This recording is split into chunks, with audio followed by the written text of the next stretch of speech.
Welcome to the second hearing of Portfolio Committee Number 8, Customer Service, for the inquiry into budget estimates 2026-2027.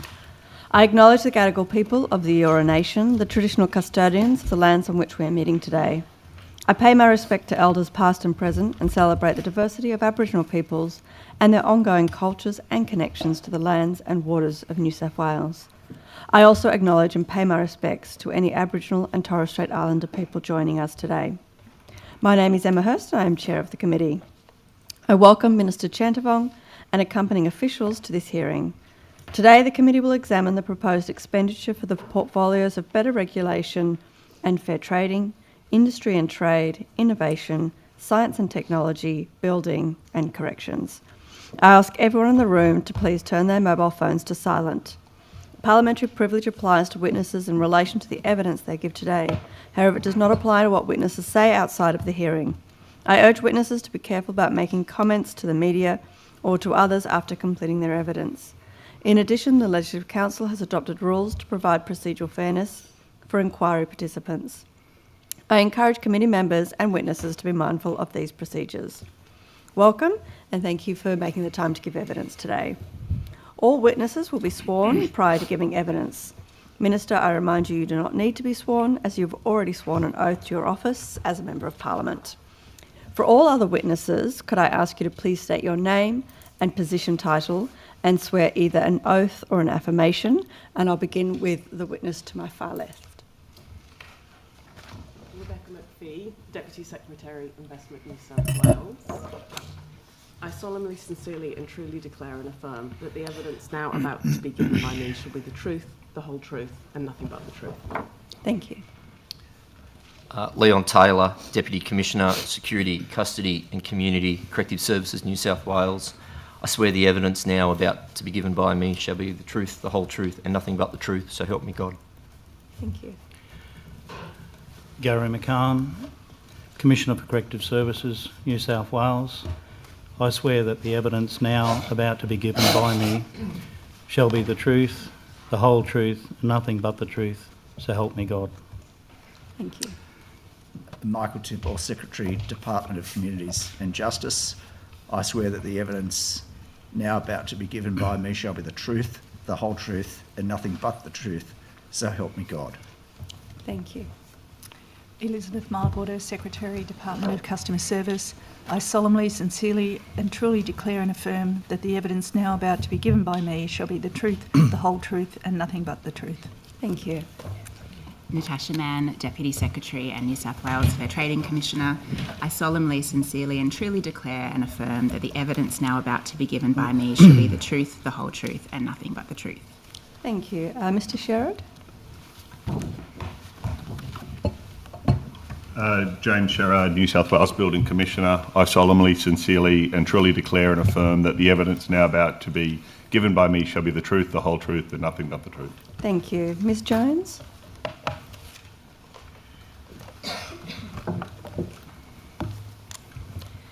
I solemnly, sincerely and truly declare and affirm that the evidence now about to be given by me shall be the truth, the whole truth and nothing but the truth. Thank you. Thank you. Mr. Aberdeen? Angus Aberdeen, New South Wales Dryden Property Services Commissioner. I solemnly, sincerely and truly declare and affirm that the evidence now about to be given by me shall be the truth, the whole truth and nothing but the truth. Thank you. Ms. Goulzis?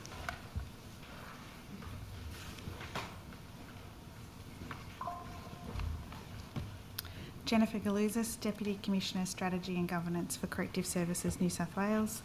I solemnly, sincerely and truly declare and affirm that the evidence now about to be given by me shall be the truth, the whole truth and nothing but the truth.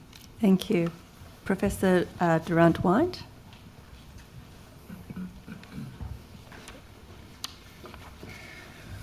Hugh Durant-White, I'm the Chief Scientist and Engineer.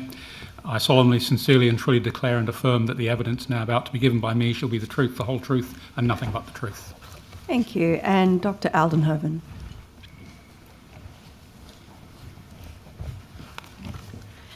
Dr. Jacqueline Aldenhoven, Acting Executive Director, Fostering Innovation Investment New South Wales. I solemnly, sincerely and truly declare and affirm that the evidence now about to be given by me shall be the truth, the whole truth, and nothing but the truth. Thank you. Today's hearing will be conducted from 9:15 to 5:30 p.m.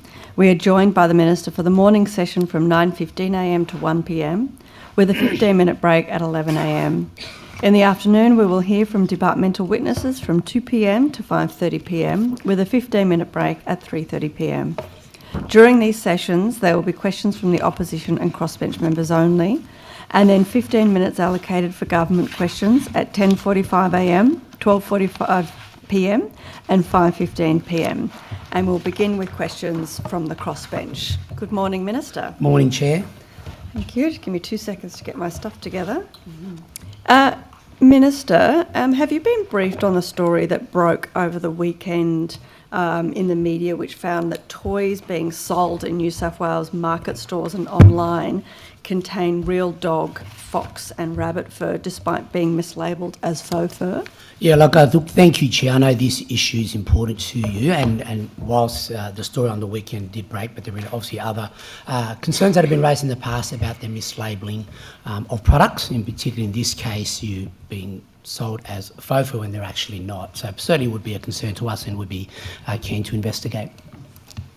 And you said you're keen to investigate. What work are you doing to investigate in this matter? Yeah, look, if there are concerns from any individuals in the community, or if you have particular instances, then I'd be happy to ask the Fair Trading Commissioner to investigate. I know this issue has been raised with me just as in general terms before, but I'd also say, Chair, that in terms of its number of frequency, it's not as high as some others. For example, like if you're wanting a refund from your travel agent, or your fridge is broken, you haven't got value. So in that sense, it's an issue, but we'd be keen to look into it. When you say it's not as the incidences aren't as high, I mean the reason why this was noted was because an organisation, Four Paws, actually went and collected those items and then personally paid to have them actually tested to find out what the material actually was, and found out it to be animal products.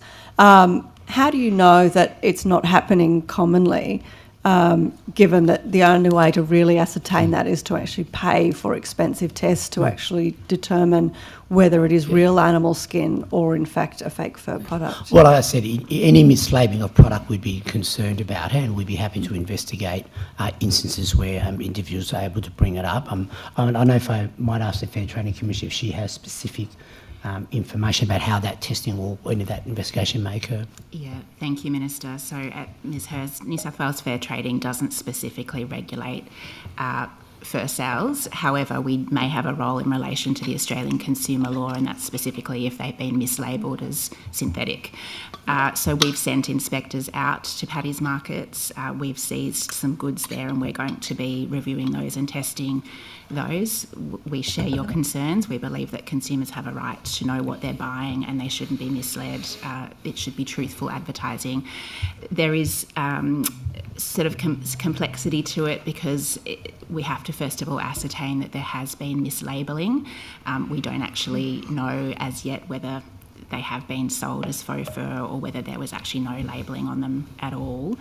And then that brings in sort of another complexity. There is already the Commonwealth Consumer Goods Care Labelling Information Standard, which we're looking to see whether that does apply and would require them to actually label it as fur or faux fur. At the moment, it looks as though because these items are toys or sold as toys, they may not be covered by that information standard. And so that's another line of inquiry that New South Wales Fair Trading is pursuing. Thank you. And so has this recent investigation into Paddy's Market occurred since this article came out? Is that in response to that, or is that something that's just been proactively happening? So the inspectors went out and seized the goods last week from Paddy's Markets, but we have been monitoring this in the weeks beforehand.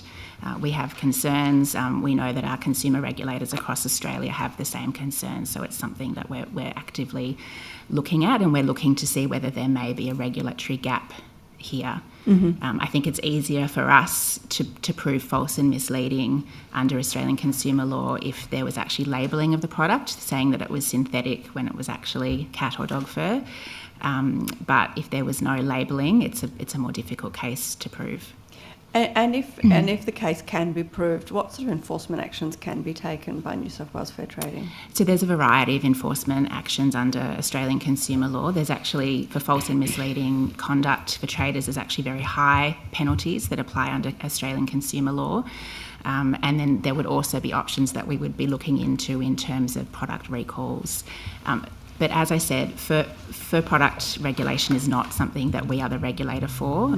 As you would be aware, cat and dog fur has been banned for very many years now, and that is a Commonwealth border force issue. And again, we would be looking to liaise with them to understand how these products, if they are indeed cat and dog fur, have made it to the paddies markets. Yeah, thank you.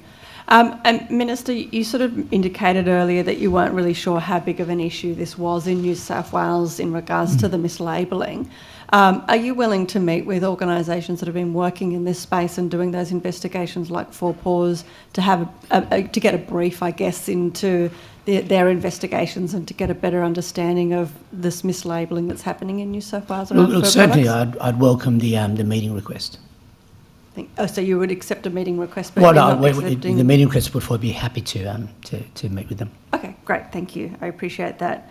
And are you also, Minister, committed to exploring further policy reform that can be undertaken in this space? I mean, it sounds as though, obviously the part that falls under fair trading needs to stay the same in regards to the mislabelling, but where there are potential gaps in regards to what action we can take, are you willing to also look into that policy reform to make sure people aren't inadvertently supporting the cruel fur trade and also inadvertently buying dead dog fur as a toy, for example? Well, look, certainly, Chair, like in general, of course, we'd always be looking at ways to develop policy, but as the Fair Trading Commissioner, there seems to be cross-government roles, because the Commonwealth does all the implementation of the standards around that. We do mainly through the ACL around labelling. So where the New South Wales government is responsible in this particular space, then we would consider where we could tighten up. And I suppose the tightening up, I guess, around the labelling, and happy to be corrected if I've misunderstood this, but it almost sounds like there might be a bit of a gap there where a particular toy, for example, may not be labelled as anything, but is made out of dog. And therefore we've sort of got this gap almost where it's hard to take action. There's a potential, I suppose, federally to take action because it's illegal to import dog fur. But there's a missing piece there in regards to New South Wales Fair Trading being able to take action because of it hasn't been labelled as to what it's being sold as. Is that something you're willing to look at? Yeah, look, I mean, consumers deserve to know what they are buying, and labelling information, that information needs to be accurate, and where we can play a role in that space, I'd be happy to consider it. Thank you, Minister. Can I, just to switch gears here a little bit, can I get you to provide an update on the Aboriginal Deaths in Custody Corrective New South Wales Custody Thematic Review? Yes, the thematic review is ongoing, Chair. I mean, some of the work that's been done is also has contractual issues, and we're working through the thematic review as we speak. I could also ask Ms. Galoutsis. I think she might be. I might speak to her in a moment, but I understand the review is due to report back this year, but the website hasn't been updated since April. Is the review now delayed? Is there going to be further delays? Yeah. Well, look, the part of the work of the thematic review is also academic. There's a lot of research involved. We're dealing with the universities. And I understand that the advice that I have, there are some contractual issues that the department is working with. But in the meantime, certainly deaths in custody is something the government takes very seriously. Can you tell me a bit more about those contractual issues? I don't know whether they might have sensitivities in commercial in confidence. That might be something for, I might ask Ms. Galoutsis to outline further information. Yeah, okay, thank you.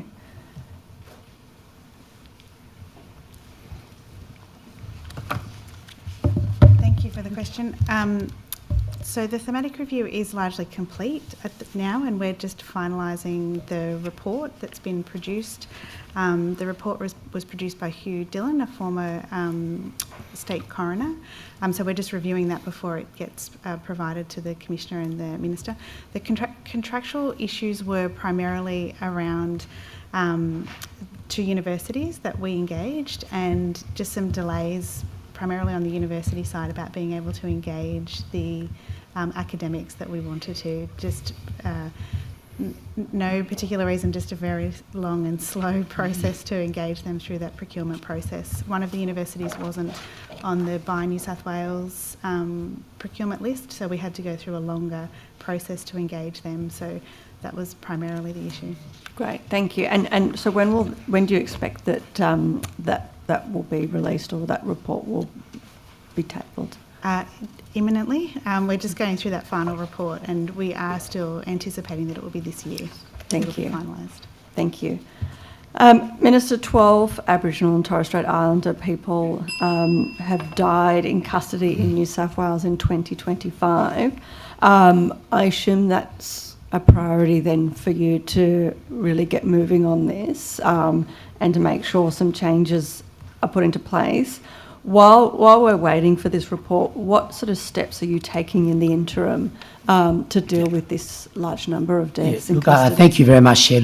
Corrections and the government takes every death in custody very seriously. There are a number of investigations that happen through the coroner, through the police if required, but also through corrections as well.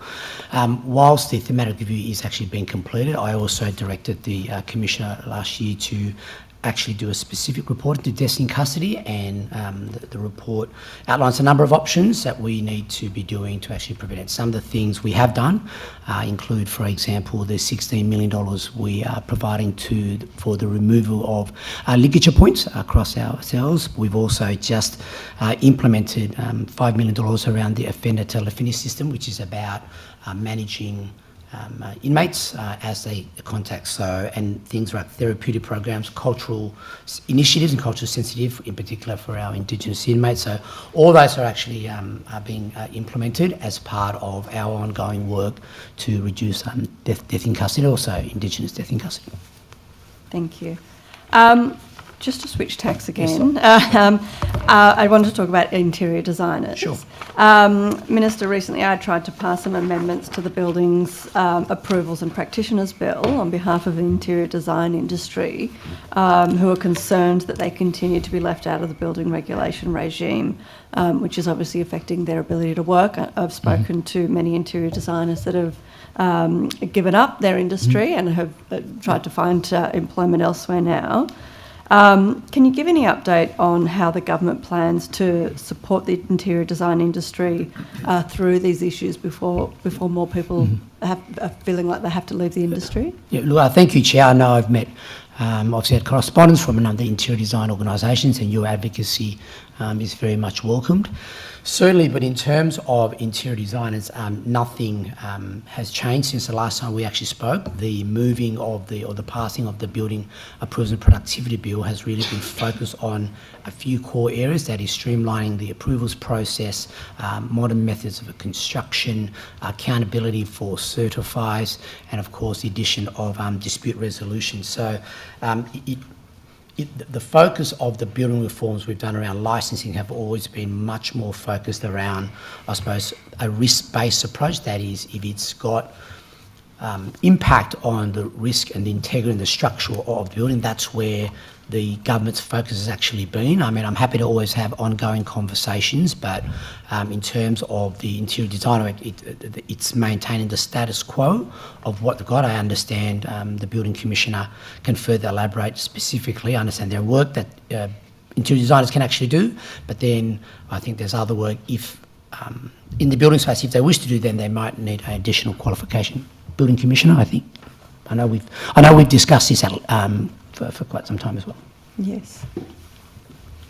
Thank you. There is no building typology or class of building that interior designers are unable to work on in New South Wales.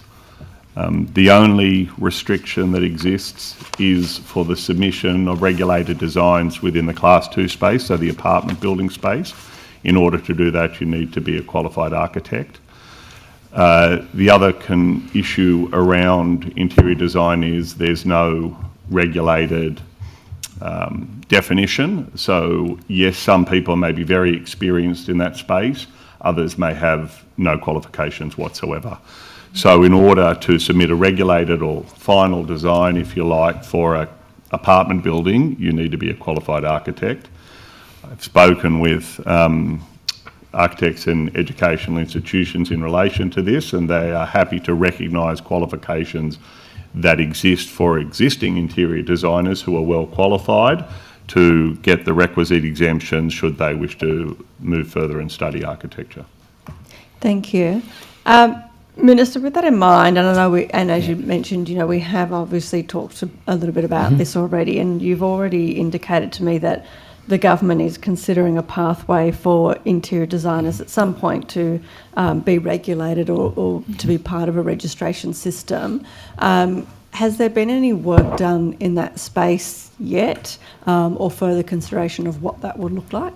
Well, I think the government's focus, Chair, has really been the issues that I've spoken about, focusing on areas that have much more impact on the structural and the risk integrity of an apartment building. I think it hasn't been received the same level of priority at this stage, interior designers, but we're happy to have those ongoing conversations. Thank you. Minister, did you receive the Community Justice Coalition's consultation report? In that report, there was world experts examined your concerns that you've previously outlined in correspondence about safety and security risks surrounding letting prisoners have external counselling in their cells. Yes. Are you aware of the report that I'm talking about? Yes, I'm aware of the correspondence and the discussions we've had with the CJC. Great. The conclusion of this report is that secure technology does exist that would allow prisoners to have digital connection in their cells. Is this something that you've then, in response, have explored further? Yeah. Well, look, certainly we, Corrections knows that the contact that inmates have with the outside, with their families and friends, is an important part of how we create a much more stable and safer environment, but there are very strong risk issues that the government must consider, and we are always willing to take advice from the department around how best to balance the risk but also the access that's actually available.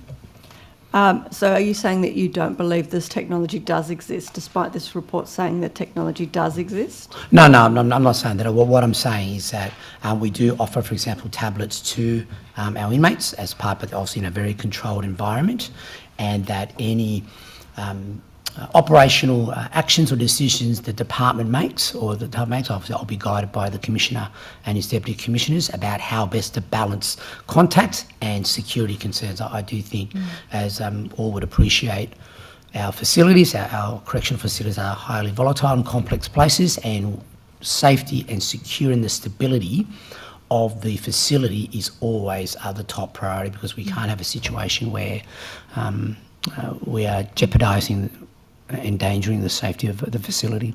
And I agree with you, but I suppose that sort of conflicts with what this report is saying, is that the secure technology does exist that would allow prisoners to have digital connection inside when they're actually in their rooms.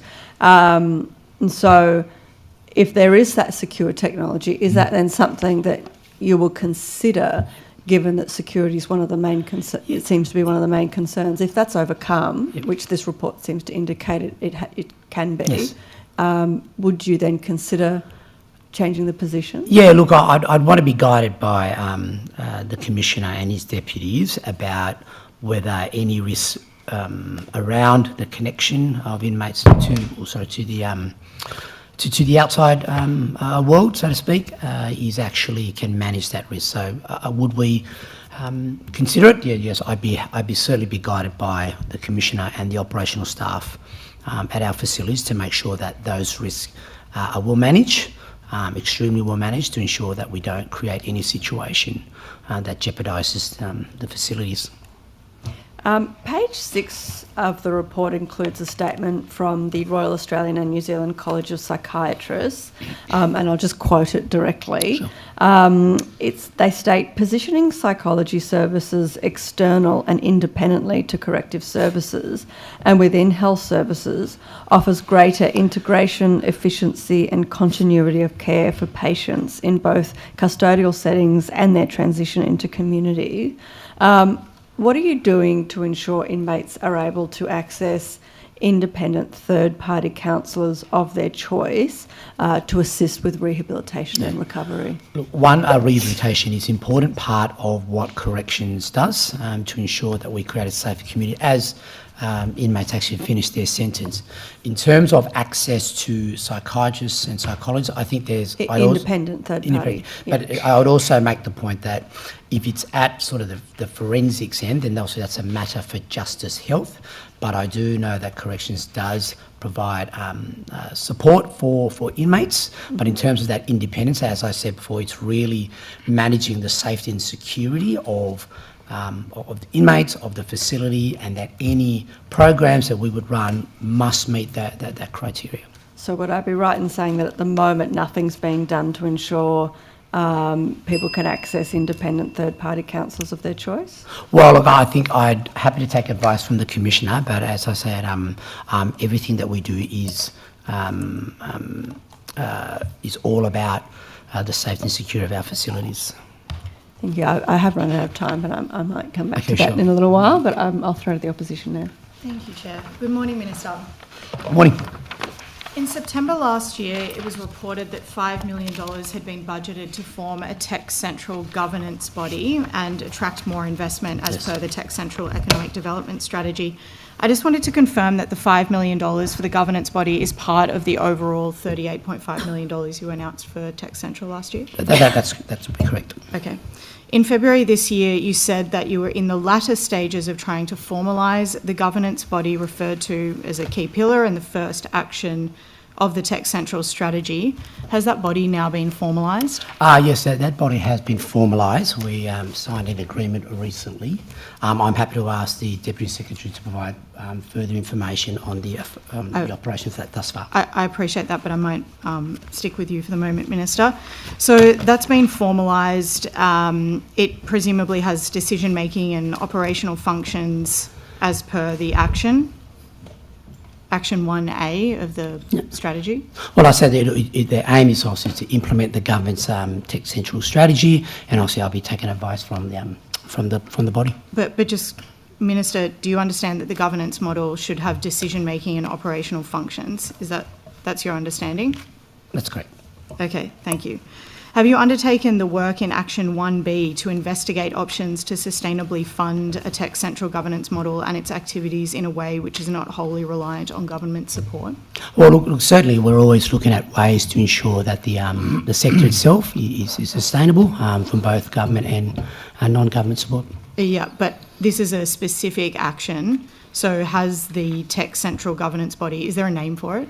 Well, I think the Tech Central has just been recently established and we're currently going through, it's currently doing its work as we speak, and obviously as we go further down then there'll be obviously greater, more things to say. So is there, just so I can understand, is there a name for it that I should refer to it as through the questioning? Well, it's just the Tech Central governance strategy. Okay, all right. And Minister, do you know who are the members of that governance body? Oh, look, we have a range of individuals on there to make sure that it obviously is representative of the committee. I'm happy to ask the Deputy Secretary to outline the specific individuals, if that might help. I do appreciate that, but if you don't have the details, then I'll ask in the afternoon when you're not here. Do you know if Action 1C has begun establish a whole-of-government approach to the New South Wales Government's involvement in Tech Central across planning, transport, innovation and other key portfolios? Well, I said the committee has only just recently been established and we're working through all of those functions as outlined in the committee. Sure, but this is actually a whole-of-government approach, so this doesn't necessarily have to do with the governance body, the Tech Central governance body. This is to do with your work. Yeah, look, I'm advising the answer is yes from the Deputy Secretary. Are you engaging with ministers across planning, transport and other key portfolios? I mean, Minister, you're looking to Ms McPhee And I appreciate that she's the secretary of the department, but you're actually the responsible minister. So I'm asking you the questions, whether you're aware of this. Well, yes, and we're working through the implementing the Tech Central strategy, for which the Governance Committee is one part of it. Sure, that's why I'm asking about the next actions. There is a whole of government approach that needs to be established. So are you working on that with your fellow ministers? Well, look, I said it is currently being developed, and we're working through that as we speak. Okay, so you haven't established a whole of government approach, from what I can gather.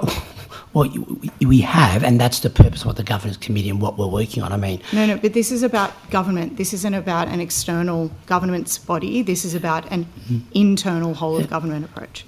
So is there an internal whole of government approach that you're working on with your fellow ministers in planning and transport and other key portfolios? Look, they're both happening at the same time. We always would obviously connect with our other portfolios to make sure that it actually works, and that was the whole point of Tech Central as a precinct. It's all about, you said, it's about planning, it's about transport, it's about every other portfolio, making sure it actually develops that particular area. I understand. It just doesn't sound like you're aware of actually anything that's happening.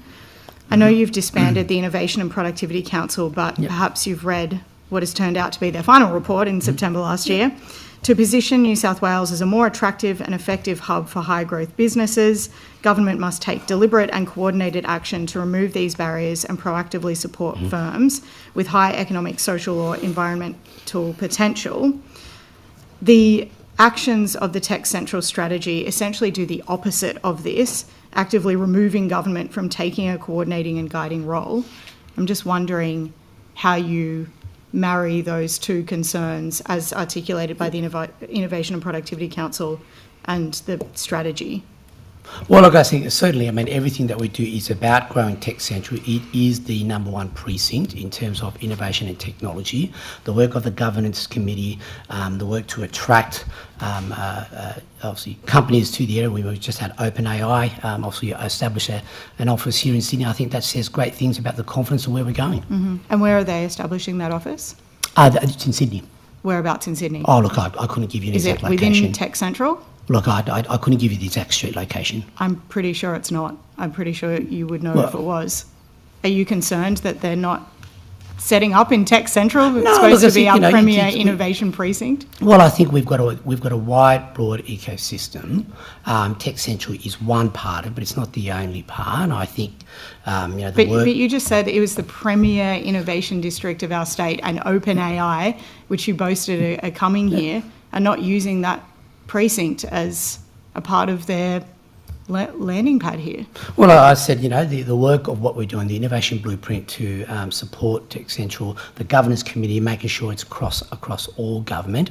I just think, this is we're laying the great foundations to ensure that Tech Central and the wider innovation ecosystem continues to grow. Well, I would say it's pretty concerning that a global tech company has decided not to use Tech Central as their home base. Minister, a line item in last year's budget paper on infrastructure spending under the Premier's department lists the Sydney Startup Hub transition to Tech Central as a project to be completed in 2026. Is this transition complete? That's correct. Okay. I recall that Ms McPhee said at the beginning of the year that the $5 million referenced in last year's budget to relocate the Sydney Startup Hub to Tech Central was separate to the $38.5 million. Is that your understanding? No, I don't think that's correct. I'm happy to defer to the Deputy Commissioner. That's quite technical. Rebecca, Miss McPhee? Yeah, Deputy Secretary. The $5 million for catalysing Tech Central is a part of the broader 38.5. Oh, it is? And the 38.5 includes the... Okay, so that is different to your evidence at the beginning of the year. Okay, thank you. Minister, do you think it's strange that there are no events listed on the Stone and Chalk and Tech Central Innovation Hub website? Look, I think, we're doing events all the time, and particularly I've been to a number of events to promote obviously the tech sector. The work of Stone and Chalk is valued, and when they set up events, it's also a matter for Stone and Chalk. Yeah, but there are no events listed on the website. Well, the Stone and Chalk, so that's a matter for Stone and Chalk. But does that concern you, that our premier innovation hub in Tech Central for the state does not have any events listed on its website? Well, I said that Stony Chalk obviously will create events as they see fit, but there are lots of numerous events. There's no point in having events if nobody knows about them. Well, I said that there are events for the organisation to create and promote. So you're just washing your hands of that. You're not concerned about it. No, look, there are other ways to actually organise and to communicate. I think it's obviously up to the organisation to whatever method works best for them, but I know... But what about what method works best for the innovators and entrepreneurs of New South Wales? What about them? Yeah, no, that's exactly right. I mean, so Stony Chalk will obviously create events, organise events, and then they will promote that accordingly. Okay. I know there are a number of events that I've been to. Yeah, I've been to events there as well, but I am not talking about you and I. You're the Minister for Innovation. I would expect you to know about events. I'm talking about the people of New South Wales who are interested in going to Tech Central as apparently our state's premier innovation hub. So so you're not concerned that there are no events listed on the website? Well, I said there are events happening all the time. There are different ways to communicate it. Some of these can be done through social media. It sounds like you're not. Okay, well, you say that. The last Instagram post for the Tech Central Innovation Hub was posted on the 14th of July last year. So does that concern you? Well, I said there are many ways to actually promote events. So, I mean, I'm not aware of this particular situation. So, well, I'm telling you about this particular situation. You can verify it yourself. It sounds like you're not concerned. Well, I said there are many ways and many events happening. As no doubt you and I have attended numerous events ongoingly. And it's a great thing that we have so many events. Sure. As I said, I would expect you as Minister to know about events going on. And I'm pleased that you're attending some of them. But I'm not talking about you and I as... yeah. Okay, apart from relocating the Wynyard Startup Hub and signing an MOU with stakeholders, what specific steps have you taken to activate the precinct? Oh, look, certainly I said the work of the Governance Committee, the work of the Innovation Blueprint. But what is the work of the Governance Committee and the Innovation Blueprint? Well, the Governance Committee is to implement the Tech Central Economic Development Strategy, which is actually an ongoing basis. Sure, but what specific steps have been taken? Well, I'd say the Governance Committee has just been recently formed. We just signed the agreement to get it established. So the MOU's been signed? So we're working through that agreement where it's implementing the government's Tech Central Economic Development Strategy. We've got the Innovation Blueprint of our program to support organisations as part of growing the tech sector. I think there's lots of happening in this What will the space. $5 million for the Tech Central governance body be spent on? Look, I'll refer that to the Deputy Secretary. Yeah, thank you very much, Minister. So we are working with the Tech Central Governance Committee members on what specific activities and programs we're going to run. Okay, I might go to that in the afternoon. I'm sorry, Ms McPhee, I obviously have limited time.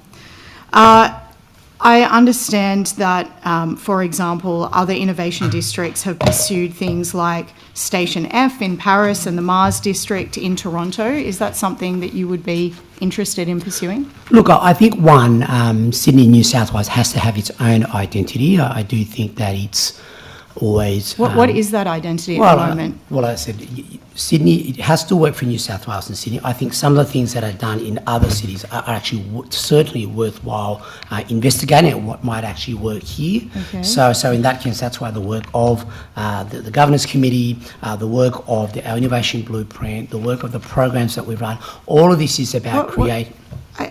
I'm really trying to understand what has been done for Tech Central, the Innovation Hub and the... Like, you've signed an MOU since last year. That's it? No. Well, I said the Tech Central Hub is actually working. We've got 80% occupancy, which is fantastic. Okay, so... I don't want to interrupt, but the questions are in fact longer than the time being given to the Minister to answer before the member comes in with another question. I'd simply believe it's a matter of courtesy to allow the Minister time to actually answer before another question. Yeah, I'll just remind the member to give the Minister adequate time to answer. Thank you. Thank you, Chair. Minister, I might move to desks. The committee was told by Dr Oldenhoven in February that there are about 1,000 desks at the Tech Central Innovation Hub. So is your understanding that about 800 of those are filled? The advice that I have is that there's an occupancy rate of 80%. Okay. And can I clarify, are the desks that are available for monthly rent available to any founder, or do the founders have to be selected by Stone and Chalk as part of their residency membership application process? I might defer to the Deputy Secretary just on that implementation of that. Yes, so they're open to anyone to apply for a spot. There's some space within the hub that's just open to the public, full stop. Yeah. Some spaces are for larger scale-up firms, so those are actually more office suites. Okay, so are you aware of how many have applied, how many have been selected, and if there have been any rejected? I'm happy to take that question on notice. Thank you. The Stone and Chalk Tech Central Innovation Hub website says that there are government subsidised options for desks. Can I clarify, are all the desks offered at a monthly rate government subsidised? I might defer to the Deputy Secretary. Yes. Yes, they are. And Minister, are you familiar with equivalent co-working spaces around the city? As in co-work, like a sort of WeWork style? Yeah, yeah. Well, I gather they exist here in a number of, what's the word I'm looking for? A number of methods. I mean, universities, for example, have that sort of space as well, and as does government.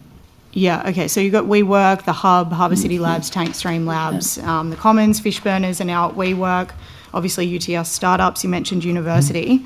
UNSW founders, for example. Yep, absolutely. Would it concern you to find out that the Tech Central Innovation Hub monthly desk price is equivalent or higher than many of these options?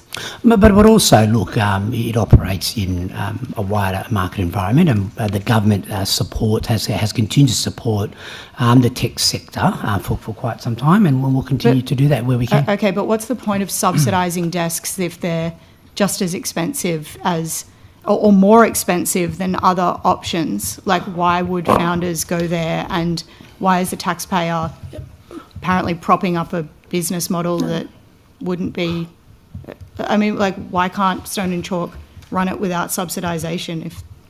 Well, like I said, one, I think being at a particular precinct does come with other benefits in terms of agglomeration within, connected like being situated with OpenAI. To bigger organisations, obviously the culture around it, access to talent pool, if you're close, so there are other benefits, of course, in being in a particular space. The work of Stone and Chalk is valued, and we'll continue to work with Stone and Chalk. If it's so beneficial, why isn't it open to founders that might not be able to get a market rate? I mean, surely part of this program is to ensure that all founders have access to desks, not just those who can pay an immediate market rate. Well, I said I might defer to the Deputy Secretary around that but access. I'm actually asking for your opinion on how the model works and why it works this way. Like, why is the government subsidising something that is literally just kind of the same as other offerings? Well, I think this program has been around for some time. I think. So what is the program? So I think these models actually work. We do provide, I said, a tech centre innovation hub, provide space for startups and founders there, and also working with Stone and Chalk, who actually run our space. I think is what the government has done. Okay, but I'm really trying to understand, like, if Stone and Chalk are running an effective model. If founders aren't benefiting from a government subsidised space by some discount in price, are you confident that Stone and Chalk are running a good operation for the entrepreneurs of New South Wales and beyond? Yeah, look, I said, one, we value the work of Stone and Chalk. I think what is the work of Stone and Chalk? I said, Stone and Chalk manage our innovation hubs. Look, I think part of what we do is to create this environment where your founders can actually establish themselves. The work of Stone and Chalk is valued, but I also say this, that the model at the Sydney Startup Hub, which was created by the former government, just didn't work. It didn't work for founders, I'm not for the speaking sector. about the Sydney Startup Hub. I'm actually asking about Tech Central. Yeah. Like, what is the $38.5 million being spent on? Or I should say, actually, it's now $28.5 million. Is it being distributed? Well, I said that the government has obviously made a number of announcements in terms of the funds that it's been allocated as part of the innovation blueprint, and we'll make more announcements as when those expenditures are finalised. My understanding was that the $38.5 million was for Tech Central alone. Is that accurate or not? Well, that's part of it, yes. Well, all of the media releases suggested that was for Tech Central. Is that accurate or not? Well, yes, it's all part of the broader Tech Central. Okay, so $10 million have been spent already, $5 million on setting up this MOU tech governance model, which doesn't appear to have done anything yet, $5 million on the move from the Sydney Startup Hub. We've got $28.5 million left. Where is that going? Has that been distributed? Yeah, look, I think the government will make announcements on that front at the appropriate time. So has any of that $28.5 million been distributed? Well, I said we'll make that announcement. Well, the announcement was in the budget last year. But we don't have to spend every cent overnight. We want to make sure that all money is spent. So you're saying that none of that $28.5 million outside of that original like I said, $10 million I've just has been answered spent? your question. I mean, as I said, the government will make the announcement around any expenditure decisions at the appropriate time. So has money been transferred to Stone and Chalk? I don't have any. I don't have anything more to add than what I've already said. Do you have any KPIs or outcomes associated with the expenditure of this taxpayers' money? Well, like I said, I think certainly our investment in the tech sector is important as part of the future digital economy, and certainly we have supported at Stone and Chalk. Atlassian recently had a topping out ceremony at the Atlassian Central building and is now looking to occupy that space. What obligations does the New South Wales Government have to Atlassian as part of this project? Look, I might defer that to the Deputy Secretary. Yeah. Do you know, Minister? Well, I'm going to defer to the Deputy Secretary. Okay, but I'm actually asking you as Minister. It's a pretty important agreement. I'm asking you as Minister if you know if there is any obligation or responsibility that we have in New South Wales to Atlassian. Well, look, Atlassian's one of the great global companies, and that's established here. I think it's fantastic that we have Atlassian here, and I think certainly once their building is finalised, which is going to be quite so you iconic. don't know if we have any obligations to Atlassian? Look, yeah, so I might defer to the Deputy We Secretary. can go later. Yeah, thank you. Thank you. I'm just going to go back to the Community Justice Coalition's consultation report, Minister. I've received information that computer tablets are being removed from inmates at the Metropolitan Remand and Reception Centre at Silverwater because there isn't a proper maintenance schedule. Is that something that you've heard as well? I don't recall that advice, but I'm happy to defer to the Commissioner or the Deputy Commissioners around that particular instance. Thank you. I'm not aware of that, Chair, and that won't be happening. So you can confirm for the record that tablets are being maintained and are being That's right. We consistently intend to roll the tablets out supplied? right across all of the system, so I'm not aware of that at all, but I can assure you that won't be happening. Okay, thank you. Minister, are you aware that international research, including specific studies from the USA, indicated that violence against guards could be reduced by 70% by having computers inside the cells? With that in mind, is there going to be a continued priority to ensuring that there is better technology, for example, ensuring that inmates can actually connect with third-party counsellors, for example, with that study in mind? Well, look, certainly I know we offer tablets to inmates, and it's all about creating that safe and secure environments, and the government and department, I'll always take advice from the department about what actions we can take to improve the level of safety and stability. Thank you. But will you be considering, or have you considered, that actually ensuring that there's access to independent third-party counsellors of their choice could actually have a benefit to safety? Well, look, I'm sure the research may well say that, but I think operationally our focus is, or the government's focus is always about maintaining that level of stability and security, and that can't be compromised. If technology is available, we would consider it, but it can't ever come at the expense of the security and the safety of everybody involved at our correctional facilities. And where there's these reports that are coming out that show that it doesn't compromise that safety, what's the barrier then? Look, it's obviously an operational issue. Certainly technology is used at correctional facilities, but also mindful of its potential misuse, and that's always the fine line equation that that comes with it as well, and that any changes to the technological system also has obviously financial repercussions, and that part of that envelope is something corrections needs to also, and the government also needs to consider as well. Given the report did indicate that secure technology did exist, you're still sort of talking about evidence of misuse. Can I just understand a bit more about why you think that there's more evidence of misuse that sort of overcomes those recommendations within the report that says that there is secure technology available that would overcome any concerns of misuse that you raise? Look, one, I said we do have controlled tablet access for our inmates, and that's mainly part of, as I mentioned, safety and security. If there are opportunities for us to consider other ways which doesn't compromise that or jeopardise the safety security, then that's something I'd be happy to take advice from the Commissioner. Okay. So going forward, you'll get some advice around what this report recommends in regards to third-party counsellors? Well, just as a general principle, we're always looking at ways to improve the operations of corrections, with the top priority always about safety and security.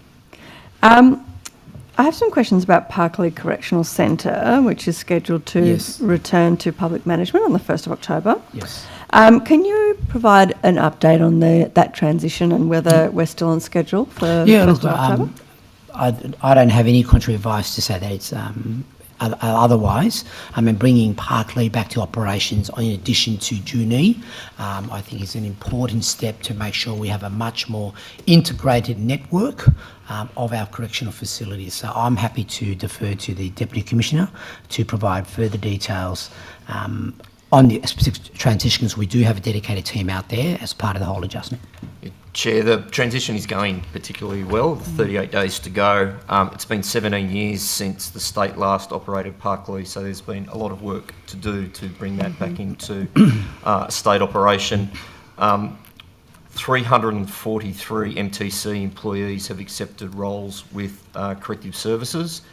One person has declined and 4 people didn't respond. So we've had a significant response from the MTC staff willing to join us as employees going forward, which gives us great confidence and continuity for the operations out there.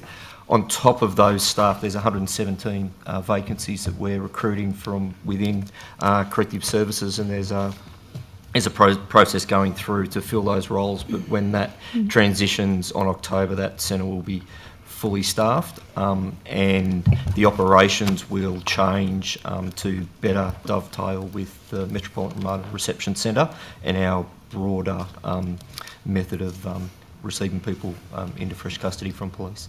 And those 117 vacancies, are they mostly new positions to deal with some of the gaps that have come through in the report, the Inspection of Parklea Correctional Centre Transition of Health Services report? Oh, look, we have staffed the facility from the ground up, so it's not like we picked up the current operating model. We have introduced a brand new operating model out there.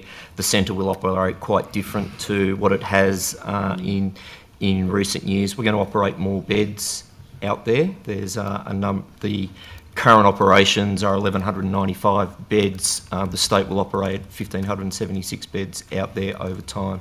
So there's an old area of Parklea that hasn't operated for a number of years. We have staffed that. We will refurbish it before we operationalise it. There are some newly refurbished areas that haven't been occupied for a number of years. The drug court from the MRRC is moving out there, so positions move with that to staff that. So it's not really an apples for apples comparison, but there are additional staff and additional FTE out there, albeit for quite a different operation. Thank you. Minister, I did mention that report, the Inspector of Custodial Services report.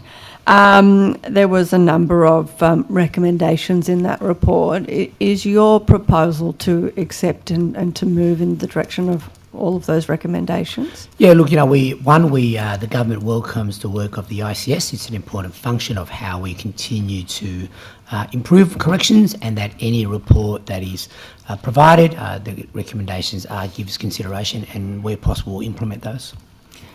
One concern in the report was that the main health centre at Parklea, which houses some of the most acute and unwell patients, was unsafe, unhygienic, and did not meet the Royal Australian College of General Practitioners standards for health services in Australian prisons. How are you planning to address that? Well, look, so when the reports are handed down, the government does take those recommendations seriously, and will continue direct corrections will obviously take consideration to that. We're going to refurbish it. Okay, there you go. We're going to refurbish it. Now, obviously, we're 6 weeks away from the government taking over. Yes. Will that is the plan to have all of that entirely refurbished and done before? Can I also, Chair, just make the point that some of the health facilities are actually managed and operated by Justice Health, working closely with corrections. One of this particular space is at a Justice Health facility. Thank you. And so when you talk about getting all of those recommendations done and implementing the recommendations in the report, will they all be complete in the next 6 weeks? Oh, look, I might take advice on that. The main recommendation, as you point out, Chair, is around the clinic. So we have committed to refurbish that, and we've framed that scope with the assistance of Justice Health. One of the things around the operating model is fresh custody inmates will no longer go directly to Parklea. They will go to Silverwater at the MRRC. So the level of inmates that are seriously unwell should be reduced at Parklea to give us an opportunity to get in there and refurbish those works. There's some other areas in the centre that we're going to refurbish first so that we can maintain an adequate health service there at the same time as we're refurbishing it, but we're working closely with Justice Health. Justice Health have operated at Parklea more recently than the state. When the GEO group operated Parklea, Justice Health were the operator of the health service there, notwithstanding the main operator was a private. So they have far more recent experience working out there than do corrections, and we've been working closely on those refurbishment works, and they'll proceed after October. Thank you. I really appreciate it. Thank you. Mr Higginson.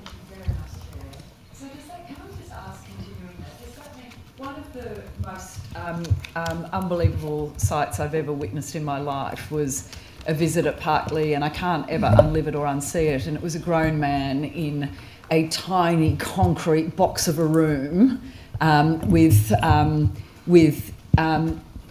people observing him from many, many metres away on a computer screen, because there were... Does that mean that kind of practice will end? It was apparently for his own safety. He was having some kind of psychosis episode. It was a tiny concrete room in Parklea, and the only contact was in correction services staff or Justice Health staff. I think it was correction staff from a computer screen quite a way away behind where he could not see anybody. Will that change? Yeah, look, I'm not familiar with the area you talk. There is an very old area at Parklea they refer to, Area 1, that hasn't operated for a number of years. The rest of many other parts of the centre are far more contemporary. Yeah. We do have a lot more CCTV and camera in cells these days than perhaps in those days, but every inmate, even under a CCTV, are not far away from particularly during the day, from our staff that can respond and, have human contact rather than an electronic form, if that's kind of what you observed. Minister, can I ask, last year, I know we've spoken about this, but the Inspector of Custodial Services warned you that the MSPC was unsafe to reopen, that there were ligature points across all areas, and that the centre was derelict, riddled with cat faeces, cockroaches, rust and mould. Despite this, you have rejected the recommendations to close the centre. On the 10th of May this year, a 19-year-old young man who was on remand died by hanging himself in the same MPSC that you've refused to close. On the 11th of August, yet another person has died at MSPC. Do you accept that in failing to close this centre and deal with it as it is now and as has been recommended, your actions have directly led to these 2 deaths? Look, no, I don't think I can't agree with that assessment and that conclusion, Ms. Higginson. I think I said any death in custody is taken seriously. The coroner does their own report, and in corrections and also the police will be involved in that, and any improvements we can actually make to whether it's MSPC or others will always be undertaken. As I mentioned earlier, you were at your other committee that we have invested $16 million to remove ligature points. We've got other forms of, I suppose, non-capital approaches when it comes to managing death in custody.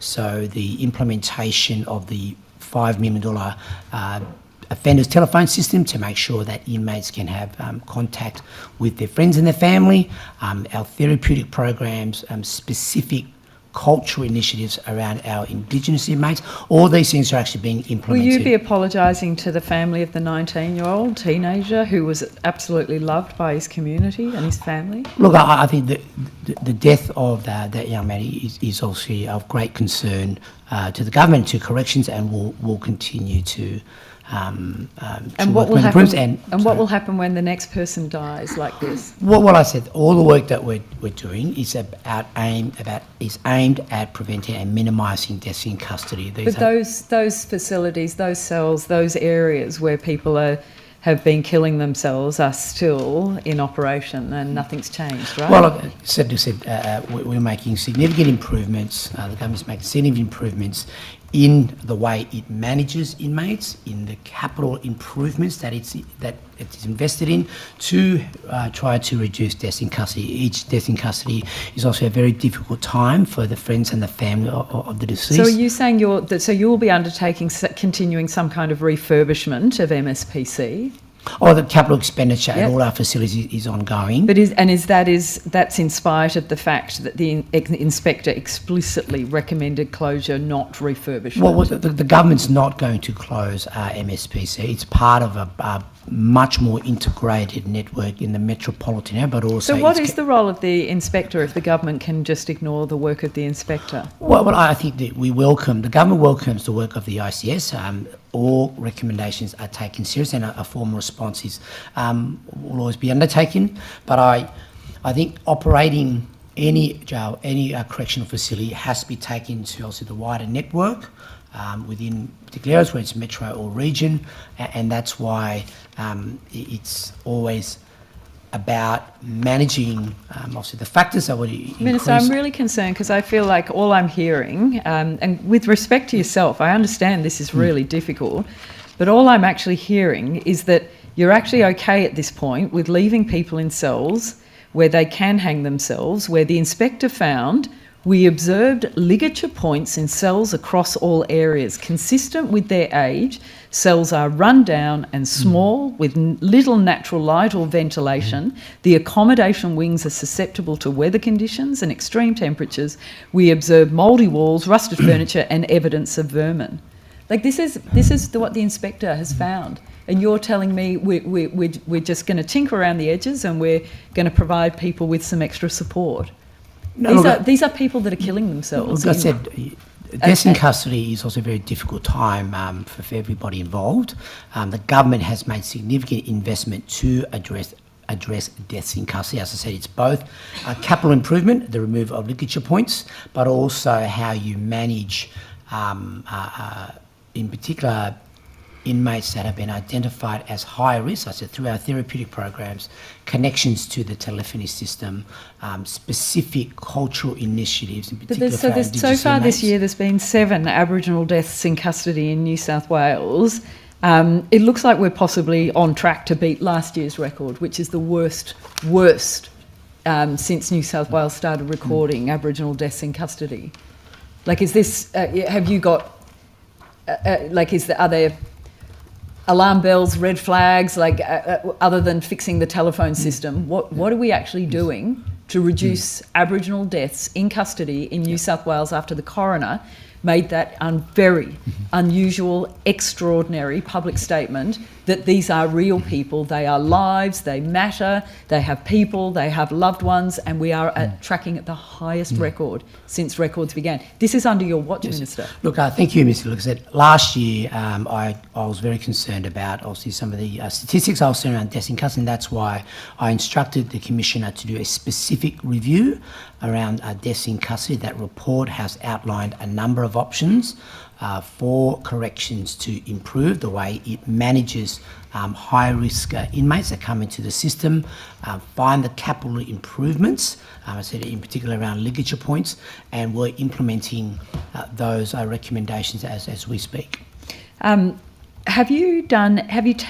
Given the incredibly high escalation in people being held in remand and Aboriginal adults in prison, up 22.9% from March 2024, yes, and the Aboriginal remand population up 30.8% from 2024, and the correlation with the significant peak in Aboriginal deaths in custody, have you taken action as Corrections Minister to demand that your government change bail laws that do something to stop this radical increase in the custodial population? Look, the bail laws is a matter for the Attorney General. Corrections doesn't determine which inmates are actually sent to the facility. Are you having conversations about, look, this is problematic? Look, I said the government, community safety, well, I'm going to say a few points. Community safety is the government's top priority. We need to ensure that people have confidence and trust in the justice system. Corrections does not determine who comes into its facilities. Once they are managed appropriately, and that's why some of the actions that I've instructed the Commissioner to take, in particular around managing high-risk inmates, the fact that MRRC will be 24/7 a centralised approach in managing inmates, which will, I think, reduce risk on the other aspects of corrections.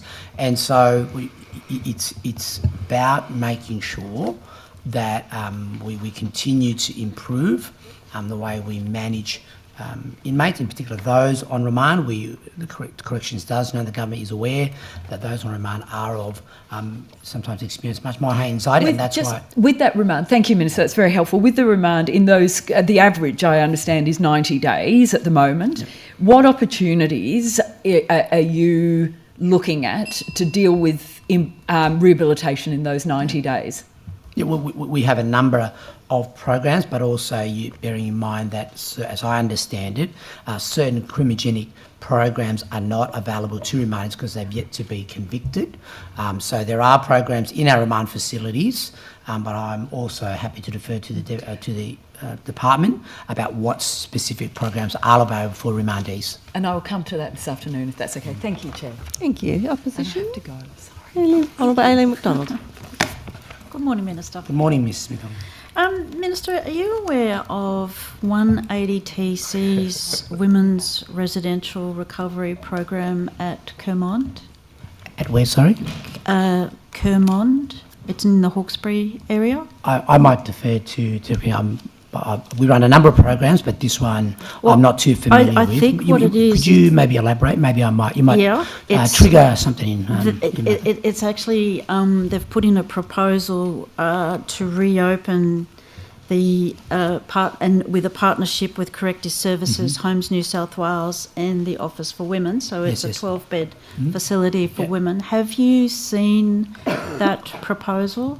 No, to be honest, I'm not too familiar, but I do know, for example, Mr. Nod, that I think late last year I was up in Port Stephens and we opened a facility, not too dissimilar to what you're describing, in particular catering for lower risk female offenders who are almost at the end of their sentence, part of their rehabilitation, reintegration. I get the feeling that what you're describing is almost not too dissimilar to what corrections in conjunction with homes and other organisations. In particular, there was a philanthropic foundation that corrections worked with. So I get the feeling this is a very similar model, what you're describing and what we did, or what the department did up in Port Stephens. Okay. Would you, Minister, commit someone from either your office or corrective services to perhaps look at this proposal and visit the service or to inspect the facility? Well, look, certainly we consider that, and I'd be guided by the advice from the department about this particular program. Yep. Okay, all right. I'll leave the rest for this afternoon. I want to now turn to, say, the Auditor General report of April 2026. Yes. Into, say, managing unplanned leave and overtime. Yes. The Auditor General found that the custodial staffing formula had not been reviewed or hasn't been reviewed since 2015. Why has that been allowed, or why has it still, but not been reviewed? Well, one, the government has instructed corrections to ensure that we find ways to support our staff, and policy changes are always ongoing, and I might defer to the Commissioner regarding this particular policy. I can come back to the Minister. Sure. Oh, sorry, the Commissioner with regard to that policy. But so you're not saying you don't know when it will be reviewed or updated? Like I said, the policy implementation and the management of staff is an operational matter. I'd be taking advice from the Commissioner and his deputies on this front. Okay, so take that one. And do you know how much overtime has been worked across, say, Corrective Services New South Wales in the last financial year, and what that cost? Yeah, look, I'll have to take that one on notice. That's a very specific question. And is it your view that overtime is now being used as a routine way of filling roster gaps rather than for genuinely unexpected absences? Yeah, look, corrections and our staff take leave for a range of reasons, and some of those obviously, the operation of the staff obviously has to be maintained, but certainly I'm be happy to defer to the Commissioner or the Deputy Commissioners around this specific question. So if, say, overtime is operationally necessary, what is, so as Minister, what is your target for reducing it? Yeah, look, we're working with ways to obviously continue recruitment, for example, is actually part of it.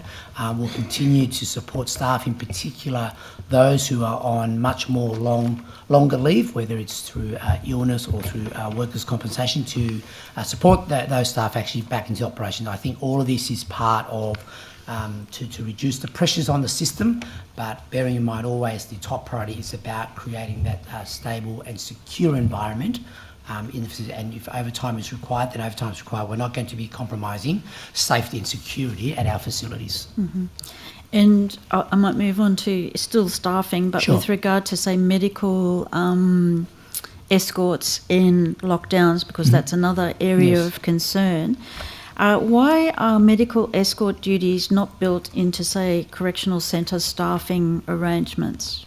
Well, what I might need further explanation. Are you... Like, when an inmate has to have transport to your medical, Yes. for medical, why are those duties not built into, say, correctional centre staffing arrangements? Well, one, we do have medical facilities within the correctional complex. This is work that we do closely with our I understand colleagues at that, Justice Minister, Health. but I'm saying if they have to be transported elsewhere for medical, why is that not? Yeah, well, it depends on the medical needs of the particular inmate. I mean, some medical practices are available at correctional facilities, work with Justice Health, but others may require external. But I'm happy to defer to the Commissioner for a specific I'll come back case in that. So are you aware of how much, say, medical escort overtime was paid in 2025-26? I will have to take that on notice. On notice?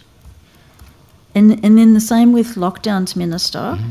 How many lockdowns in, say, the last financial year were caused wholly or partly by staff being required for medical escorts? Well, corrections seeks to minimise lockdowns, but in the event there are unexpected staffing challenges, then certainly maintaining that security and that stability is what it's about. But specifically the number that you're after, I will have to take that on notice. So you'll be able to supply that on notice in terms of that. And is Corrective Services doing anything to reduce that cost and operational disruption caused by medical escorts? Yes, so look, we're always looking at ways. The department's always looking at ways to improve the way it operates.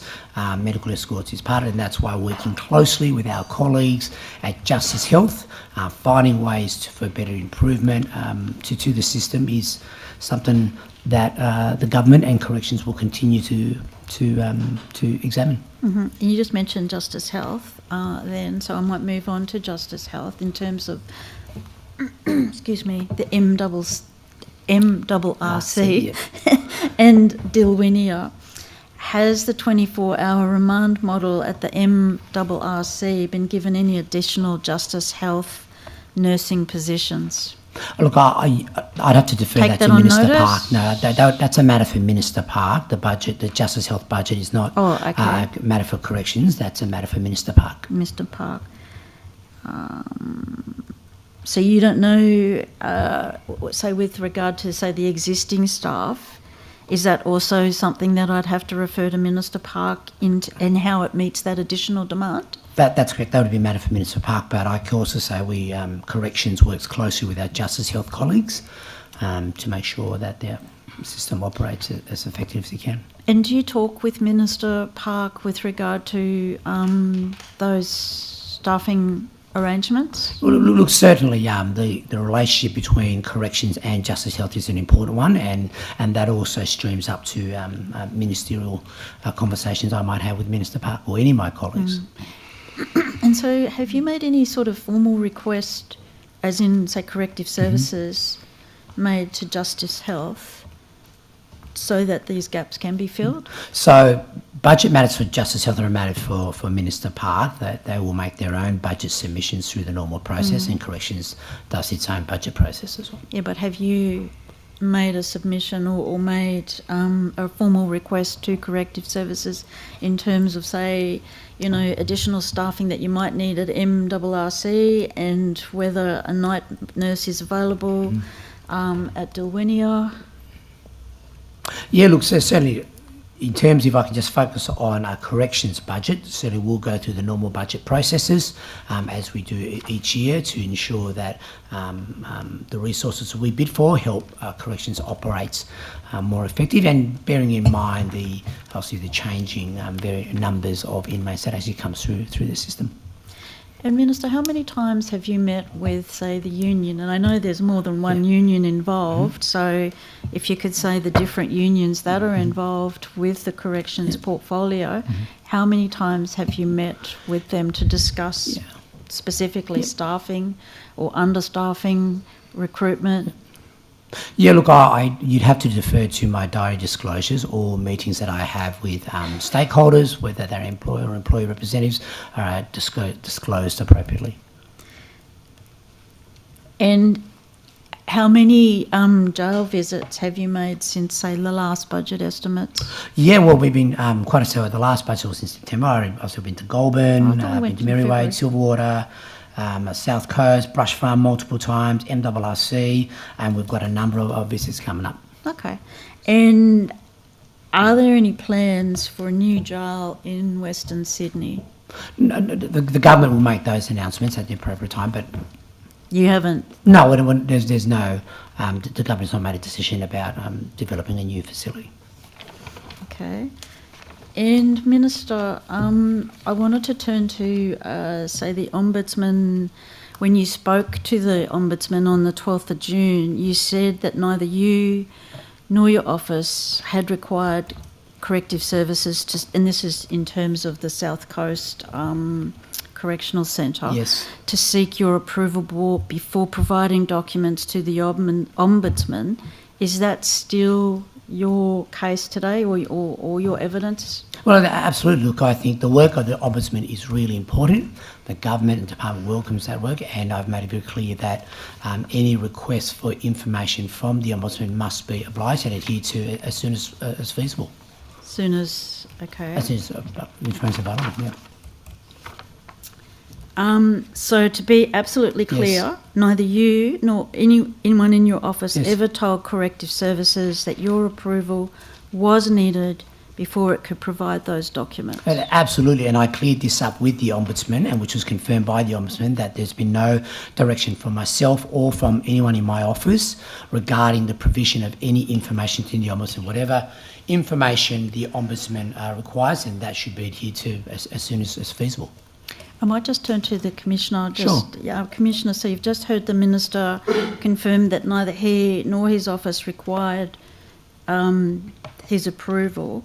Why then did it take Corrective Services, or why did, the Corrective Services tell the Ombudsman that it needed to obtain the Minister's approval before it could provide the documents?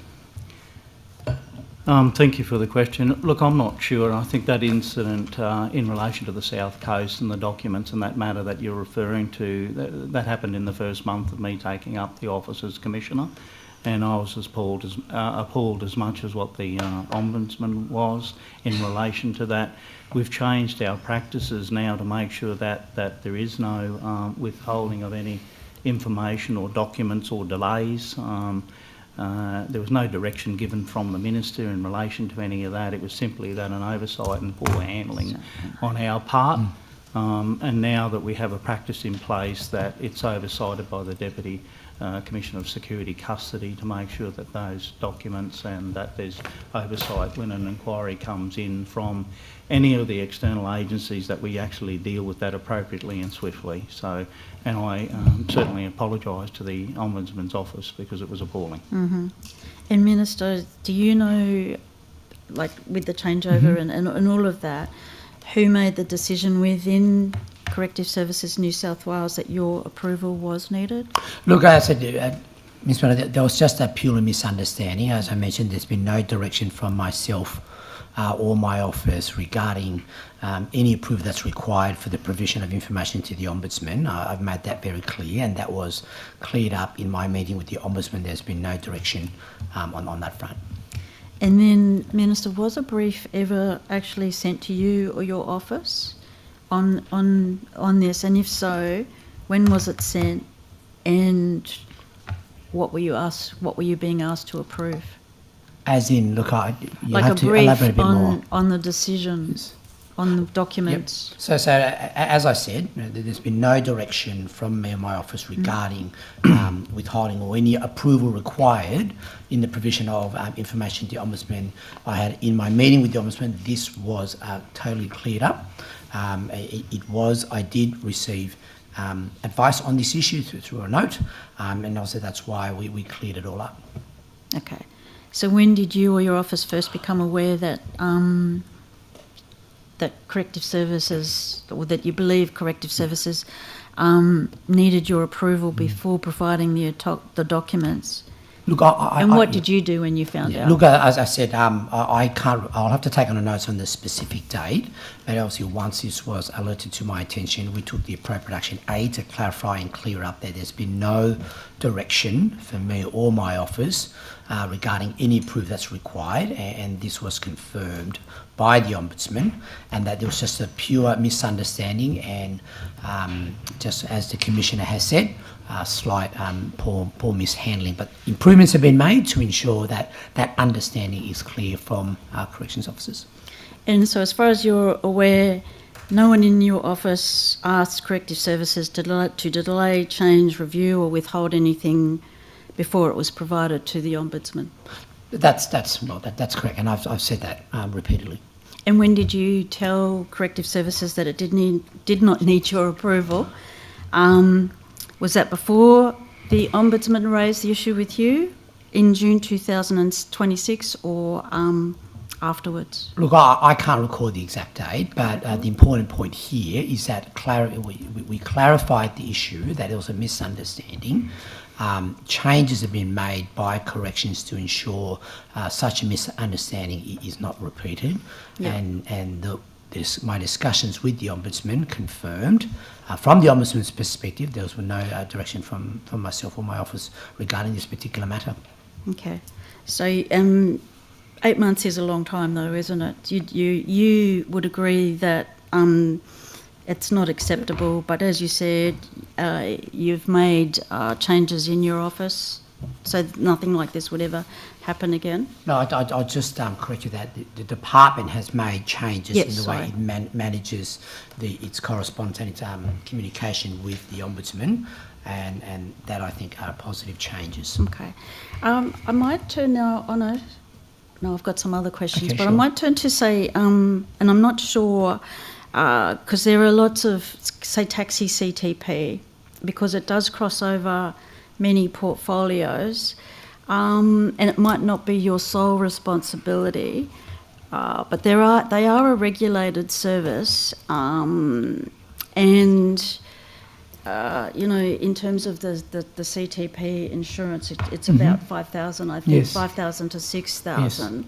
That disparity is affecting, say, the viability of an essential regional transport service. What I want to understand what if there's any action within your portfolio across the other portfolios, Yes. or are you not part of? Look, CTP is I don't think I have any legal jurisdiction on that matter. I think No. we'd have to go through the Treasurer and probably the Minister for Finance. And Sarah, I think. For Yes, the appropriate Minister that manages Sarah. So no sort of cross. No, not in that I'm terms- aware across my portfolios. No, that would be a matter for my other colleagues. Okay, so you wouldn't be aware of, say, the you know, the difference between, say, rideshare CTP insurance, and that no one's ever discussed that with you. No, that's outside of my portfolio remit. Would you undertake to raise it with the Minister for Finance and Transport and Treasurer? Look, I suspect it might be best that you actually raise that with them. That's okay. I've got 1 minute. So you wanted to do rents, didn't you? So I might... Since Junie is now back in public hands, how many correctional officers are employed at the Junie Correctional Centre as at, say, the 31st of July this year? Can I take that one on notice? I just want to make sure I give you the most accurate answer on that front. Did you say it was the end of June 30, is that correct? Or 31st of June, 31st of July, but we can say 30th. Why don't we make it 30th of June 2026? Yeah. So you probably have to, how many full-time equivalent correctional officers positions are currently vacant as at that same date? At Junie? Yeah, so on notice? I'll take that on notice. Okay. And do you know what the approved staffing establishment is at the Junie Correctional Centre? Can I defer to the Deputy Commissioner? He might have that answer for you.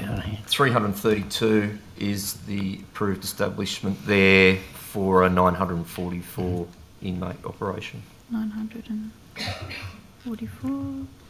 And do you know what the minimum, say, safe staffing level for each shift at Junie Correctional Centre is?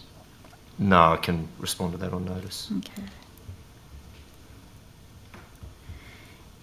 Minister, how many occasions since, say, 31 March 2025 has Junie Correctional Centre operated below the minimum state staffing level? I might defer that to the Deputy Commissioner or the Commissioner. It's operated below the planned inmate number of 944, but we never operate our facilities unsafely. When through daily vacancies we have shortages on our daily roster, we then vary the operating routine of the jail so that we can open and operate safely.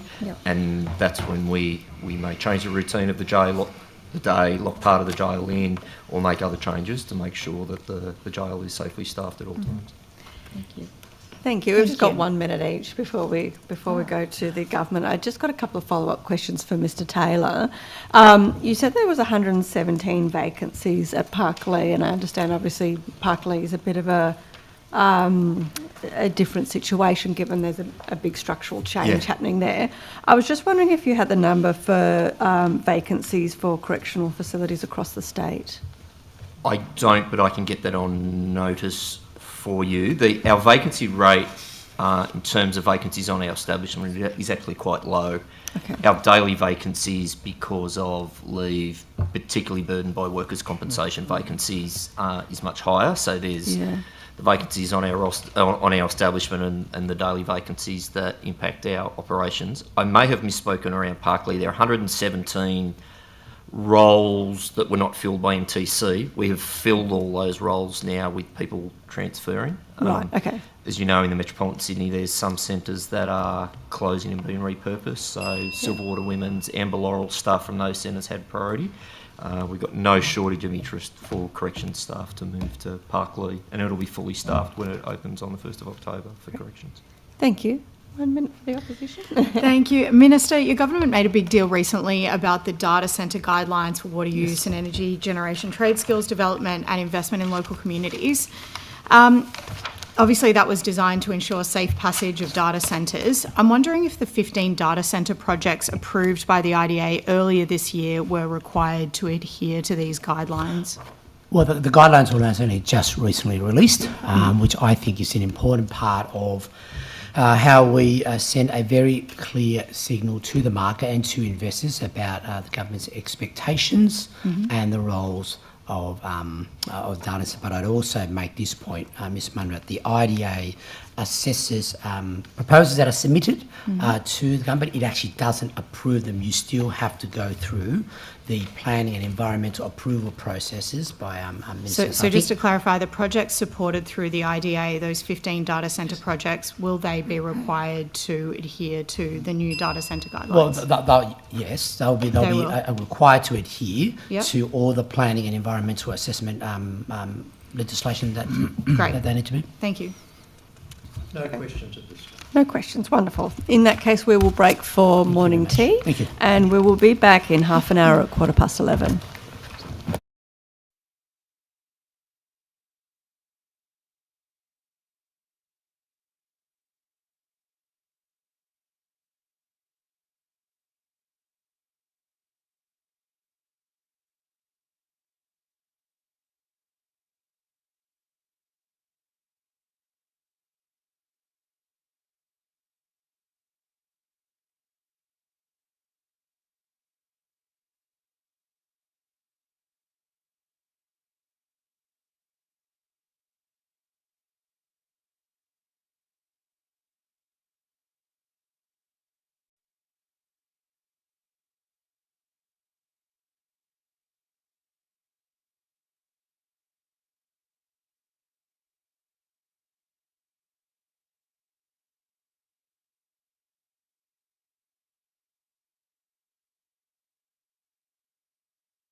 the London Review bookshop up the road before you get to the... Thank you, and welcome back to Budget Estimates after morning tea. Back onto the crossbench. I've just got a couple of follow-on questions. Sorry, Mr Taylor, these might need to be taken on notice, but just in regards to what you were saying before about the number of staff in corrective services on extended leave, I was wondering if you could let me know how many staff are on extended leave across corrective services in New South Wales, how many are currently suspended and how many are currently on workers' compensation? Yeah, happy to do that on notice. Thank you. And so I also have a follow-up for, I think it was Ms. Galouzis that we were talking before. I was asking about the Aboriginal Deaths in Custody thematic review, and you mentioned that Corrective Services now had the report and was reviewing it. Can I just check when Corrective Services received that report? Could I take that on notice? Yes, the exact date. It wasn't very long ago. It was only in the last few weeks, but I can get the exact date for you. Great, thank you. And is the next step for that to be reviewed, for the review of that report and then to provide it to the Minister? That's right. And then it would be published after the Minister's reviewed it, is that? We'll have to get advice on what can be published. The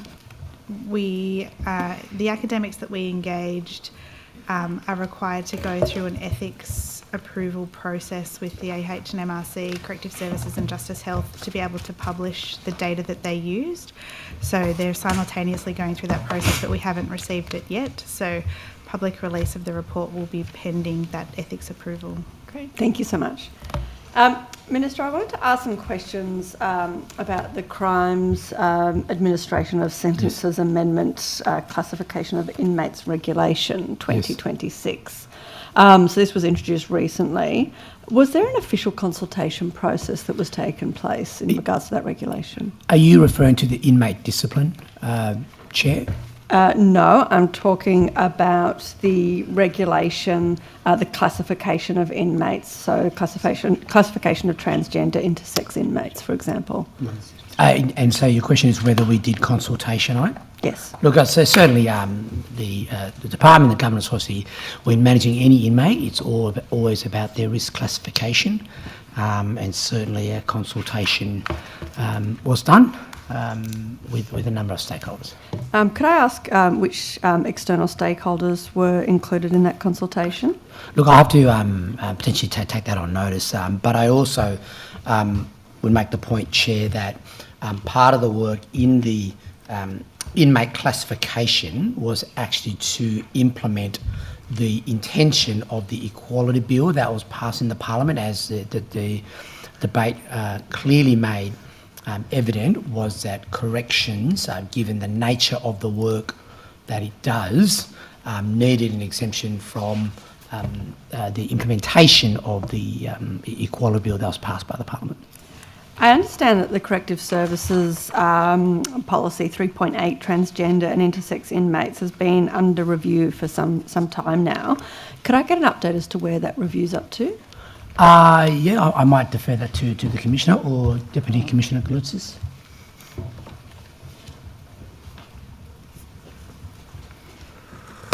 So that policy has been drafted, but we're currently waiting on legal advice just to determine that we're compliant with the new regulation as well as the legislative changes.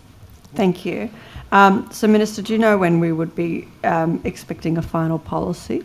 Do you have a timeline around it? Well, I'll take advice from the department once the whole process is finalised. But as I said, the government is merely implementing the intention of the Equality Bill and ensuring that corrections manages its inmates in the most appropriate way to ensure the safety and security of the facilities. And what's the current policy within corrective services in regards to the recognition of a person's gender? Yeah, look, so each case, we acknowledge there are differences in inmate population, but foremost and fundamentally, every decision that is made regarding an allocation or a placement is always done on risk of that particular inmate. Thank you. And in regards to the most recent policy that's being developed, is that being done, and then is that being developed with consultation with people with lived experiences and organisations that represent trans and gender diverse and intersex incarcerated peoples? Can I defer to the Deputy Commissioner? So we have had one meeting with the LGBTIQA+ Council for New South Wales. The intention is that we wouldn't consult on the operational procedure, but we will consult on the broader policy area, particularly around our training and practice and how we want to ensure staff are engaging with trans and gender diverse people to make sure they're using gender affirming language and they're not misgendering people. So we definitely will engage with the people with lived experience around that broader policy context. And so why won't there be a consultation in regards to how, the recognition of somebody's gender is actually implemented in the system? I think the primary reason, and I can refer to my colleague DC Taylor, but we, as an agency, we don't generally consult on operational procedure, but we consult on the broader policy settings that need to inform that operational procedure. So there will be absolutely consultation and engagement with people with lived experience, but in terms of the actual procedure, that'll be informed by that broader engagement. And when you say they will be consulted, are you suggesting that at this point in time that consultation hasn't started, it's just planned at some point in the future? That's right, yes. Minister, do you know how many people in New South Wales prisons do identify as trans, gender diverse or intersex? Yeah, I understand the number is 47. 47. Do you know how many of those also identify as Aboriginal or Torres Strait Islander? That I'll have to take on notice. Okay, the Commissioner's 14, Chair. 14, yeah, thank you. Commissioner's asked 14. Thank you. And will corrections be monitoring how the implementation of the regulations that have already now passed will impact on the health, safety and well-being of inmates that identify as transgender, diverse or intersex? Yeah, look, certainly, managing inmates with an eye to security and stability and the safety of everybody involved in the system, inmates and officers alike, is corrections our number one priority. And so how will you specifically be monitoring the impact of these regulations on this particular population of inmates? Yeah, sure. So I might defer that to the Deputy Commissioners in terms of its operation, but certainly the broader principal guideline is that, safety and security and inmates will be treated and allocated according to their risk. Deputy Commissioner, sorry. Primarily we'll be monitoring that through the establishment of a small team that is called the Gender and Inclusion Team within my division, and they will be the key point of contact for people in custody, transgender people in custody. They currently routinely meet with all transgender inmates to see how they're going, to check in with them, to make sure that they're being treated appropriately, support them with any particular buy-ups or anything they need while they're in custody, and they're also the point of contact if they would like their placement to be reviewed or they'd like to make application for a placement change. Thank you. Is there currently any monitoring around acts of violence, targeted assaults or incidents of self-harm identified as being the result of inappropriate placements? We do routinely monitor all of that operational incident data, particularly self-harm and assaults. But specifically in relation to inappropriate placements, is that recognised throughout that monitoring, that that's been identified by the individual that would be the victim of that? Is that recognised and monitored? Can I just understand the question? So is the question if the person who was the victim of the assault or has self-harmed believes that occurred because they've been placed in the wrong correctional centre? Yeah. I'll have to take that on notice, but I don't believe we're currently collect that routinely, but it would be part of an interview process that would occur with the person. Thank you. Minister, with that in mind, can I ask why that's not being specifically collected, given there's obviously a big risk for that? Or do you mean in particular for transgender inmates, or do you mean the general population? Well, like I said, applications for placement are considered by the Commission. The Commissioner has sole discretion to determine the placement of any inmate, and that is always based on intel that corrections may receive, the risk profile of that particular inmate, and certainly where incidents happen, they are properly investigated, and we'll continue to make the changes to ensure that there is stability and safety within our correctional facilities. Can I just say, Chair, that my staff do a really wonderful job managing many of the cohorts that we have to manage and the difficulties that are associated with that, but this is not a current trend or concern for us at the moment. It has not been, because when they're the consideration and placement of these people, they're managed by a multidisciplinary team in terms of take into each of their circumstances on a case-by-case basis, and their placement is well considered, and we have not seen, whilst we do manage the incidents and the trends in relation to incidents that are occurring across the state, that has not been a matter for us to have any general focus on. So I think it's a credit to the staff in what they do and how they manage that cohort. Thank you. I'll come back with some follow-ups, but I'll throw now to Ms. Kate Fairman. Thank you, Chair. Good morning. Good morning, Ms. Fairman. Actually, I wanted to just start with some questions for the Building Commissioner, if I may. Good morning, Commissioner. Morning.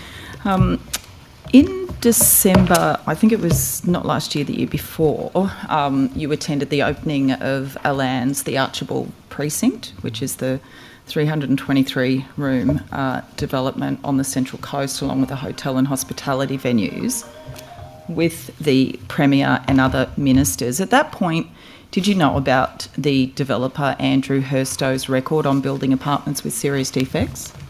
It was last December. Last December. Correction. Thank you. Yes, I'm aware of Mr. Hurstow's experience in construction. Okay, yeah, including one development on Canterbury Road, which was completed in 2019. The Sydney Morning Herald reported that they had seen a 500-page defect report, which was issued in 2025, revealing faults in about 1/3 of all the units, cracking in concrete slabs in the complex's common areas. The report said that these systemic defects demonstrate a continued lack of due care and skill exhibited in completing works. Why is the Building Commissioner supporting developers like these by attending the opening of their new developments? Yeah, Aland is a very good example of what we're looking for as good in the industry. They do have a historic track record which has problems, but they have actively and effectively been meeting with us and working with us to try and improve that. They've retained consultants to review their operations, and we've had very effective advance with them over the past 18 months. Notwithstanding that, we've managed to balance quite well the regulatory action in relation to them. So we've kept that separate as we do at arm's length, and we have concurrently taken effective regulatory action against them at the same time as recognising the advanced quality of the work that they've been able to deliver. So are you saying that over the last, say, 2 years or so, there hasn't been the breaches and the safe work health and safety breaches as well, that they have significantly improved over the past 2 years, is it? Safe work is a matter for safe work. We look at the quality of construction in the residential sector, and we've seen a marked improvement in the work that they've been undertaking. So recently, for example, this was 5 months after the judgment from the court case in February 2024 regarding, this is a safe work issue, but it's relevant, the workplace injury of Mohammed Hoke, who there was quite a few issues with that situation where he was pinned by a crane's load of steel bars when the operator lost control. I understand that the building, he was issued, Herstow was issued with a $1,500 fine and a reprimand after finding that he provided misleading information by not disclosing his pending criminal charges about this case, in terms of the safe work case, on his company's contractor licence application. So that was, where are we, say mid or to late 2024. The company's still not disclosing, that there's pending criminal charges. So firstly, who would have imposed that fine? Was that a building commissioner fine, the $1,500? That may have been the building commission fine, but I'm not aware. That predates my placement in this role. Do you think it's a big deal in terms of not revealing that, or not being honest, I should say, that there's pending criminal charges on a company's contractor licence application? On a licence application, you're required to disclose if you have a criminal conviction, not if you have a pending criminal conviction. Why was he fined then? The fine would have come later, it would sound like. I'd have to check if that was a safe work fine or it was a fine issued by Building Commission. So do you know, and perhaps you can provide on notice then, the maximum fines that Herstow, has been issued with from the Building Commission for his works? Do you know that? In the most recent matter we determined was $260,000 fine. When was that again? I'd have to confirm what the exact date was, but it is in the last 6 months, I believe. And what was that one for? It's related to an investigation that goes back 3 years in relation to a utilities asset that was moved without permission. Oh. And you were saying that there has been significant work over the past 18 months. What is that exactly? We had a number of meetings at our office with ALAN's executive team. They were seeking feedback on where they could improve. We gave them advice on areas of additional supervision and a range of other areas. They then undertook to retain Corn Ferry to do a management audit of their operations. As a result of that, they implemented a range of governance procedures for their organisation to improve quality. They also advised us that they had terminated the employment of 6 of their senior executives in an effort to improve the quality of output that they were able to achieve, and a range of other measures that they were undertaking. Thank you. Don't go anywhere, but I just want to throw my question to the Minister.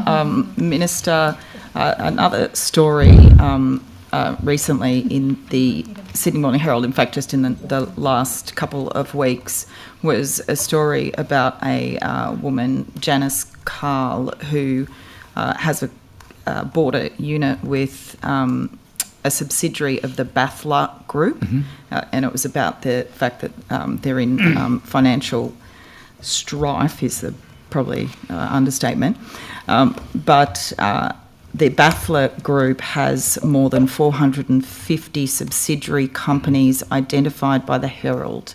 What's the government doing? What can the government do to address the issue? I don't know, there's been quite a few inquiries in this place looking at it as well.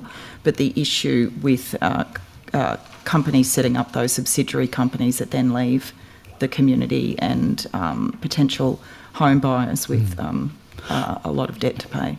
Look, certainly if the question is about what steps the government has actually taken, or through the Building Commission to essentially, which is I gather around phoenixing, is that essentially? Yes. Yeah. So I think one of the first tranches of reform we actually did was around anti-phoenixing legislation. That is, there are restrictions. If you have a history of phoenixing, then you'll not be able to get a licence for quite some time. Also, we've actually improved the Building Commissioner's powers to actually suspend, cancel any particular licence. How was this Baffler group getting away with this then? I mean, we've passed legislation in this place, I thought to kind of address this, as you say.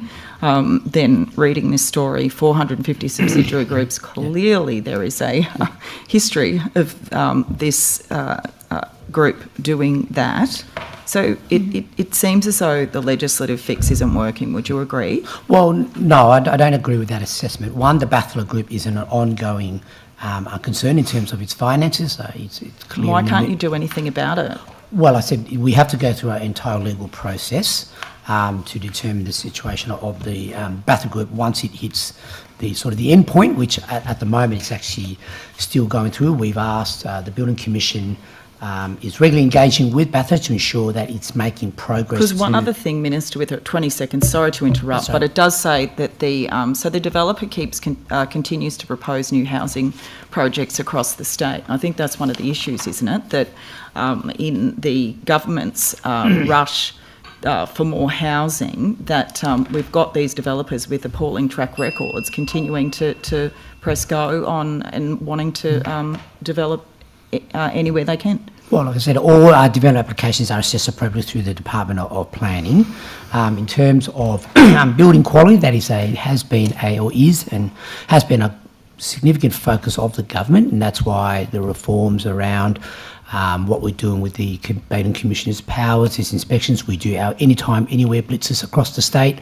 The trend that we're seeing, if I'm not mistaken, the Building Commissioner is that there has been some improvement as a general trend in the building industry. Would that be correct? Yes. I'm out of time, thank you. Thank you, the opposition. Thank you. Minister, what is the current median rent for a house in Sydney? Okay, thank you, Ms. Rose. So it's rent is tough. So the median household rent in Sydney is about $840. Mm-hmm. We've got $850, but at each budget estimates, we do seem to be discussing yet another record high for Sydney rents. When will renters actually see some relief? Oh, look, I mean, only last week, Ms Munro, we released and implementing smart rental bonds up to a $4,000 saving for each renter every time they move home. This is a significant improvement and transformative reform to ensure that we find ways to relieve the cost of the financial pressures on renters. This is, of course, on top of the fact that you can only increase your rent once per year. You no longer have to pay for your own background check, and of course, a fee-free way to pay your rent. So the New South Wales government has a good record when it comes to supporting renters, and the transformative reform it is actually done to help renters. Well, portable bonds were supposed to be operational by 2025. Why has it taken until August this year to commence a limited rollout? Well, I'd also make the point, Ms Munro, that your government took 12 years and didn't deliver one thing. That's the first point I would make. Minister, you promised that this would be delivered by 2025. So why has it taken until August this year to commence a limited rollout? Well, one, it's a big, complex system. You're talking $2.3 billion of renters' money held in trust. In all fairness, the renters of New South Wales would expect the government to take its time to ensure that. Why did you then say it was going to be operational last year? Well, look, I said, this didn't get less complex. No, look, I think a system of this size, with the monetary value that's actually involved, I think taking a careful, considered approach is the way to go. Let's not forget, the government has been able to deliver this which the former government didn't Can I even just touch understand then, in 12 years. what's the difference in your understanding of this system between making the promise that it would be rolled out in 2025 and then only being able to have it in 3 locations in New South Wales in August 2026? Well, one, thank you for your comments. It's a bit, I've got to say, I find it a bit rich when the former government said they'd deliver it and they didn't deliver. I'm actually asking, you made the promise, Minister, so I'm just asking why your understanding of this policy has changed. No, it hasn't changed. So why did you promise something that you couldn't deliver if it hasn't changed? We've delivered it. I think it's been a transformative reform. Well, is this it? It's done? You've delivered it? 3 locations, we're done? No, I think if you follow the commentary, it is a planned statewide phase rollout. We want to make sure that the system... Was that the original promise, though? Well, we're delivering on our promise to have smart rental bonds, which I've got to say is in great contrast to the former government. When will every renter in New South Wales be actually able to access these bonds? Yeah, our intention is that by the end of the year. The end of this year? That's correct. Every person in New South Wales? Yes, it's part of the planned statewide phase rollout of the system. So renters are being charged a $25 fee to engage in the scheme. What does the $25 pay for? Mainly just to maintain the system.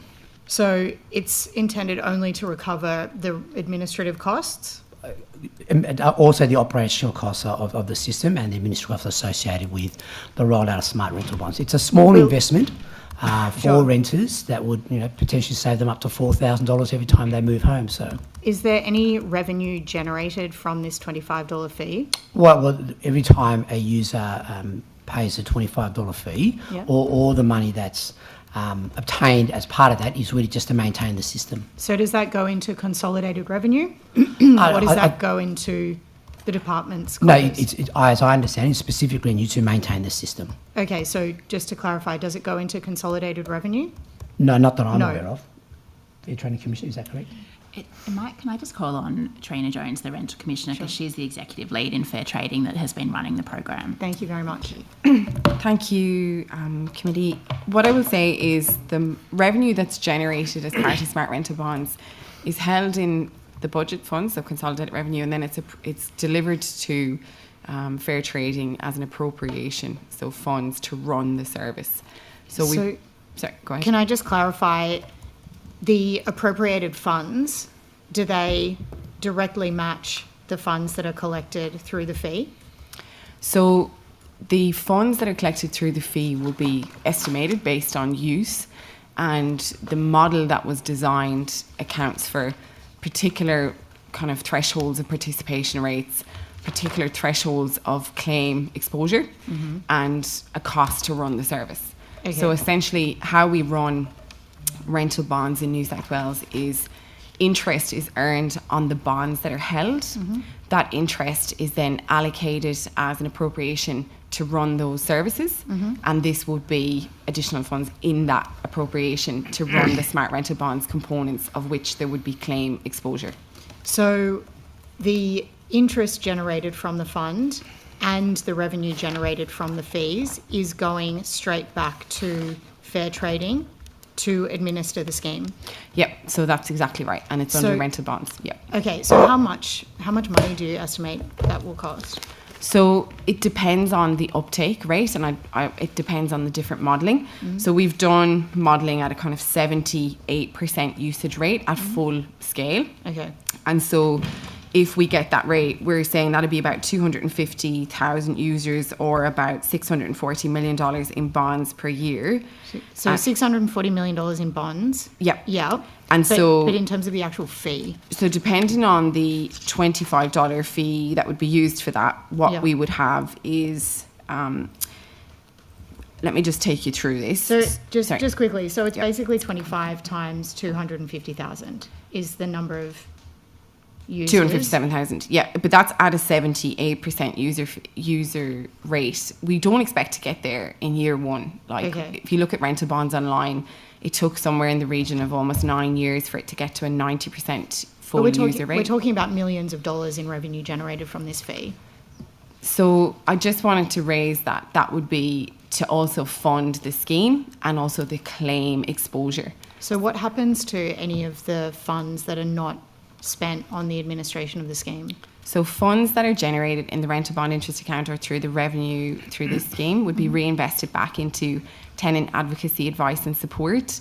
In some cases, there are affordable housing programs, in financial counselling services and no interest loan scheme. So basically none of those funds that are collected through a fee will remain in consolidated revenue or at least distributed to other agencies and departments? That's right. It's all going back into renting support and rental regulation. Okay, thank you.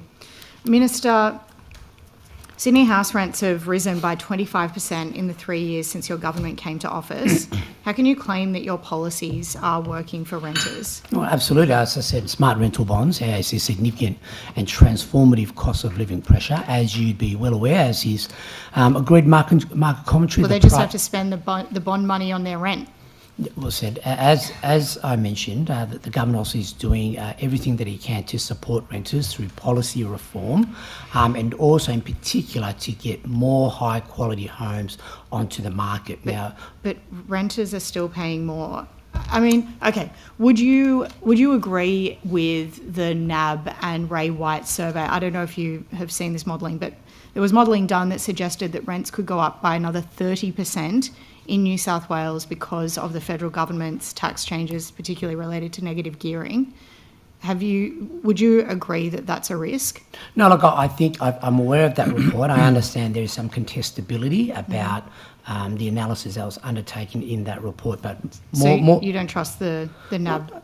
I didn't say that, but I'm just saying there is contestability about that particular report. But more generally, what the government has done in my space or through the rental reforms, and Minister Scully, who's in the planning minister is in the other room, has done all the reforms that we did to get the planning changes to deregulate the planning process, so we can get more high quality homes onto it. In particular, but they're not working, are they? Well, no. And with the federal government's changes, rents are getting higher, even if it's not 30%.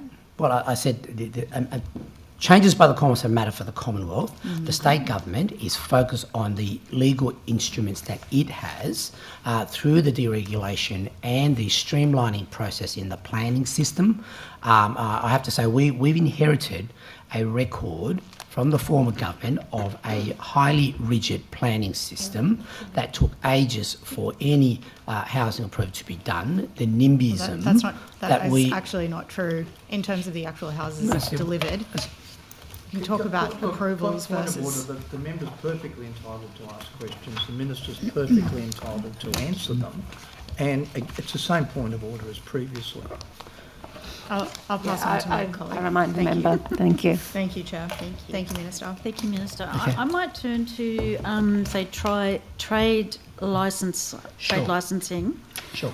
So what is the current, processing time for a complete electrical licence application that needs no further information? Well, this is part of the challenge, Mr. That is the 80% of the applications the Building Commission receives is actually incomplete, so therefore there is obviously time that the Building Commissioner must wait for full information to be provided. But in terms of the actual assessment time, that is actually with the Building Commission. I might ask the Building Commissioner to respond. Typically, if there's no problems with the licence, it's complete and it's a new licence without any criminal convictions, then it would take about 4 to 6 weeks to deliver. So I understand that there has been a wait of, say, up to 16 weeks. Yes. Do you think that's acceptable for a qualified tradesperson? No. Like I said, the Building Commission has been instructed to try to bring these times down. Mm-hmm. You'd be also well aware that the government provided $5 million to actually bring these times down. We've seen some really good improvements. So, for example, the certified timeframe has gone down from 21 weeks to 6 weeks. That's like 70% reduction. The building trade has gone from 20 weeks to 12 weeks, and that's not insubstantial. So, but whilst I recognise that those improvements have been made, we'll continue to make improvements. And your assertion of the 16 week is an outlier. It's not the standard. I said we've put on more staff, more overtime shifts. We're changing our digital system. We're looking for a longer processing the digital phase. We've changed the forms to make it easier. So we're aware of where the choke points are and actually how we actually improve our own processes to actually help these licenses get done. What I'd also say too, Ms McDonald, is that licence approvals do need to go through rigour because we only want those who are able and qualified to get into the industry. So it's not a case of you submit a form, incomplete or otherwise, we approve that. That doesn't work like that because in particular in certain trades you need highly qualified individuals to only be approved for a licence in terms of also ensuring that they actually have the right information. So you mentioned additional staff. So how many additional staff are now processing licences and what improvement has the extra 4.5 million delivered? Oh, well, I just said, for example, the 4.5 million, the certified time frame has gone down from 21 weeks to 6 weeks. The building has gone down from 20 to 12 weeks. Yep. In terms of the number of staff itself, I might confirm 18. 18. I'm advised it's actually 18. Off the 9.2. Yeah. 18.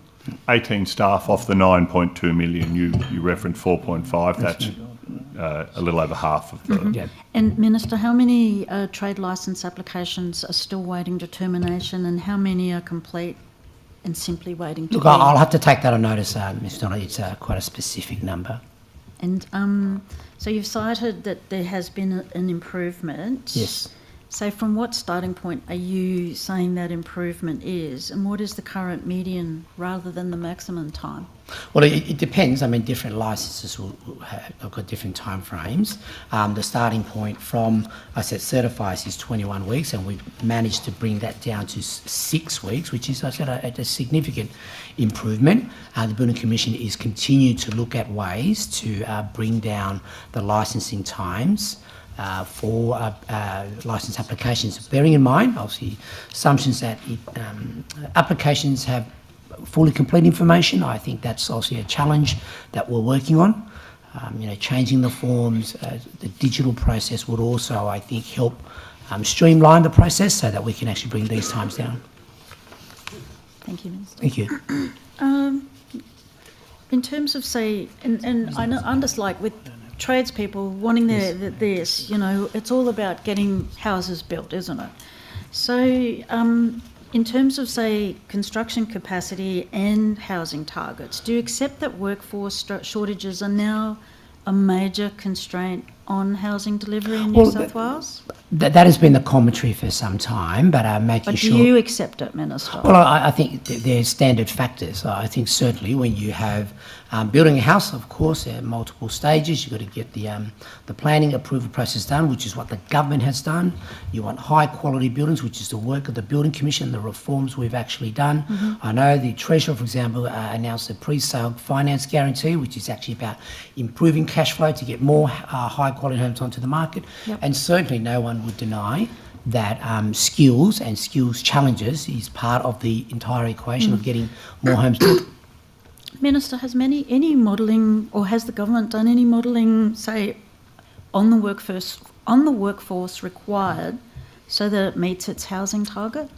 Well, look, I said, we are... yes or no, have you? No, I don't want to get into a simplified yes or no response. The skills work that in the portfolio, Minister Wan is doing exceptional work. I recall it's $3.4 billion that the government has invested in TAFE to ensure we encourage more young Australians, young and old, to consider a vocational training. And this is part of actually building the skills plan to address some of these issues you've identified.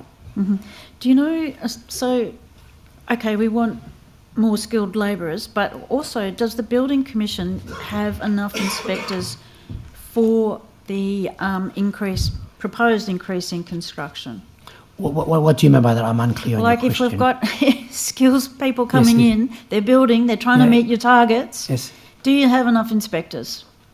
Inspectors for what? From what? To look at the buildings, for the approvals, to get the job done. Look, our compliance and enforcement activity is ongoing. Only last week, I did some media about our work up on the North Coast. Our Anytime, Anywhere Blitzes, Miss McDonald, is all about making sure high quality compliance and high qualities are built. The trend that we're seeing, which pleasingly, is that there has been improvement in the quality of construction, which is something the government has worked extremely hard at. We inherited a number of challenges in the building portfolio, as you would know, with the work of the former Commissioner, Mr. Chandler, in his work, Mascot Towers, which the government has resolved, Opal Towers. So these chapters still loom large in the minds of households in New South Wales, the government, and that's why the work the government has actually done on this front is making sure that quality and quantity must go hand in hand. Yes, but my original question, do you have enough building inspectors to ensure that quality, quantity does go hand in hand? Yeah, look, certainly, you also have to take into account that building inspections are much more targeted and much more intelligence-based as well. So it's a case of using your resources effectively, ensure that we target areas of high risk or builders with a history of high risk, and we'll continue to consider the numbers of inspectors available as the risk profile changes. Okay. So there are a number of ways we do compliance and enforcement activity through technology, but also through the workforce. And Minister, has the government modelled or now modelled project viability in Western Sydney? And if so, Well, when you say project viability, what do you mean? Do you mean financial viability? Do you mean construction? Construction mostly. Look, I think for the government, that issue is really. For the government, the focus is about laying the right foundations in the planning system to the building quality system to get more quality homes on the market. That's our focus.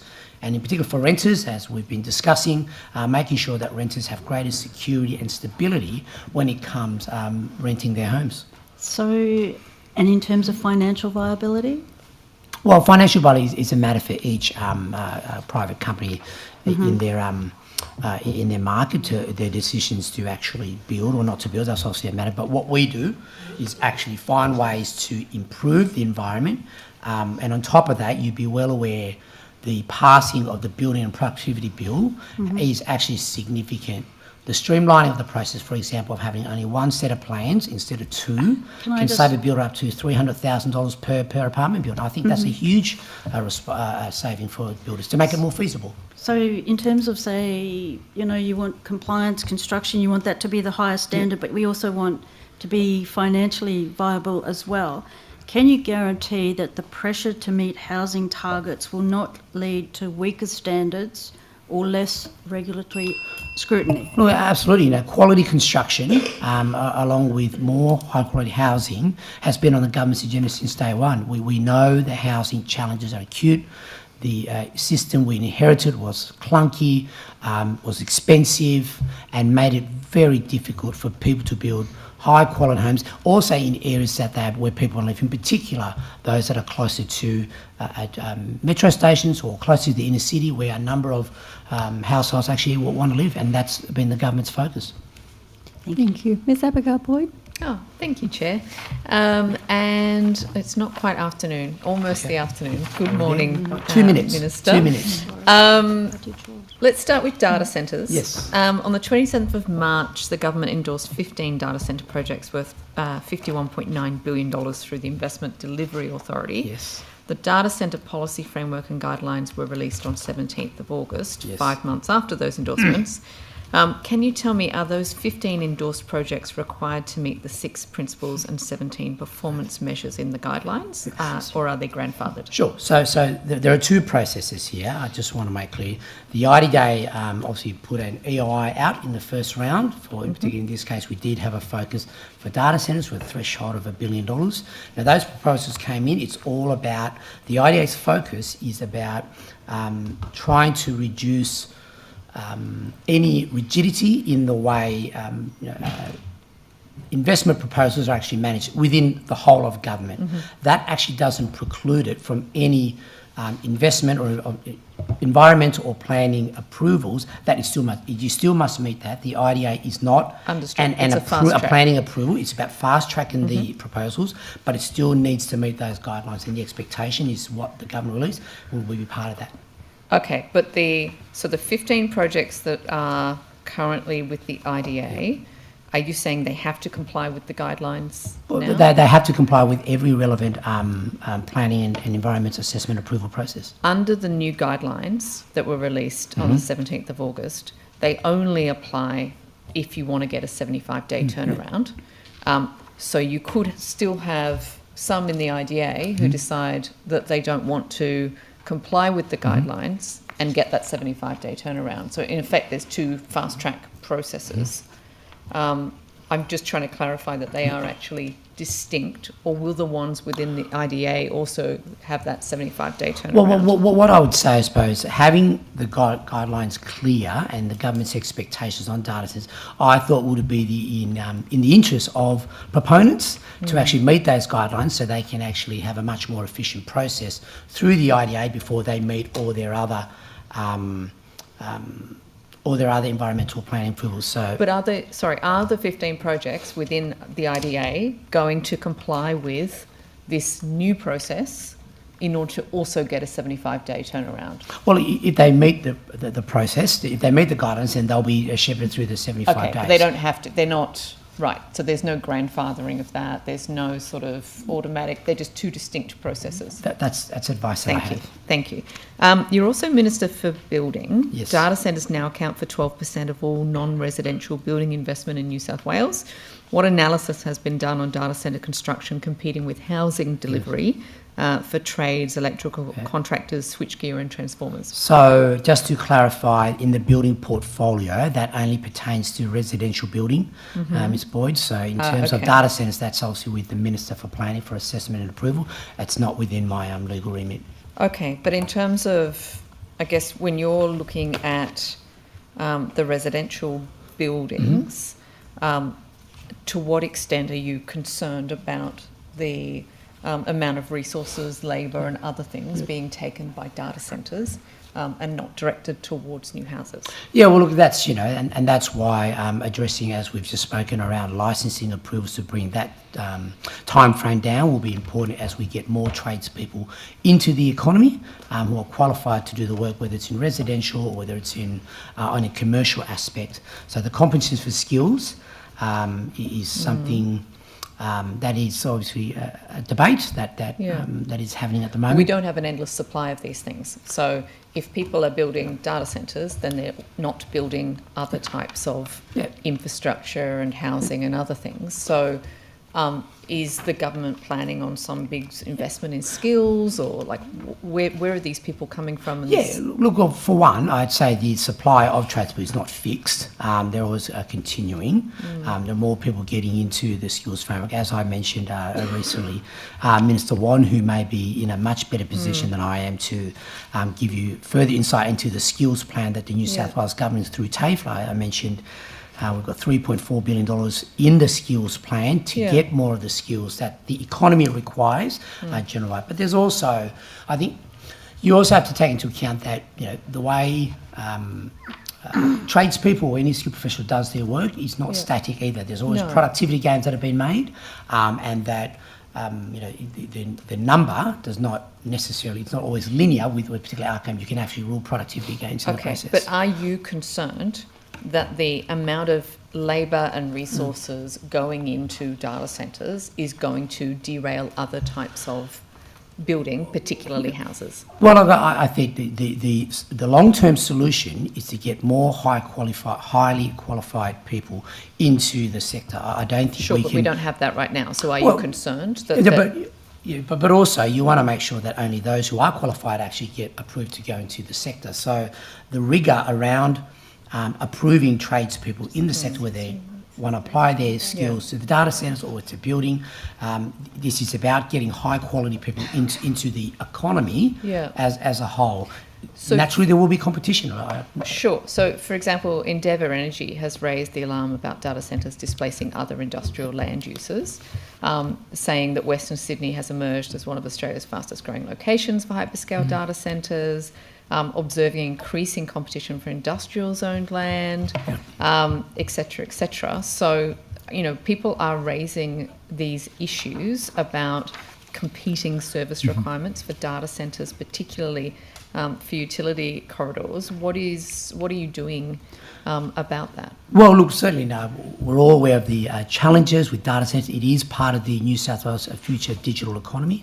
So it's about, in one sense, the longer term solution is about making sure that we continue to attract investment, but also addressing some of the challenges that comes with this particular industry. And the guidelines that the government has released, I think, set very clear expectations on how some of these challenges need to be met. But with respect, they don't. What they're doing is fast-tracking approvals, which will then lead to more data centres being built quicker, which will lead to the competition for resources and utilities and everything else being fast-tracked as well. So what is your government doing to ensure that we still have enough labour and resources and everything else for building houses? Yeah, look, certainly, and that's one. Investing in the skills workforce of New South Wales through the government's TAFE skills plan through Minister Wan. Two, we obviously setting out the clear expectations on the guidelines, which I think will help proponents with the process. And I said an IDA assessment is also not an approval. We are still, proponents of data still have to go through all the environmental protections of this. So look, there's no easy answer to this, but I do think there is. that we could put a moratorium on data centres until we actually have the capacity to build them. I don't agree with that. I know you don't. Assessment. Can I take you to something different then? Sure. In your New South Wales Trade and Investment Strategy 2035, you say, quote, the AUKUS partnership is a key element of Australia's future defence strategy. To attract investment for the benefit of the New South Wales economy, the state must position itself as a top location for AUKUS-related investment, particularly in Pillar 2 capabilities, quantum AI, cyber, electronic warfare and undersea defence technology, end quote. What actions has Investment New South Wales been undertaking to pursue those goals? Yeah, look, the Trade Investment Strategy is a 10-year strategy to diversify our economic industrial base, and defence, as I've mentioned before, is a significant sector in the New South Wales economy. I recollect clearly that it's about 40% of the nation's defence and aerospace manufacturing happens here in New South Wales, particularly in regional New South Wales. So they become significant areas of employment and the economic flow-on effects in those particular communities. So we'll continue to... In terms of, quantum AI, cyber, electronic warfare and undersea defence technology, what is happening in New South Wales to develop those capabilities? Well, like I said, it's also part of the crossover that we're doing in our innovation blueprint to support technology innovation, and that doesn't preclude it from the defence and aerospace sector. This is an important sector for New South Wales, and I would also say... We're not talking about defence, we're talking about electronic warfare, we're talking about weapons development, and in particular, we're talking about the type of AI capability and programming that goes in order to, I guess, make a drone capable of going and attacking civilians in other countries. Is this something that we're doing a lot of in New South Wales? Well, look, one, I would say, in terms of specific programs, I'm happy to defer to the Deputy Secretary, but myself as Minister, I do support the defence and aerospace industry. I think it's an important sector. The weapons manufacturer. For New South Wales and for the nation. And also, as I mentioned, it's really particularly important for regional New South Wales as well. Deputy Secretary, did you want to add any more to Ms Boyd's question? Yeah, sure. I'm happy to talk about some of the initiatives. As you may know, the defence industry in New South Wales is worth about 3.2 billion, so about 27% of Australia's defence industry. The types of activities that we support at Investment New South Wales are really about supporting domestic businesses in areas that are typically crossover areas. So we are talking advanced navigation, robotics, precision modelling that have applications in domestic industry as well. In terms of specific funding, we do things like the Office of the Chief Scientist funds the Defence Innovation Network, which is really about some of those earlier stage technologies. We support New South Wales businesses exhibit. Last year we hosted the International Astronautical Congress, for instance, which brought thousands of people into Sydney and gave our businesses opportunities on a global scale to demonstrate their capabilities. I want to say thank you, but I'll say thank you to you for the information, not thank you to the government for developing weapons. Thank you. Thank you. Actually, I've just got a follow-up question for the Commissioner. You said that the placement of transgender and intersex people within prisons wasn't currently a focus because it wasn't something that was coming up as an issue. I'm just wondering how you can conclude that it's not coming up as an issue if we're not currently seemingly collecting any specific data around incidents that may be occurring because of it. Yeah, so, Chair, thank you for the question. What happens is that across the system, our intel services and our custodial operations review trends analysis reports that happen with incidents that happen within centres, and such that with transgender inmates in particular are a vulnerable cohort. So that would come to my attention in relation to if there was escalation or a trend that was developing, and then we would look at implementing strategies and what are the circumstances behind it. So probably better that I put a bit more context around that comment for you. Thank you. Thank I you. appreciate that. Thank you. Minister, Clause 3A2 of the regulation that the government brought in states that it's not necessary that the determination regarding someone's gender be consistent with the gender identity expressed by the inmate. This is in contradiction to the United Nations standard minimum rules for the treatment of prisoners. How do you explain why the New South Wales government has gone against the UN's recommendations specifically on Well, that? look, the New South Wales government complies with New South Wales laws. I'll leave the international affairs to... I'm not talking about complying with, I'm talking about these are regulations that you have introduced as the Minister. The regulations that you have introduced are in contradiction with United Nations minimum standards. I'm just wondering why a decision was made by yourself as the Minister to depart from those recommendations. The changes in the regulation of the CAS Act in this instance are consistent with the Parliament passing the Equality Bill, and that corrections in managing its facilities must take into account the safety and security of the whole system, and that each inmate, regardless of their gender identity, is always only ever allocated according to their risk. So we are complying with the intent of the New South Wales Parliament, and that the work on managing transgender inmate is only ever done for safety and security reasons. Sorry, Minister, are you suggesting that the intent of the Equality Bill was to not recognise somebody's gender identity expressed by themselves? Well, that's how I understand it, Chair. That is, the Equality Bill made a specific exemption for corrections, given the nature of the operations of corrections in dealing with risk and security, that each inmate, their classification, their risk profile is the primary determinant on where they're actually allocated, and the Commissioner has sole discretion when it comes to the placement of any inmate across the whole network. And how many people are currently being held in prison that does not accord with their expressed gender identity as at today? Look, I understand there are... I might defer to the Deputy Commissioner. I just don't want to get this number particularly wrong.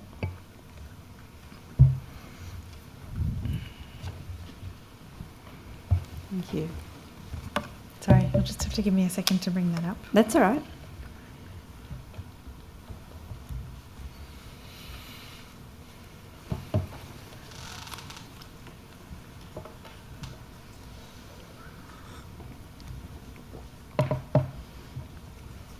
So, as the Minister said, we have 47 transgender inmates in custody at the moment, and we have 46 of those are accommodated according to their biological sex.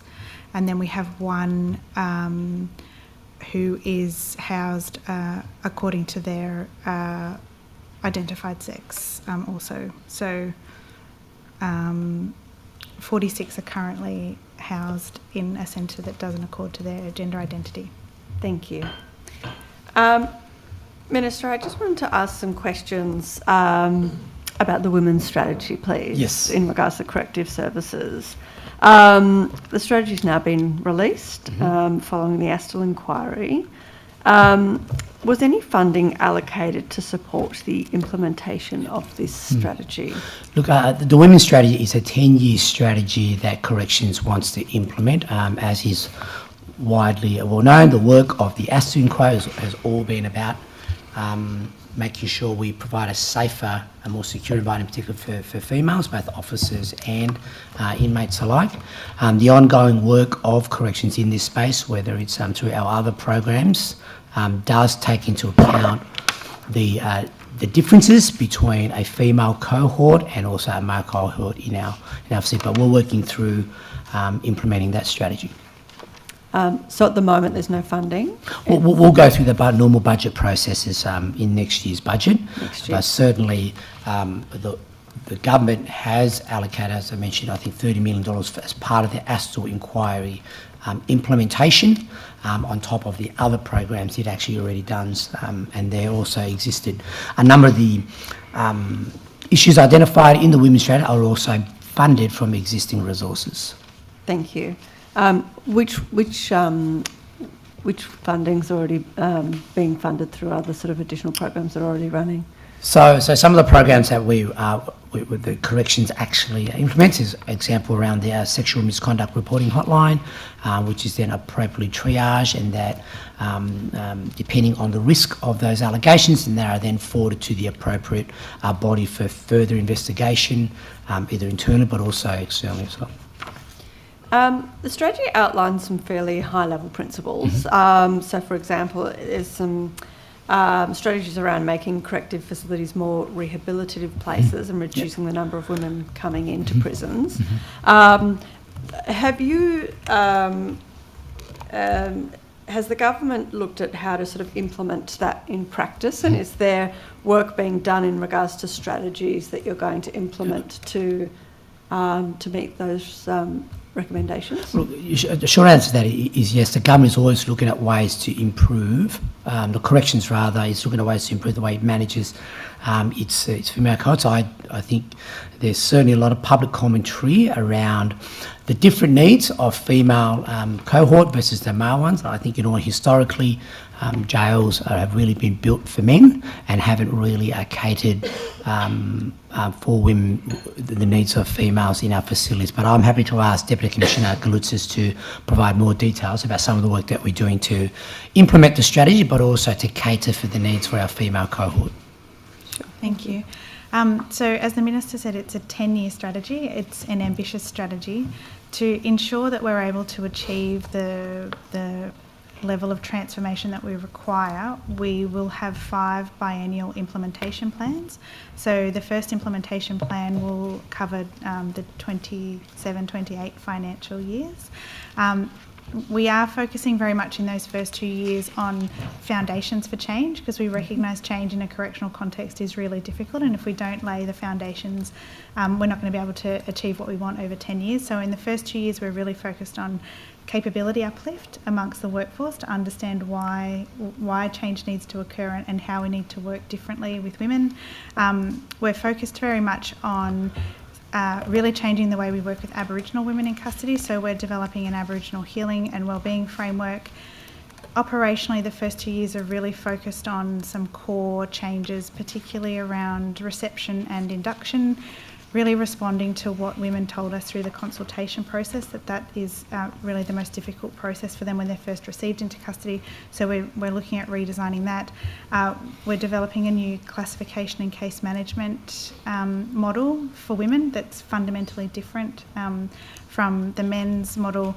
It's going to be very focused on reintegration from the point of reception into custody. So recognising that women spend very short periods of time in custody, we need to be working with them around what they need when they get out of custody from that very first day. So shifting our focus from our traditional service delivery model of custody to a much more community model.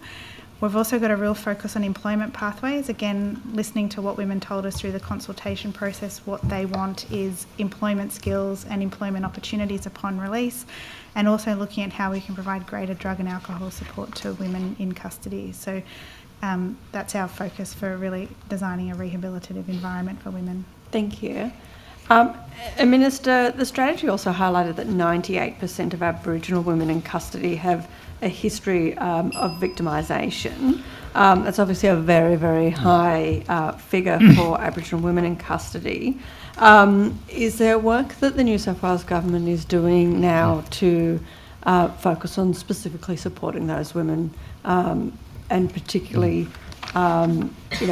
given the fact that they've sort of experienced this victimisation before they've actually entered the system? Yeah, look, thank you, Chair. Look, the Department and the Government is well aware the journey that female inmates have to jail is actually very different to men, and you are right to talk about the trauma that a lot of women have experienced prior to coming to custody, and that's why the women's strategy is all about managing our female cohort differently, specific implementation of the strategy, the work that we've done to understand and to also support the history of female inmates there. So I think the Deputy Commissioner Kaloutzos has actually outlined some of those programs that the government has already done to cater for the needs of women.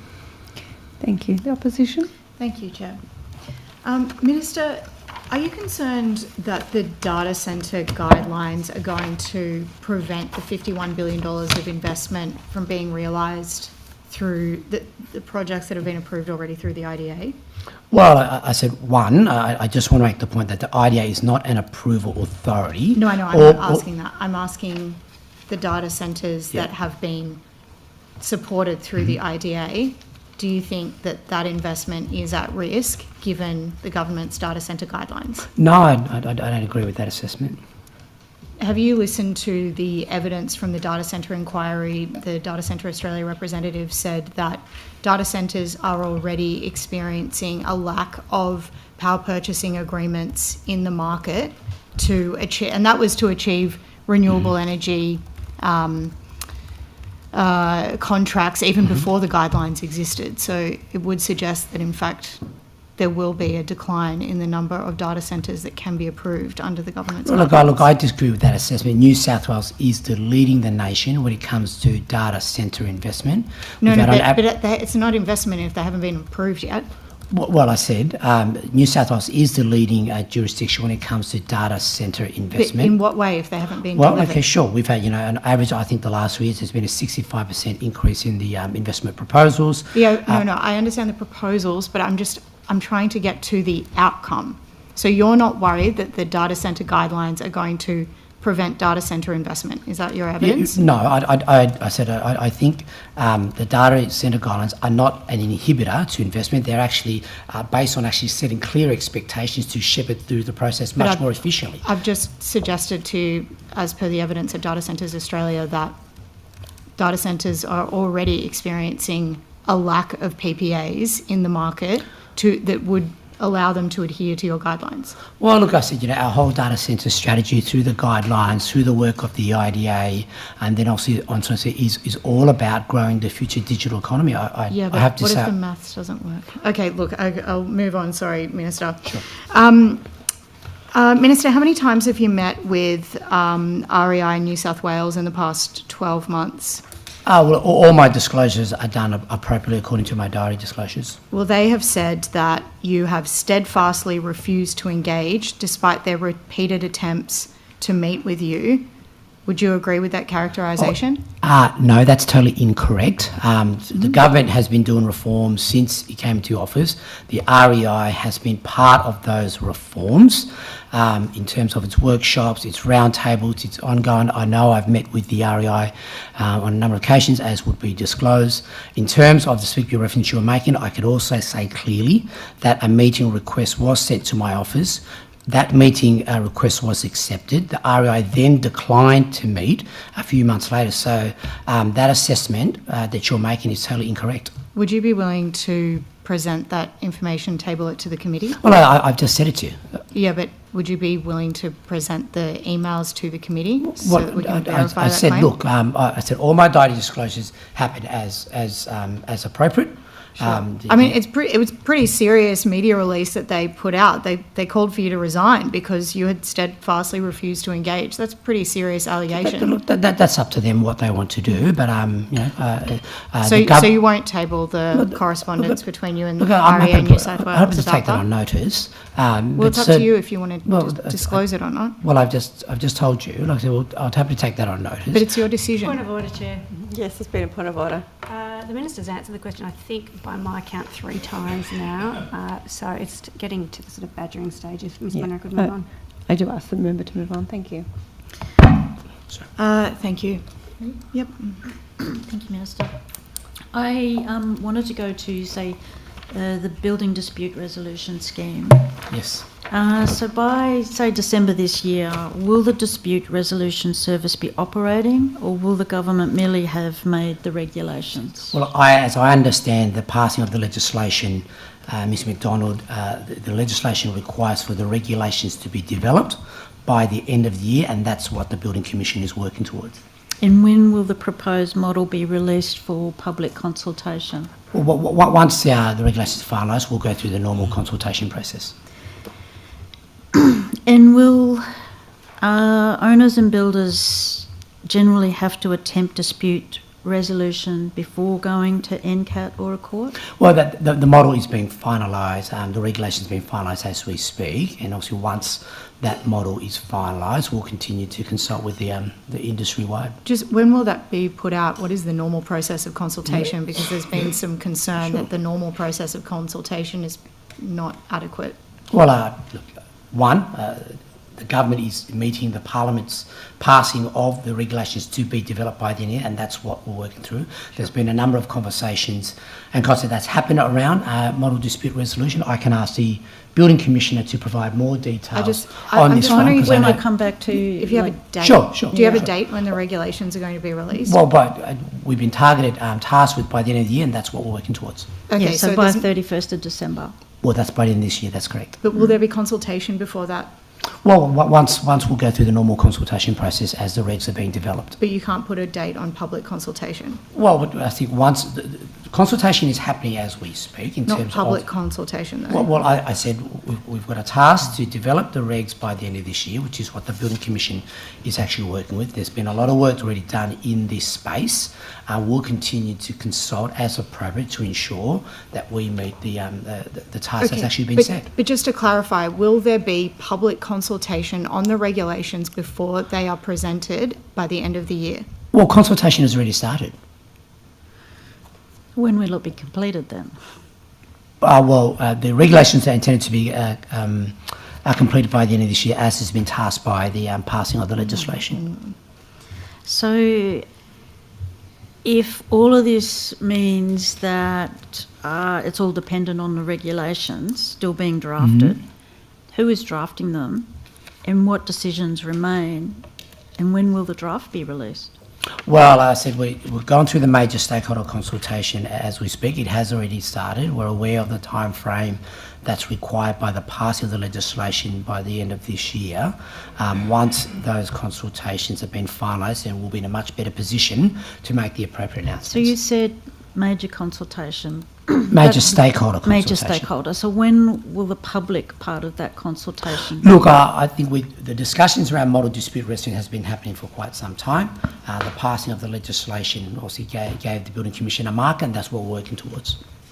Okay. so don't really have a date. Do you know what types of disputes and classes of building will be covered? Well, I think they're mainly focused on Class 2 because that's where the greatest focus is.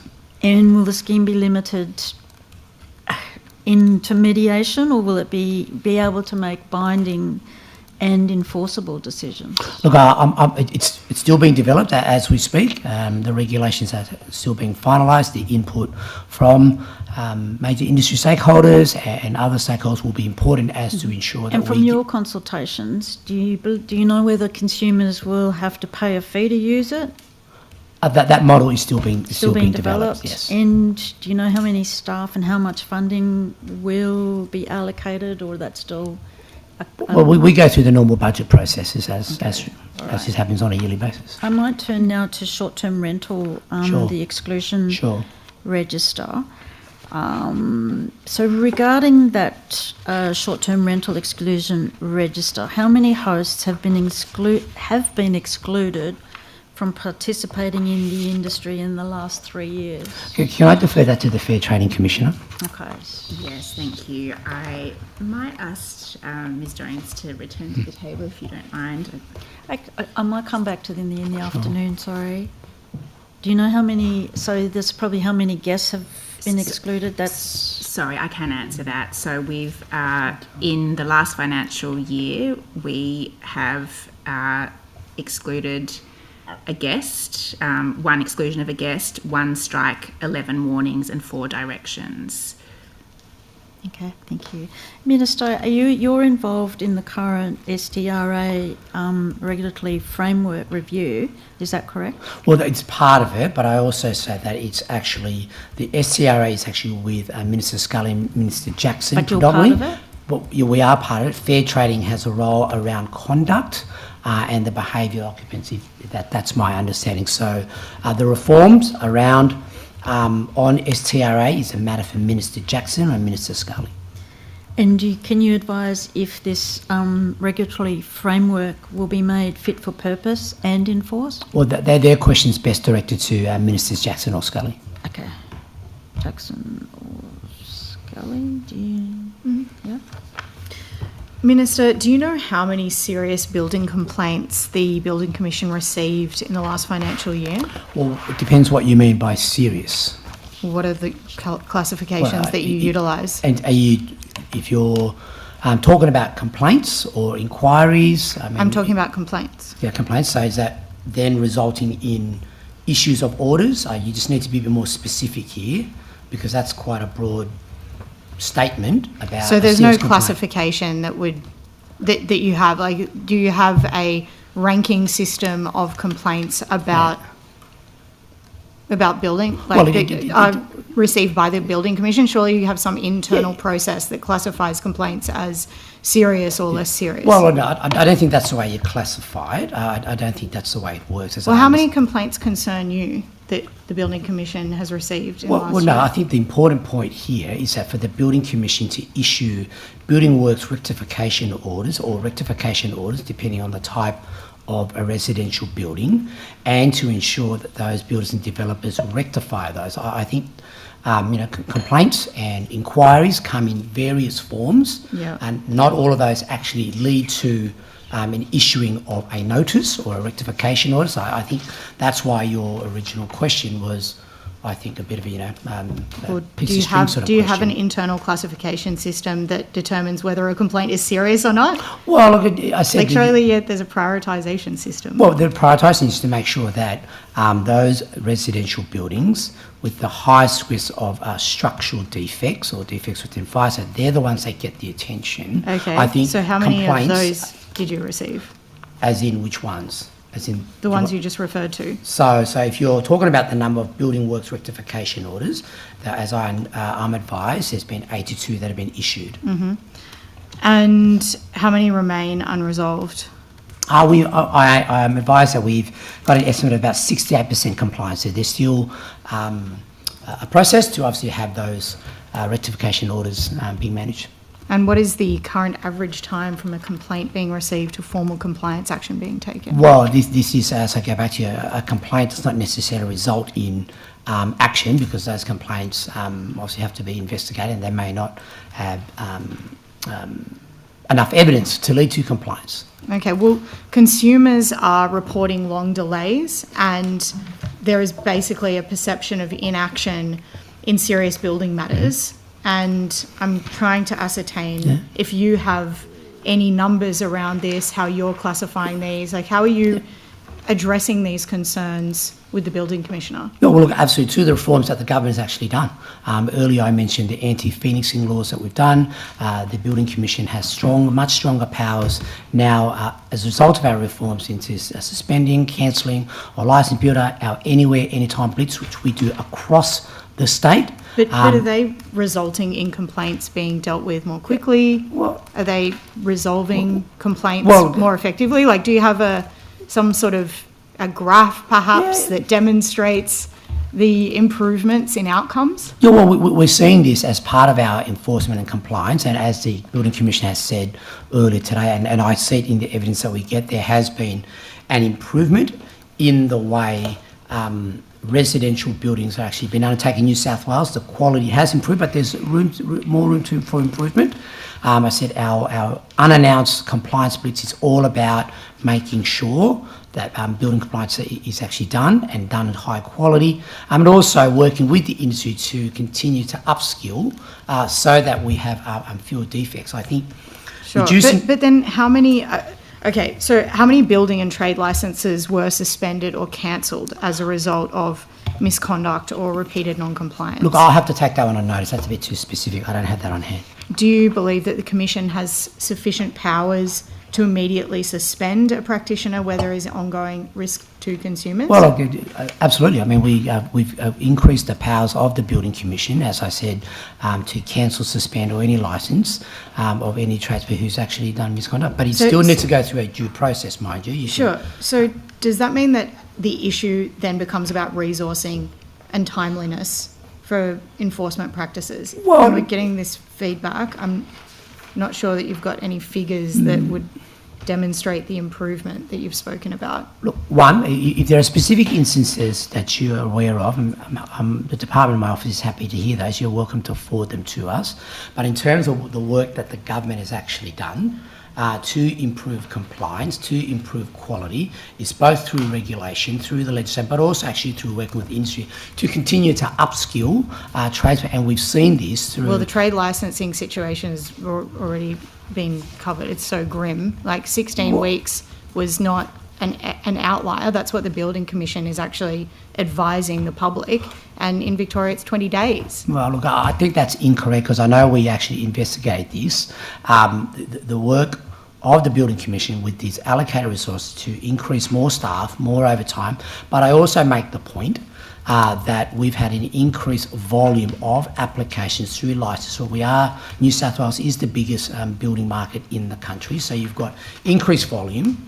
We've got incomplete applications, which then obviously takes a little bit of time to process. The Building Commission is not going to approve every licence with incomplete information. That wouldn't be appropriate. Sure. So, and we're continuing to find ways to moving forward towards digital improvements, changing of the forms to address the incomplete information that's provided, and the progress that the Building Commission has made. As I mentioned, 21 weeks to 6 weeks for certifiers, 20 weeks to 12 weeks for buildings. So I'm not suggesting there's no more room for, because there is, but the Building Commission has been instructed to continue to go down that path, but also you have to take into account the broader context of increasing in volume and also incomplete information. Minister, can I turn to Strata Commission? Yes, so you've had a Productivity and Equality Commission that's reported in February 2026. Yes. So you've had it since February. Yes. What has been decided? Yeah, look, the government will make a decision on the PEC's report at the appropriate time. And so does the government support ending conflicted commissions paid to strata managers in principle? Well, we are examining the recommendations from the PEC's report, and we'll make the announcements in due course. On what date will the government formally respond to the report? Well, as I can't add any more than what I've said. The government will make an announcement regarding the PEC at the appropriate time. Has there been any consultation occurred since the report was delivered? In terms, depends what you mean by consultation. Have you talked to people about Yeah, look, it? I'm always talking to industry stakeholders across the board. And so you're still considering the options of the government, so what issues remain unresolved after 6 months, Minister? Well, look, I think this is a transformative report that the PEC has done. In particular, the government tasked with looking at the market impact that any decision on this front would actually have, making sure that consumers get value for money, understand the market conditions, and ensure that the level of service that they're getting in any change in the strata industry actually delivers for owners and for the industry at large. So it was a comprehensive report. I very much thank the PEC for their work, and the government will consider those recommendations appropriately and make a decision at the appropriate time. And in responding to the report, and you said you've had some consultations, what other consultations do you need to do? And who ultimately is responsible for making a decision? Well, it's a decision of government, and that will be announced at the appropriate time. Yeah, but are you inputting into this? Well, it's my portfolio, so once the government makes a decision... So do you have a position on whether commissions will be banned or phased out, or...? It will be a position of the government. But what's your position, Minister? My position is the position of the government.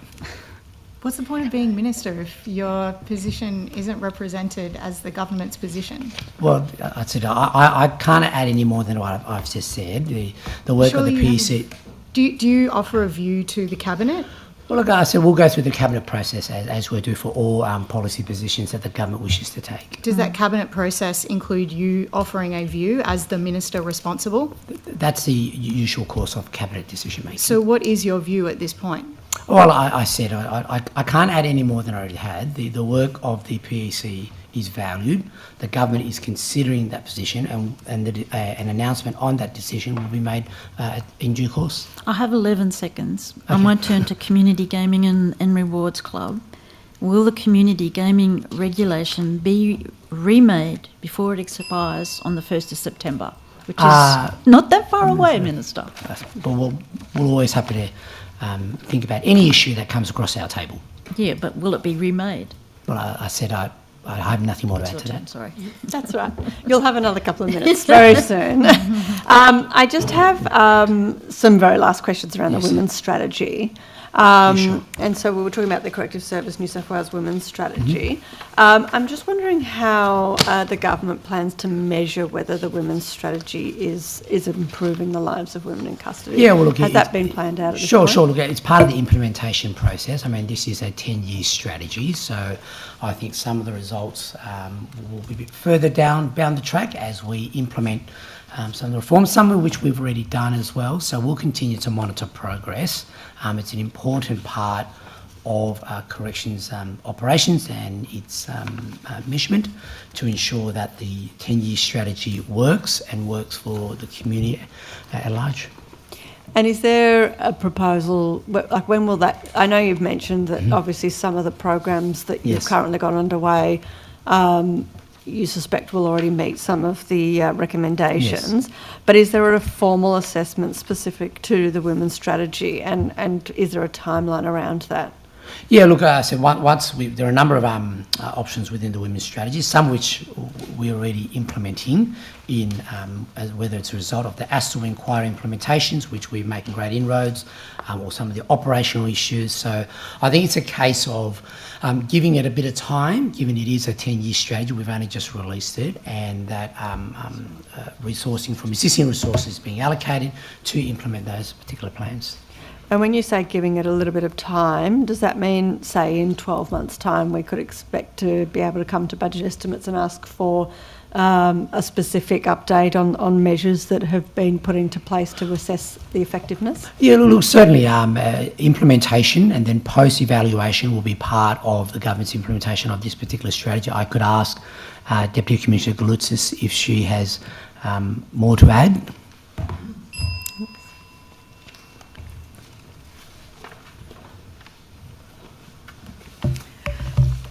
Thank you for the question.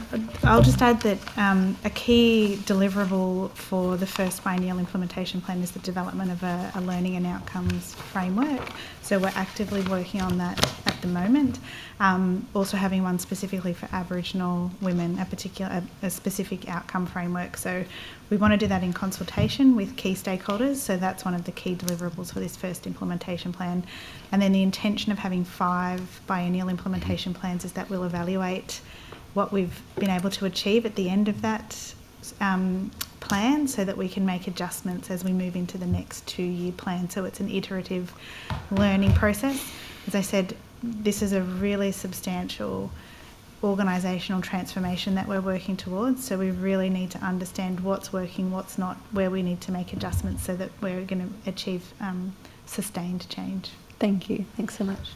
Thank you, Chair. I just got an email. It says, I can tell you firsthand that the Minister is wrong as there is a criteria to assess serious to non-serious complaints. There is a risk assessment done which determines what the next course of action is. The Minister is either ignorant, uninformed or blatantly lying. Minister, which is it? I don't know how you've got that email and who's it from, so I can't really Well, is it comment. accurate? Well, as I said to you, our complaints are made to the Building Commission or to any government department. Sure, but is there an assessment to assess whether it's serious to non-serious? Well, look, I said that's why we have complaints that are significantly serious. Those that lead to rectification orders is the usual triage process. Okay. Sounds ignorant to me. Minister, incentives to attract businesses are not part of government policy was something that Ms McPhee gave as evidence to this committee at the beginning of the year. Do you agree with that statement? I can't recall the context of those statements. Incentives to attract businesses are not part of government policies. Do you agree with that? I think, the best way to create a long-term effective economy is to actually lay the foundations. Sure, but so you don't agree with that? So clarity and consistency in the regulatory framework, a skilled workforce. I'm just asking about your policy. Is it a government policy to have incentives to attract businesses or not? Well, I think we have a range of programs which are all about encouraging investment in New South Wales. The data centre guidelines is an example. Yeah, well, I've the already innovation been through blueprint which we're implementing is an example. So okay. If you're talking, does government provide financial support to some business? We do it through the innovation blueprint. It depends on which context you're talking about. Minister, yes. Labor promised at the 2023 election that it would create one single plain English building bill. Is the government still committed to one single plain English building act? Well, thanks, Mr. Look, we listened to stakeholders and what they wanted, what the industry desperately need is the building and approvals productivity that we actually pass. I think this has been transformative reform, which will reduce costs, streamline approvals, incentivise the take-up of modern methods of construction, which is higher precision, fewer defects, greater productivity, more quality homes onto the market.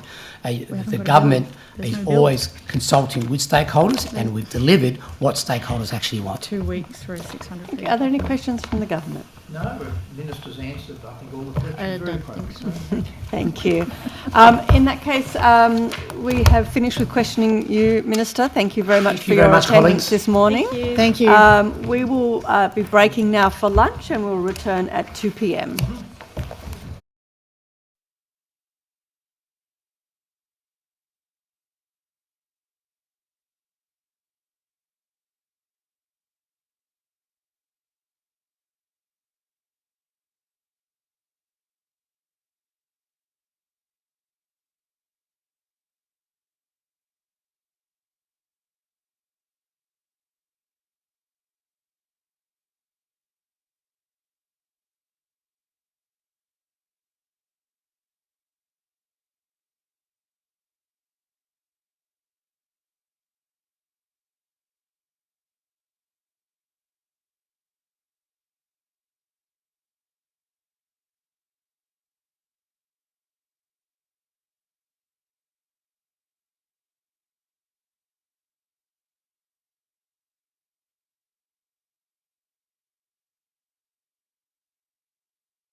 Okay, welcome back to Portfolio Committee 8 Budget Estimates hearing, and I will pass to Ms Sue Higginson. Thank you very much, Chair. Thank you. I have a question for you, Commissioner McCann, if that's possible, if that's okay.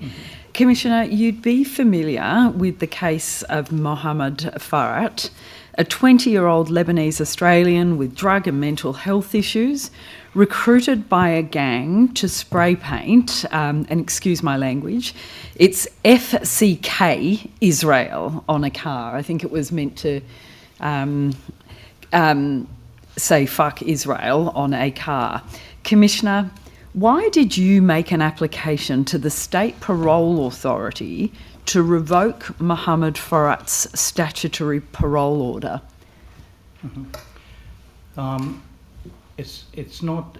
While it is uncommon for me to do that, but the material that was before me at the time when I gave that consideration was that he did pose a significant risk to the community, and the ultimate decision in relation to that is with SPA, and they have determined today that the revocation remains, so... Did anyone from the executive government encourage you to take this step? The Minister, the Attorney General?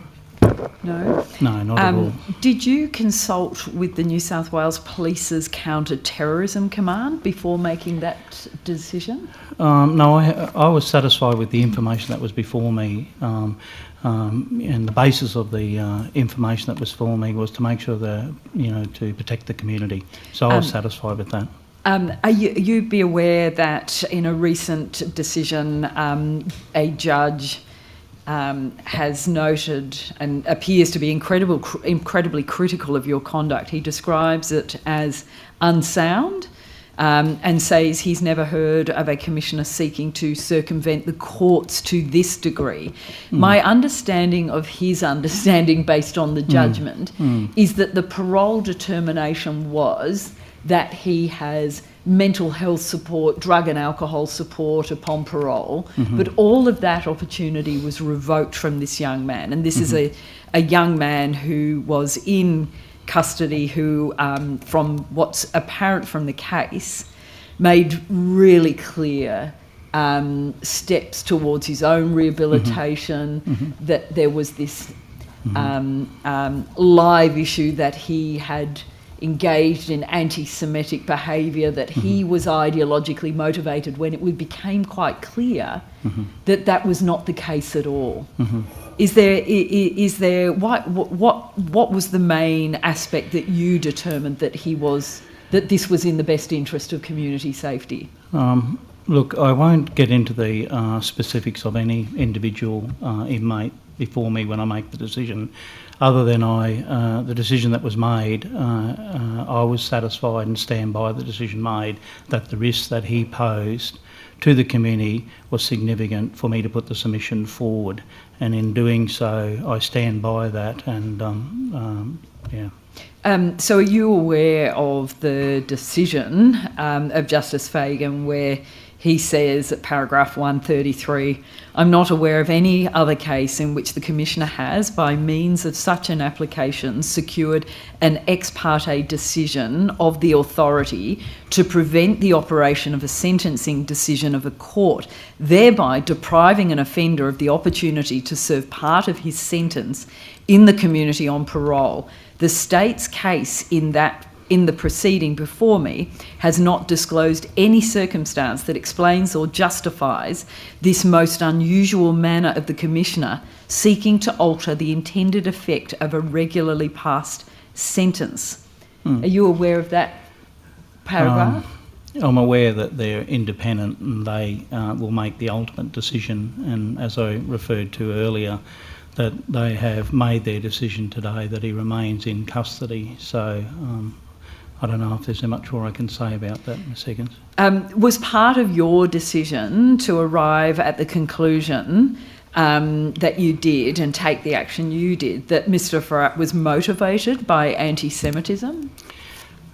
Part of it, yes, and part of it was in relation to the offences that were committed at the time with a co-offender. I see. The graffiti of the vehicle and the... Yeah. Right. Yeah. And so, but you were aware that the police had described his conduct as motivated by organised crime, and because of his well-documented engagement with the community the Jewish community whilst he was in custody. You were aware of those factors? No, I assessed the risks that he was posing to the community on the evidence that was before me.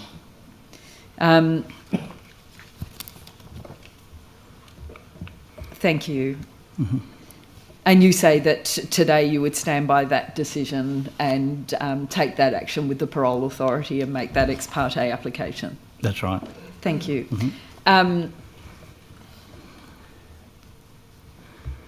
Commissioner, I think my colleague earlier raised some matters about the Ombudsman, but I'm just concerning the inmate discipline system and the significant changes that have happened in that system. And now I know that internally a lot of work was being done to change the system to make it in compliance with the law that had been in place for some time. I've had an opportunity to look through an enormous amount of SO52 documents, and I can certainly see some incredible work that was going into standing up that reform. But of course, the Minns government interfered with that, and the Parliament passed legislation to lower the standard of proof. Are you able to update the committee on what additional training and procedural safeguards have been implemented by corrections now, given the introduction of a lower standard of proof for corrections centre offences? Yep. I might hand over to Deputy Galouris to give you the update. Thank you. Thank you. So as you said, we have been working hard to really redesign or do a comprehensive reform of the inmate discipline system. We did accept all 34 recommendations, and so we've been working towards implementing those. It has been about much more than the standard of proof. We've been really focused on ensuring we've got procedural fairness, we've got consistency and transparency, we've got the review and appeal process in place now. A huge part of the reform work was to rewrite the Custodial Operations Policy and Procedures Manual. That has now been finalised, and we've designed a really comprehensive training package for staff, and that will all go live on the 31st of August this month. And so what's happened in terms of if the inmate requests a friend or assistance or a support person, what's the outcome of that? So an inmate can request a support person, and the Governor can make that determination, and they can, at the moment through the current policy, that's primarily through our SDS, our statewide disability service. We are looking at how we can facilitate other inmates to give evidence, for want of a better word, or to be able to contribute to that hearing through either AVL or other means. That is something that will be available in the new model. And what about the forms and the documentation to be able to understand what happened during an inmate disciplinary proceedings?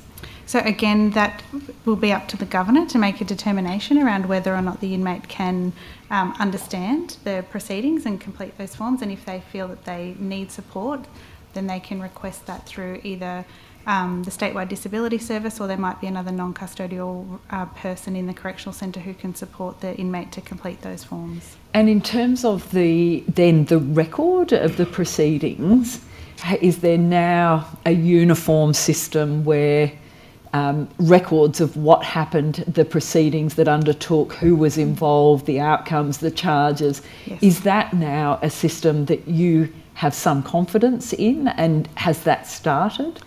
That was a significant part of the rewrite of the COP, and that is something that will be rolled out along with the training at the end of this month.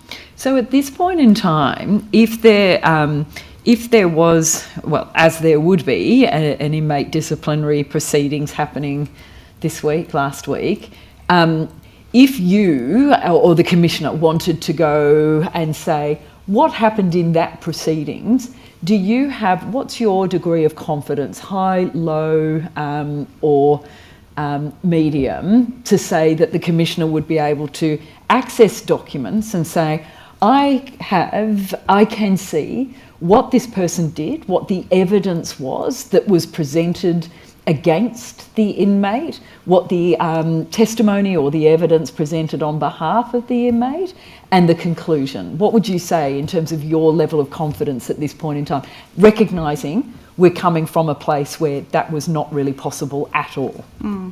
At this stage, that's what we're working towards for the end of this month with the release of the new policy and the statewide training.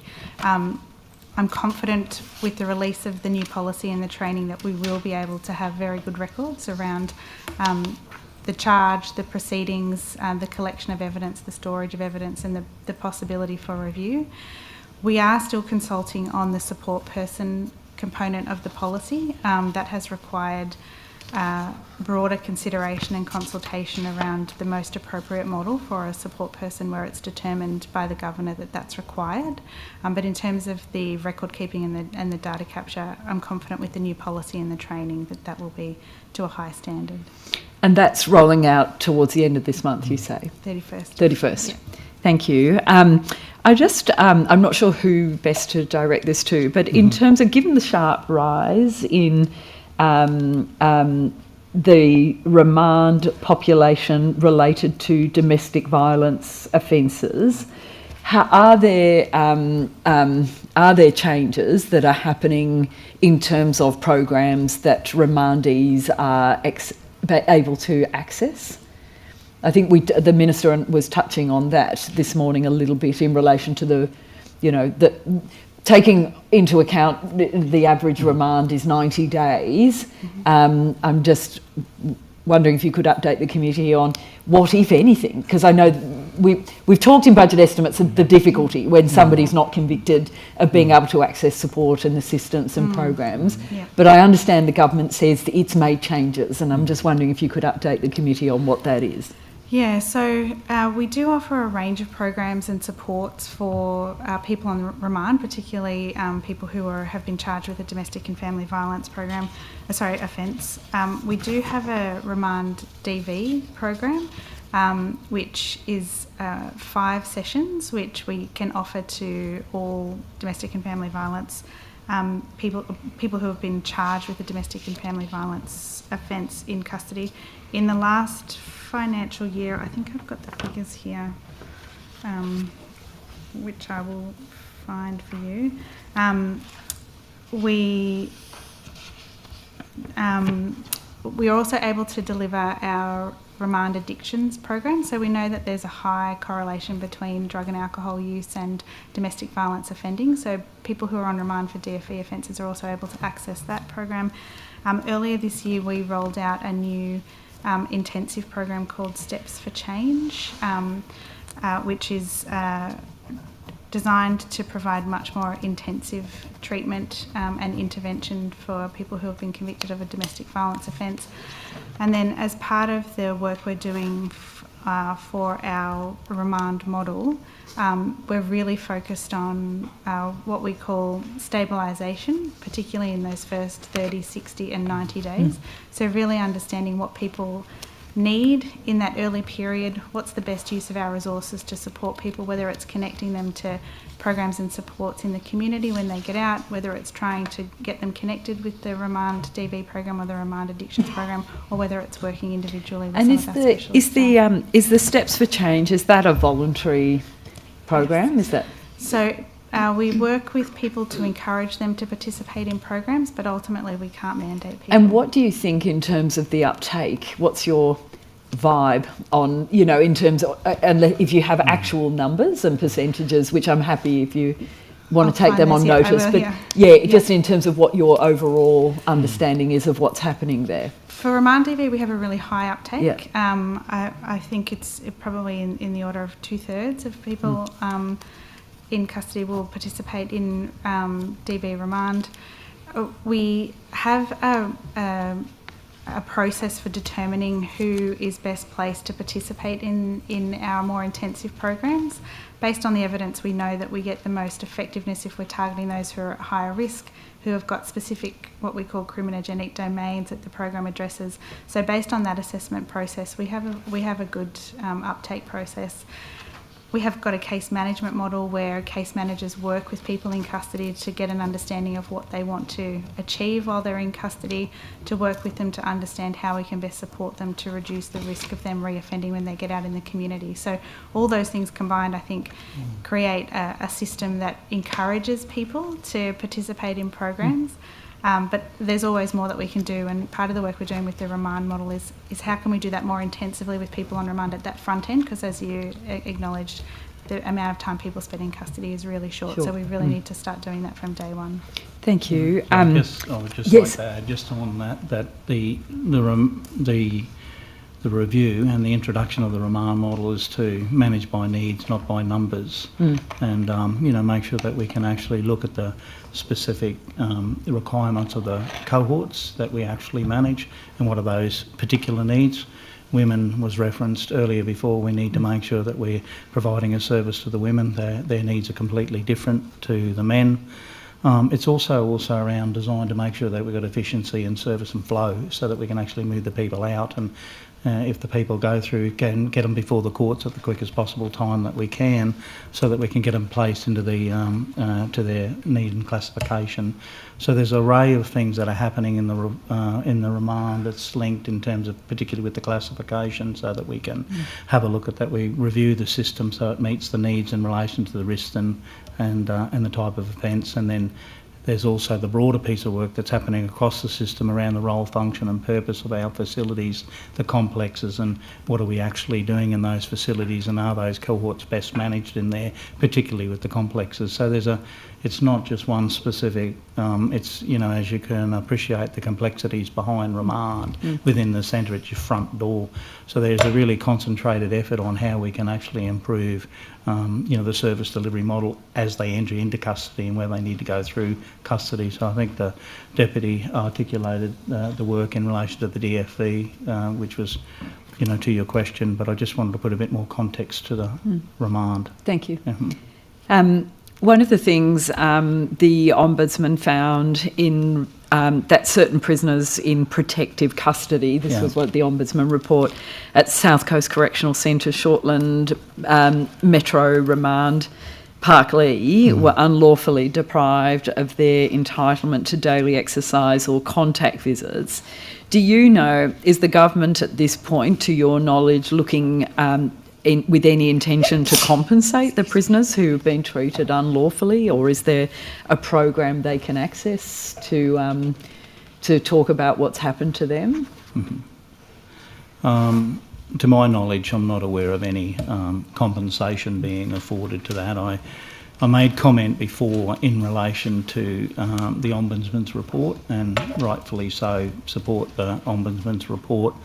And I think that was in the first month of taking up operations as the Commissioner, and very disappointed. So part of the reform as well is looking at the whole cohort, how they manage, including protections, because they're one of those ones that are in amongst that, and how we manage that accordingly. But I think we've done a lot of work now, and we're strengthening the governance around what we're doing, and particularly with that cohort, is to make sure that we've got it reports through now. It's got oversight by the Deputy Commissioner of Security and Custody and Community in the management of those people when they're in our care. So I don't know if there's anything. Do you think that has it exposed the government to potential liability? Is that something you think may be? No,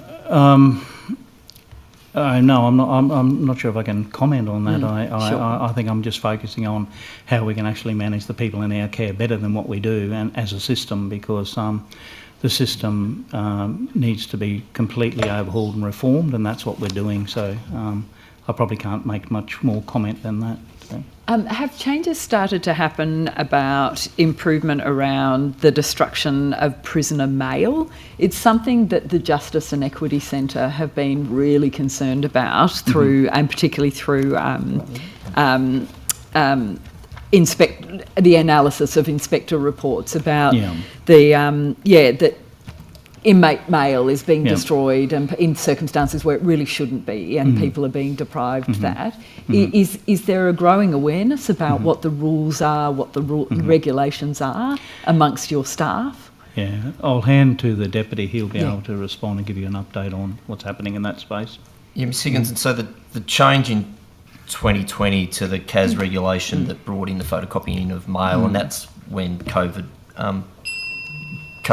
commenced. That was really to do with the problem that we have around buprenorphine and other such drugs coming into the system. And when we started copying mail, we really cut off dead one of the really common methods of trafficking contraband into prison. So that's been a really effective method to close that avenue off. So we have no intention of changing that regulation. We think it's really important, but we do require our staff to administer that in a caring and sensitive and compliant way. So mail is copied, it's colour photocopied. Photos are provided to the inmate as they're sent in, as long as they're not tampered with in any way, and then that mail is destroyed. Our staff take pragmatic and sensible approach around it. We've had in the past, children's paintings sent in, which ultimately cover all sorts of drugs and other narcotics. So unfortunately, the change has been necessary, but it's not that there's a blanket ban on, kids' drawings and those types of things. We ask our staff to make sensible and pragmatic decisions in the context of the regulation change. Look, I'm not sure if they're here anymore, and Mr. Collins, who was in the public gallery earlier, most of the things we agree on with the Justice Coalition, and they support the work that we do. This is one that we don't agree on, and I don't think we are ever going to agree on. But because of the scourge of contraband in prisons, this is a necessary process and one that will continue. Thank you. Thanks, Chair. Thank you.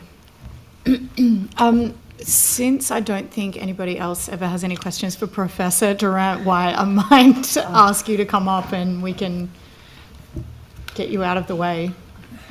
Thank you so much. In the politest possible terms. Professor, I was wondering, so the Office of the Chief Scientist and Engineer budget didn't include no details were included in the budget this year. I was just wondering what the office was budgeted to receive this financial year and over the forward. 25-26 was 70.4 million. Yep. 26-27 is 44.9 million. A lot of the variations is due to the fact that we've completed the RNA facility in April. And so our capital expenditure went from something significant, 36.5 to 0. Okay. And there are no other capital works projects in the pipeline? Not that's going through our budget. Okay. And are you, in terms of staffing resources and the administrative budget, is that a stable budget? Yes, we've had a pretty stable budget for a number of years. Probably the most significant thing is that we now have the Emerging Industries Fund, which is, has essentially built on what we did earlier in the physical and biosciences one. How much has been distributed from that fund? It's just kicked off. So it's more than just kicked off. We're down to interviewing the final recipients. And so that announcement should be between here and at least before the end of the year. Okay. Do you have targets to distribute money in each financial year? Yes, we do, because it's basically an annual budget. Yeah, okay. And what is that target? Well, I'm going to have, perhaps, sadly, going to have to take that on notice, which is unusual for me. It is. It is, I think it's of order about 7 million a year. Okay. I have the overall amount, if you want, which is 21 million over 3 years. Thank you. And so that 3 years is 2026? This year, 26, 27. Yep. And the two following that. Yep, okay. Thank you. And I perhaps should add that our other major item is, the RAP budget, which is the research acceleration one, which is now standing at 10.5 million a year. Okay. The National Space Industry Hub, does that have anything to do with your budget? No, it doesn't. It's with investment. Okay, I'll just wait till afterwards then. And in terms of the Defence Network, that is under you? All the networks, Defence Innovation Network, Sensing Network, and the Space Network, which is different from the Space Hub, are under us, as is S3B and various other things. So what are the budgets for those separate networks? For the three main networks, 1.3 million a year each, and we are, I think, 2 or 3 years into a 5-year commitment. What's happening with S3B at the moment? It has funding, I think, for the next 18 months, and we will, and we are very, very happy with S3B. It's been a major part of industry attraction, and as you know, the AMRF that's being built, and so we would be aiming to look at ways that we can build that in the future. Okay, and with the AMRF, are you engaging with that directly, or is that more Yes, through, hugely. Yes. Okay. I'm on the industry attraction board. I'm on specifically the technical board that's looking at the facilities themselves. I helped appoint the new directors and so on and so forth. So we joined at the hip. Is that what role is that playing at the moment in terms of the Bradfield development? It's a significant role because it's the one that's really trying to attract jobs and industry to that part of Western Sydney. And so the initial AMRF building, I mean, I'm now stepping beyond my remit, but basically, is there to bring in what I would call metal manufacturing, modern metal manufacturing. The new building is dedicated to electronics, primarily semiconductor packaging, PCB boards and things like that, in support of various electronics components of industry. And that is, I think, ground is about to be broken if it hasn't started already. Okay. And are there, and perhaps this is a question for Ms McPhee, are there, what kind of industry partners or investment has been generated off the back of the capability that's been developed in the AMR? I suspect that's a question for AMRF itself, which is with Paul Scully. Planning, okay. All right, thank you. Are you being consulted with regard to the Tech Central governance body? Yes, for many years I sat on it myself, so I'm very familiar with the background to it, and I do talk to the Minister in the Minister's office about it. So is that, when you say you've been involved with that for many years, is that there's a new governance body? There is. I'm not on that. Okay, you're not on that. So what was the old governance body? It was the one headed by David Thodey, if you remember. Yeah. And I sat on that, as did representatives from across the Tech Central environment. And when did that wrap up? Good question. I'm not sure, to be honest. Okay. Like a year ago or like no. 3 years ago? No, more like 3 years ago. Yeah, okay. At least. Yeah, all right. Probably longer than that, actually. Okay. So what has your engagement been with the Minister's office about Tech Central? Just providing, as you would expect, my technical advice, what industries, what they would require. We have a burgeoning, industry, let's say in quantum, what do we actually need to put there? We also do, to be clear, we ran investment funds. So we built, an industry fund effectively for Tech Central. We continue to support things like, NCRIS, National Collaborative Research Infrastructure in fabrication, microscopy, and those sorts of things which underpin the kinds of the industries that are in Tech Central and so on. So we have more than just a discussive role. We actually support things that genuinely go into Tech Central. So when that Tech Central Innovation Fund wrapped up at the end of 2022, was there something in particular that replaced it? No, but for example, we're just talking at the moment about the official launch of the packaging, the semiconductor packaging component of that. But that's taken from here until now to generate and put into place because these things don't happen overnight. Of course. And it's a significant facility. Yeah, That I mean, they were UTS quite and Sydney are significant. running. They were and significant Yep, investments. so it'll literally be launched in the next month or two. Okay, amazing. And that's a significant addition to Tech Central. So are there, I guess with that timeline in mind, what is the next 3 to 5 years looking like if there isn't something similar by way of a fund or some specific support to generate activity in that area? So without wanting to put words in the minister's mouth, you know, I mean, you know, a lot of the funding that we already have will go to, for example, you know, companies or the networks that we have or the infrastructure that we build more focused in a Tech Central, you know, way, as long as it's appropriate, because let's be clear, I mean, although Tech Central is important, there is still Westmead and there is Bradfield and there are other places which are in that sort of thing that make sense for that network, and we will continue to build and support, you know, investment in it. As an example, S3B is already based in Tech Central. Yeah. So is there any incentive that these networks have to develop their activities in Tech Central?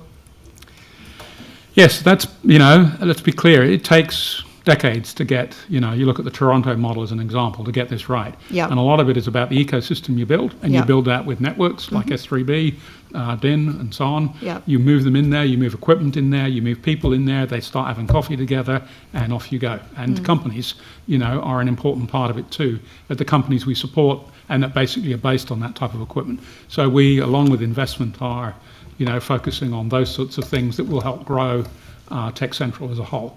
I think the other thing that's worth saying is, you know, we're also focused on companies that make things, not just sit at a computer, if you see what I mean. Of course. And that's an important part of what we're trying to achieve.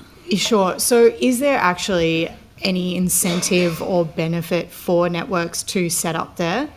Like, I mean, I appreciate very much the ecosystem. Well, I'll pick on something what the minister said. I don't think we pay people to go there, let's put it that way. Okay. But we make sure all the equipment and all the things that we're trying to do are focused there, and that networks that we fund are in there, and so on and so forth. So that's the incentive. Okay, so there, for example, is there a requirement given the DIN or the Sensing Network receive government funding, is there a requirement that they set up in Tech Central? So if I pick a more recent one like the Space Network, yes, is the example, and yes with S3B, yes. Okay, so they were told if you want this money, you have to pick a location in the Tech Central precinct? Yes, it was strongly suggested to them. Okay, and then they go away and find a place. And I think there is good collaboration, because there's Cicada and people like that who have been exceptionally good at building those physical things and hosting those networks and so on. So, yes. Yeah, okay.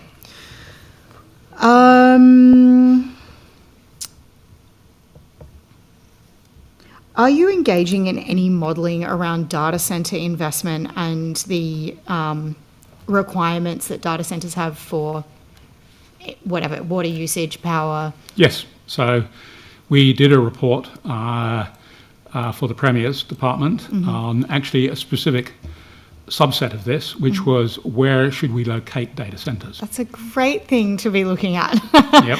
I heartily endorse that work. So we wrote the paper, and I think it's been quite valuable. Yep. And a lot of its recommendations have ended up in the final report that the government itself has produced. Okay. When was that presented to the Premier's Department? A couple of months ago. Okay. Thank you.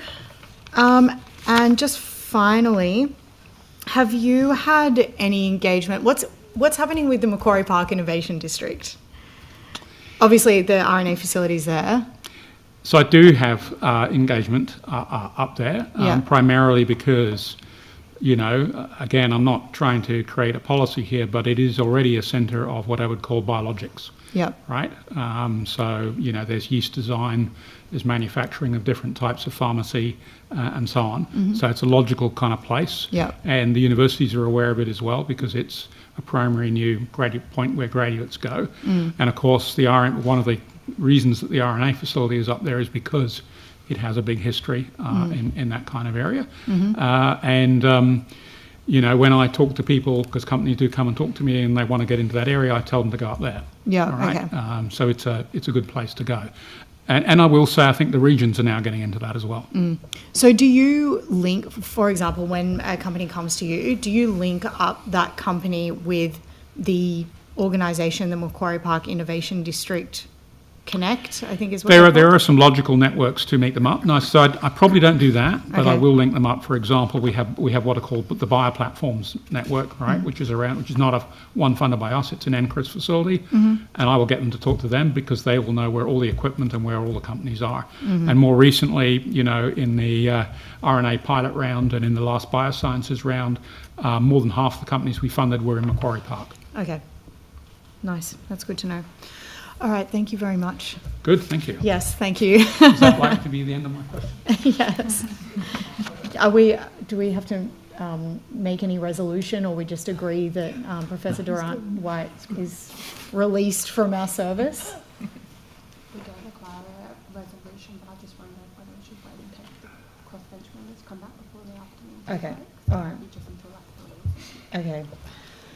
Sorry to get your hopes up. The suggestion is that we wait until the afternoon tea break to release you, just in case there are any crossbench members who come back. Thank you. Thank you very much. Ms. McPhee, may I please ask you some questions? Okay, so the Tech Central governance body, strategic action 1D from the plan is to develop quantifiable targets and progress measures which reflect the strategic outcomes of the economic development strategy and embed them in a new Tech Central governance model, ensuring a clear vision and accountability amongst stakeholders.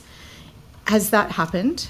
No, so that's underway. As the Minister mentioned this morning, we have just established the Tech Central Governance Committee, and we've been, with that group of senior leaders from across Tech Central, been starting to look at what the work plan and what the delivery model for that work might look like in this collaborative, co-funded environment for the year. Once we've agreed that, we'll then obviously start working on what KPIs we will put in place against the work we've agreed to do. Okay, and who are the members of that body? So we actually haven't announced that body yet. So I'm conscious that it's a commercial in confidence agreement, and I really do want to speak to the other members of the body about what information they want released about that arrangement before I talk about it publicly. Okay, so there was nothing in the MOU that suggested that their names would be public, or? So we typically do agree. I mean, I'm happy to talk about the members of the group. I'm fairly confident they would be comfortable with that, but I just want to flag that I don't want to go into too many details on that agreement. So that is the two universities, so University of Sydney and UTS, the local health district. Sorry? Not Notre Dame? No. Okay. UTS and University of Sydney, the local health district, Atlassian and Block. Okay, and so is it, how many people are on that governance body? So each of the members has a senior representative who sits on the governance body, but there's obviously groups below that work collaboratively and are working on a regular basis to try and implement these activities. Okay, so sorry. How many members of the body? So the ones I just named. So there are four people on the body, plus yourself. New South Wales government. Okay, so there are 5 people, and then. Sorry, 6. Who did I miss? 2 universities, Atlassian Block government. Yeah, 6. Oh, sorry, 6. Yep. My apologies. I put the universities together. Okay, so there are 6 people, and there are groups underneath that, you said? Yeah, so that's the governance committee. So, for instance, I sit on the governance committee. We've had 1 meeting so far. Okay. There's a steering committee and working groups that sit beneath that, who are really the bodies that are going to collaborate day to day to deliver the activities. How were those 6 organisations chosen? So if I might ask Dr. Oldenhoven, who's been doing a lot of the work in this space, to join us. In the first instance, it's really around getting a coalition of those significant entities who were willing in this first instance to form part of that group, make a financial contribution, and sit as part of that governance. It's definitely the first stage. We've always indicated that we would like broader membership, whatever that means, to be as broad as possible. Mhm. But we just wanted to get going and get something established. Yeah. Thank you for that. Enthusiasm. Was there anything else to add? No, Dr. there's Alden nothing to Hogan? add. Okay, No. thank you. Okay. So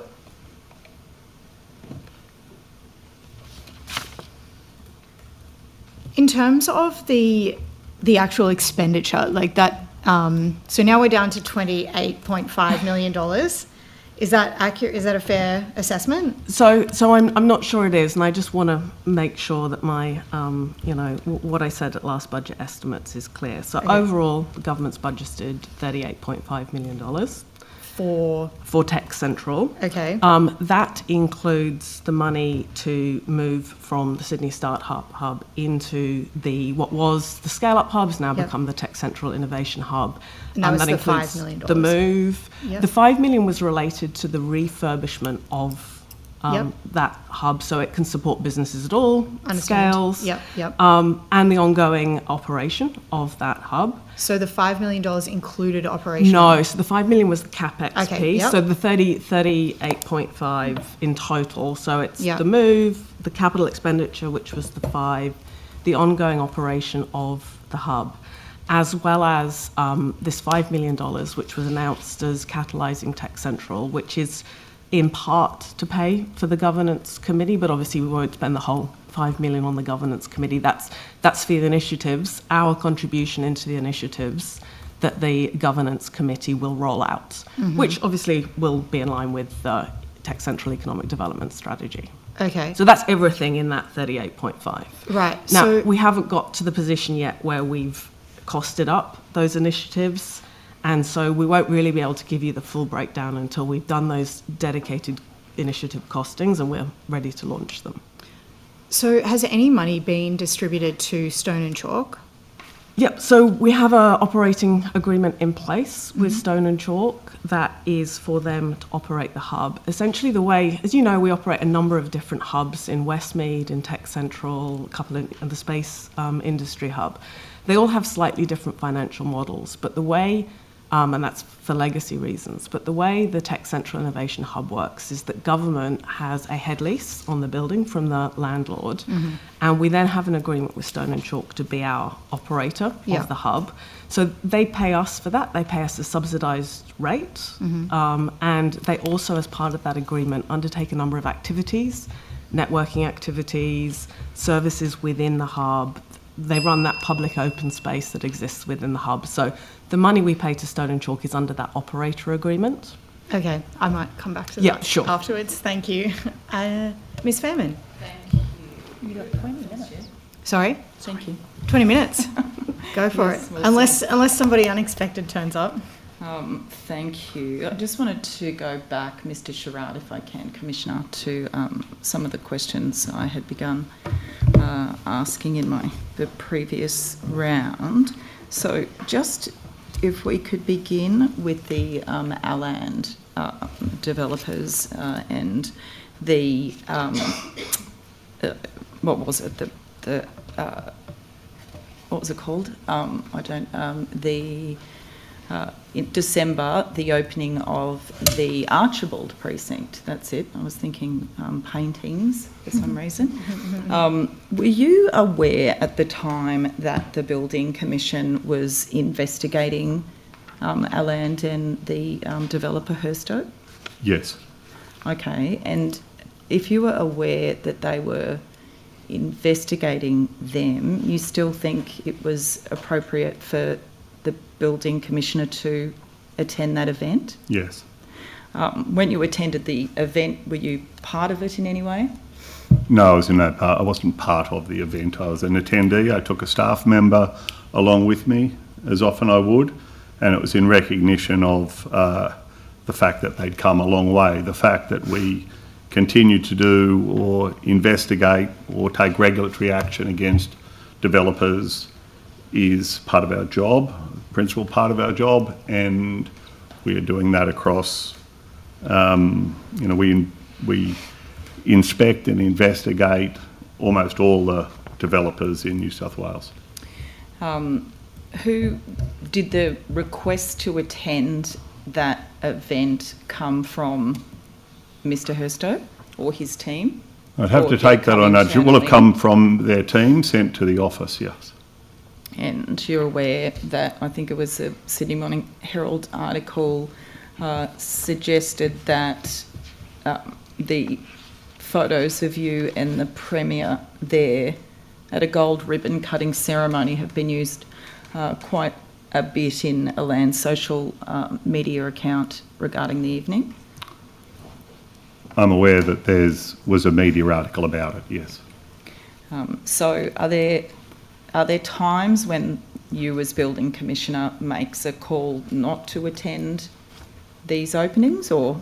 Yes. If we've got what I'd consider a hostile environment with a developer or a builder or an industry group, then I won't attend a function, but I attend hundreds and hundreds of functions a year. I speak at them. It's a big part of how we engage with industry.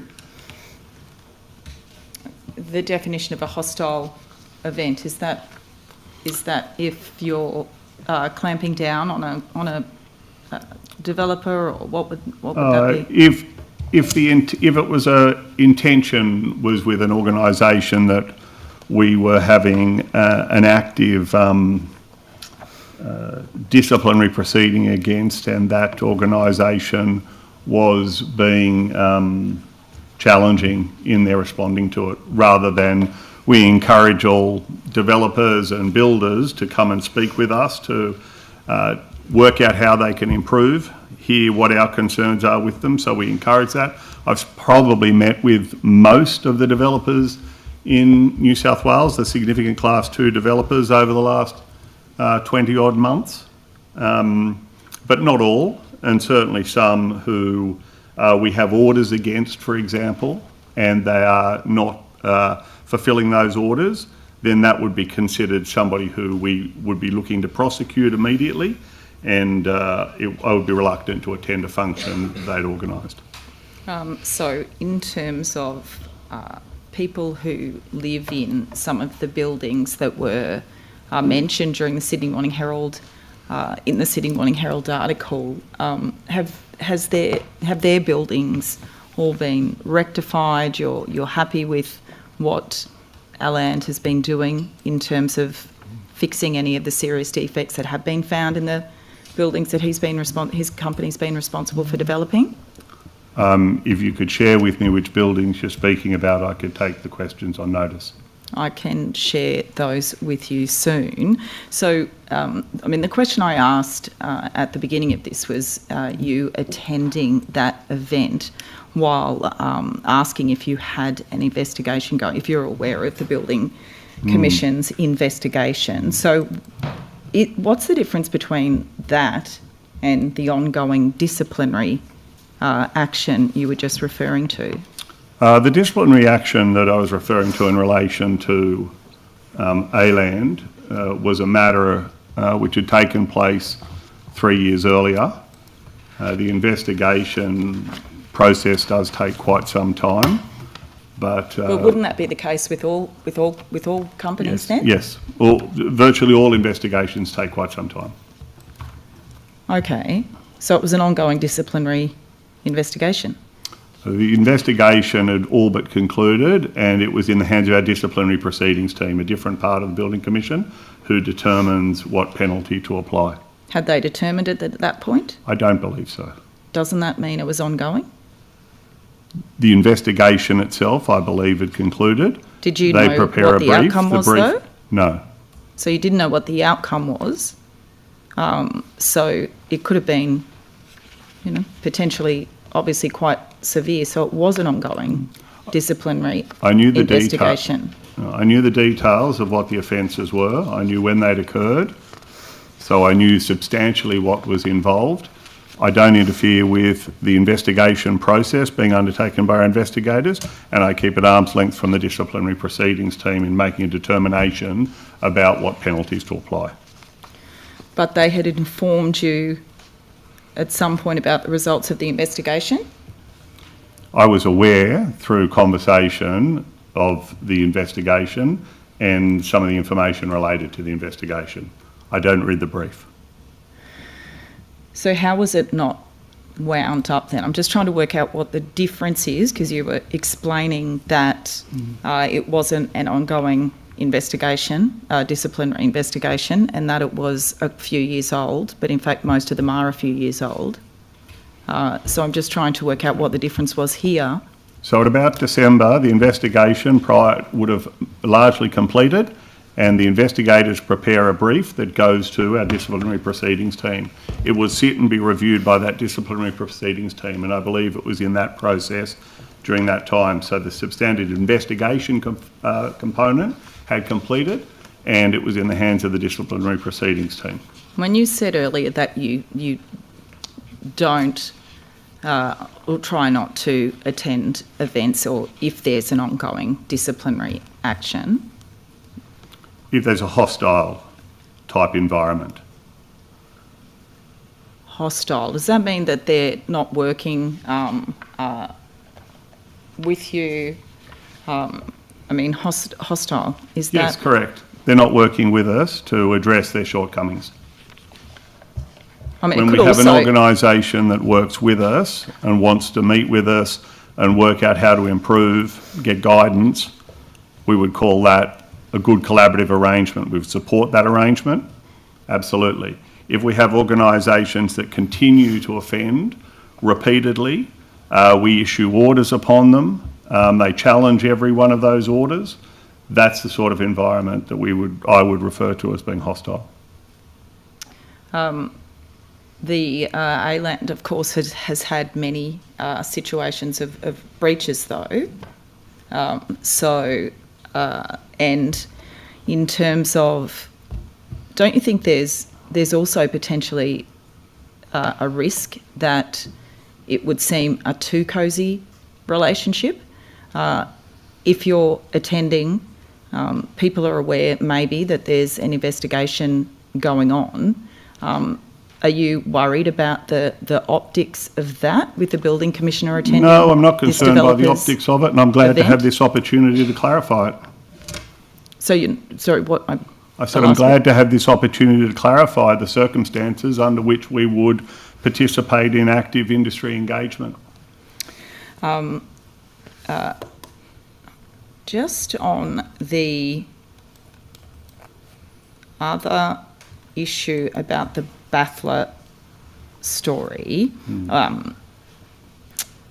what I have been informed is that the building commission has advised some of the people who are still waiting for their apartments to be built that the matter is a legal issue.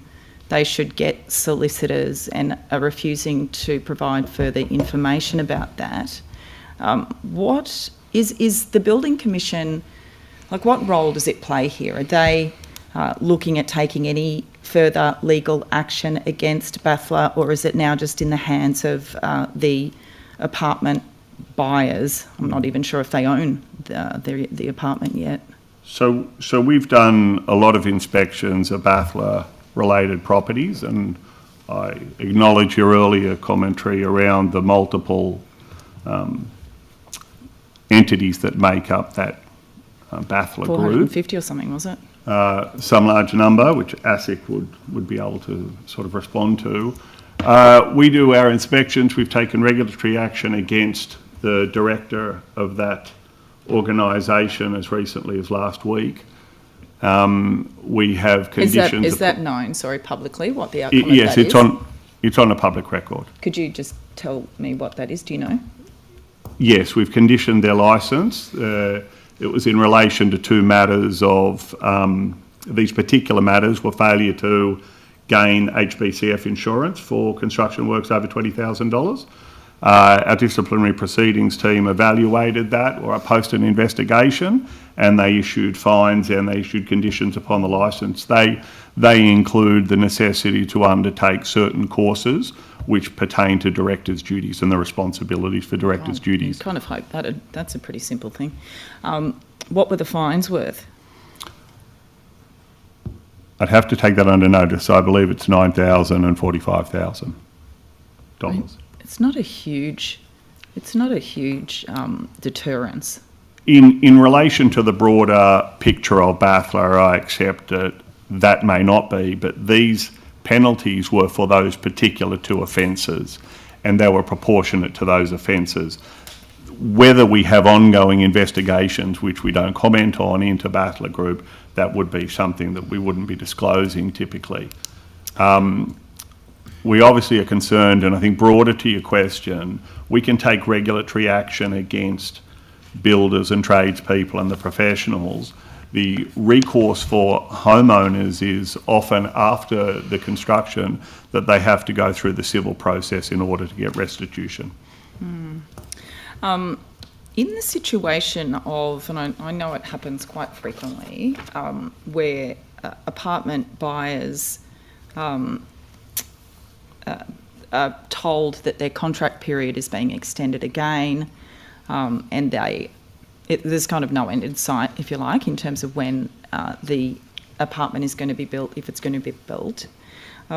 What action is there for the building commission or the government to, well, force them to complete the works? Where do you sit with that? And is there kind of stricter regulation that needs to be put in place to try and make that happen?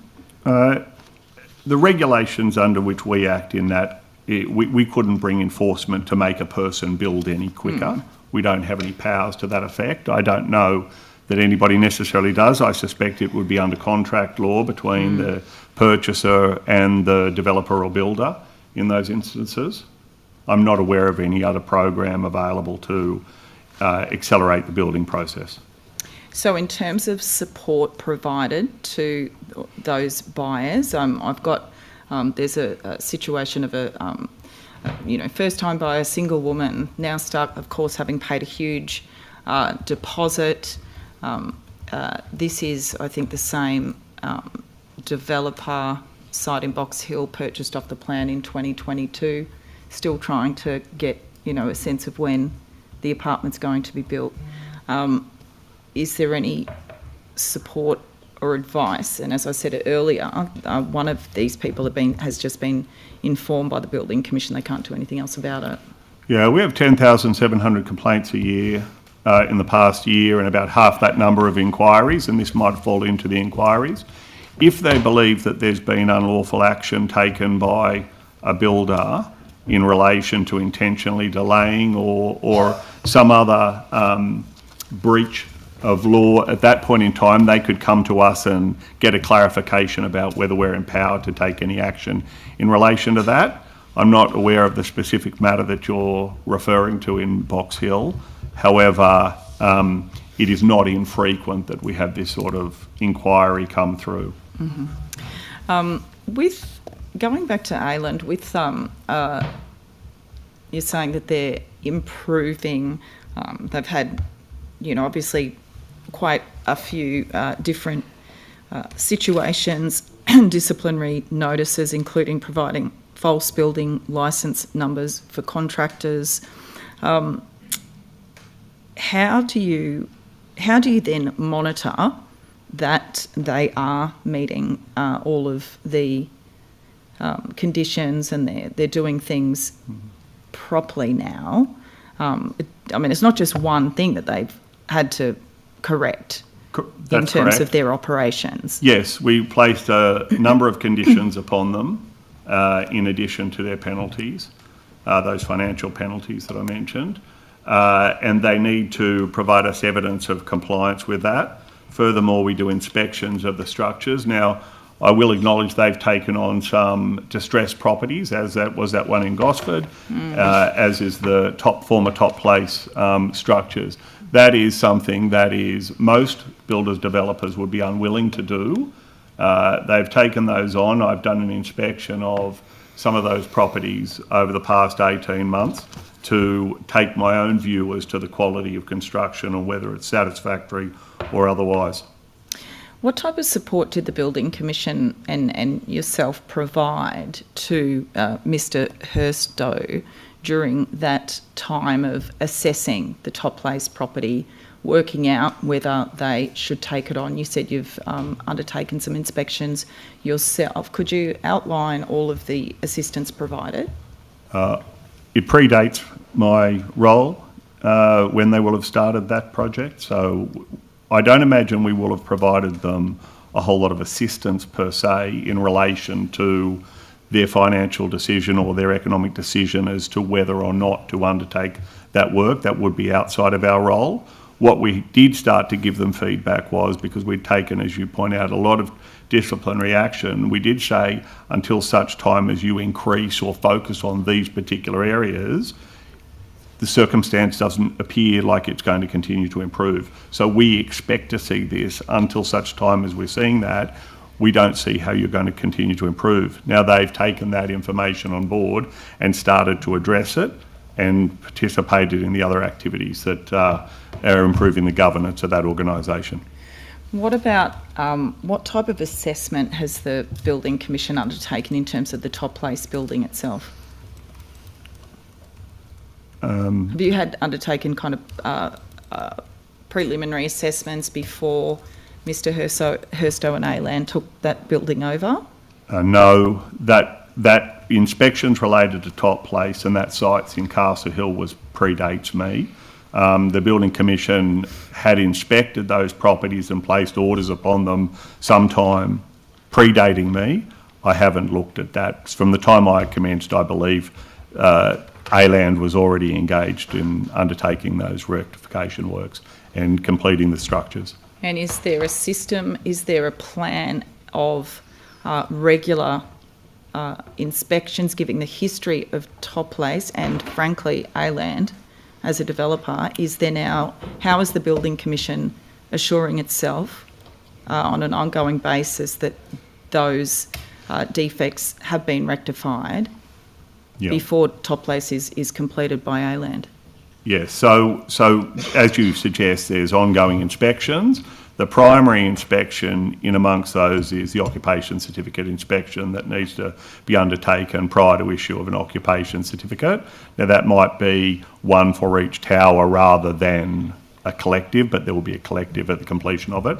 And the OC audits team is within the Building Commission, so we would be doing that. Okay, I'll leave it there, Chair. Thank you.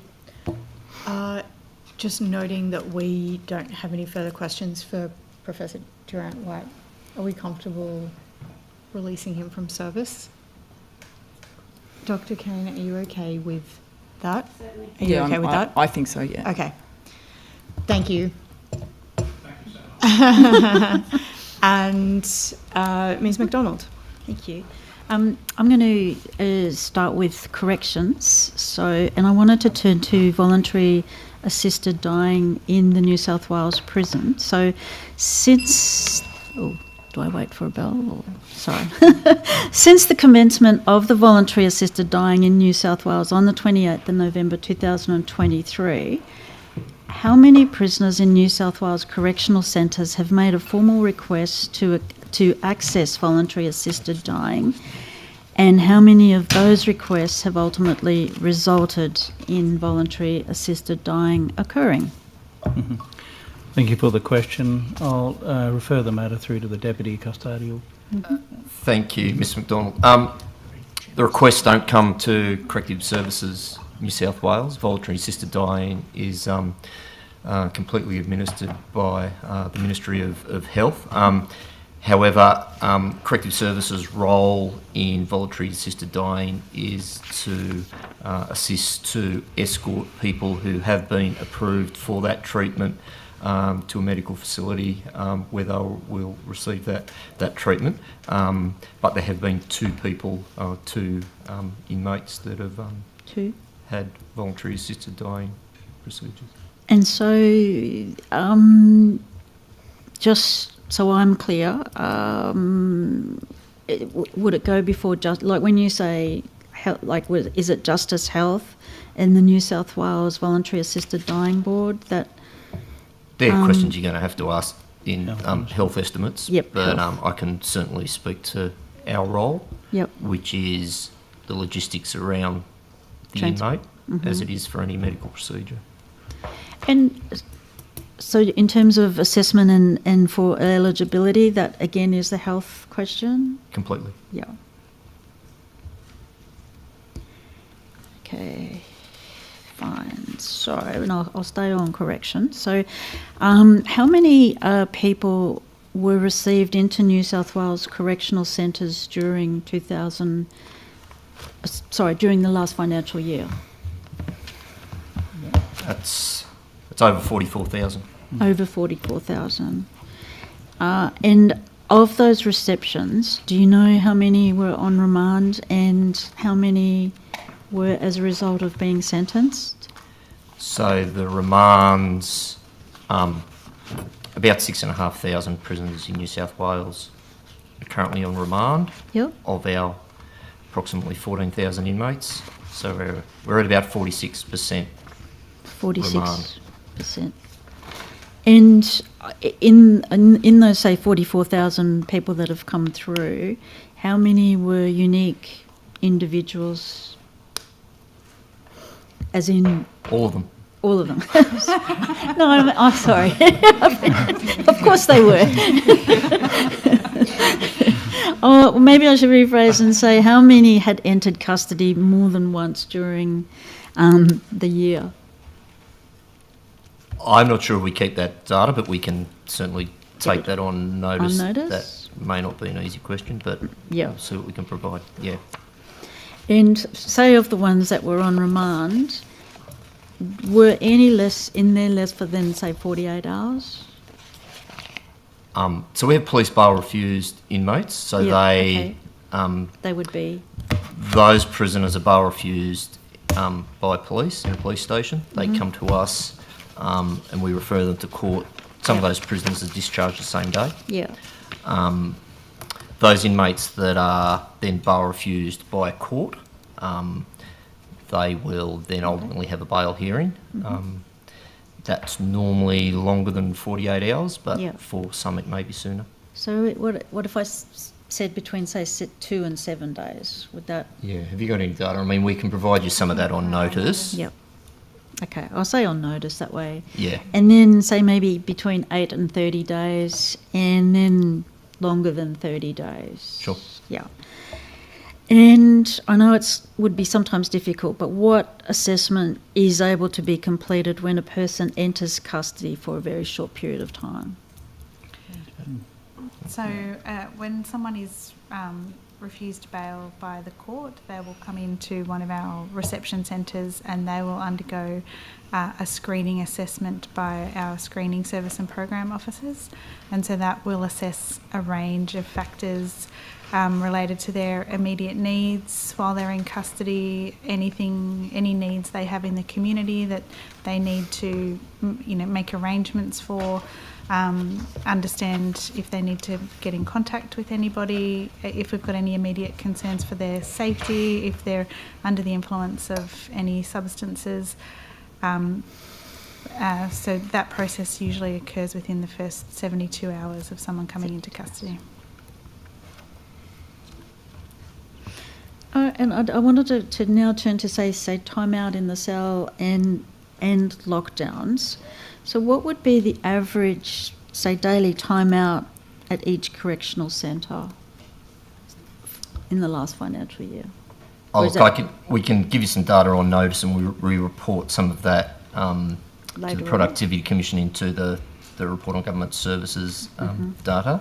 Yep. We're different across the state, particularly based on the security classification. Open custody, minimum security have greater out of cell time than do maximum security. But a maximum security operating a normal 8-hour routine, inmates would be out of their cell around 7 hours. 7 hours? By the time the staff let go and lock in the afternoon within that 8-hour window.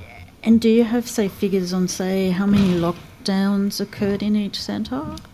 Yes, we do. We can provide some of that on notice. On notice?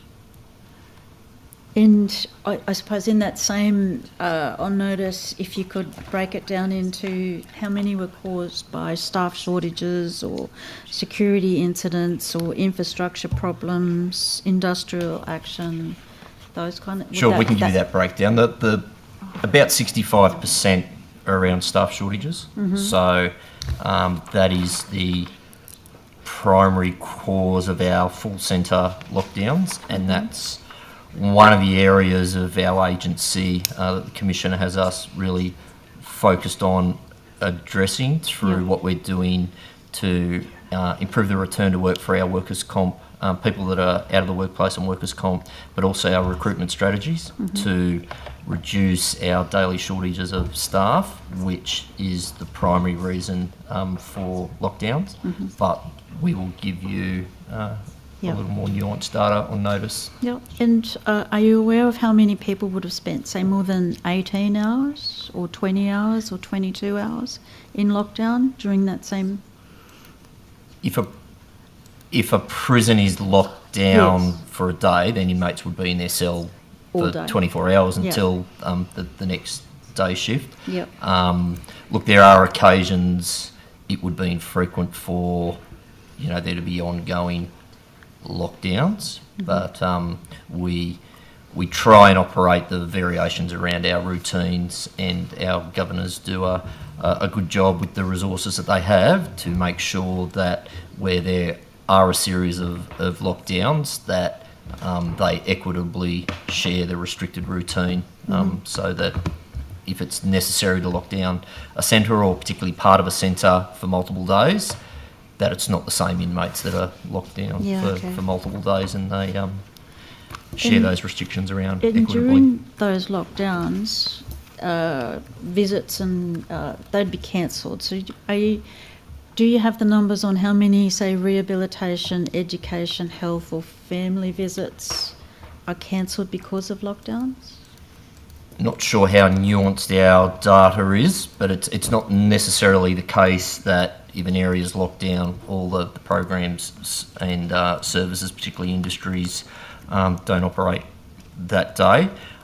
We'll provide the information that we can on notice, but when a lockdown occurs, all the essential services still continue to operate, particularly access to medical services, court, professional visits, and governors try and do what they can depending on what their daily staffing might look like. I'm not sure if we necessarily have the nuance and the detail that you've asked for, but we'll provide what we can on notice. And has an assessment been undertaken of the effect, say, of repeated lockdowns, say, on the mental health or and institutional safety on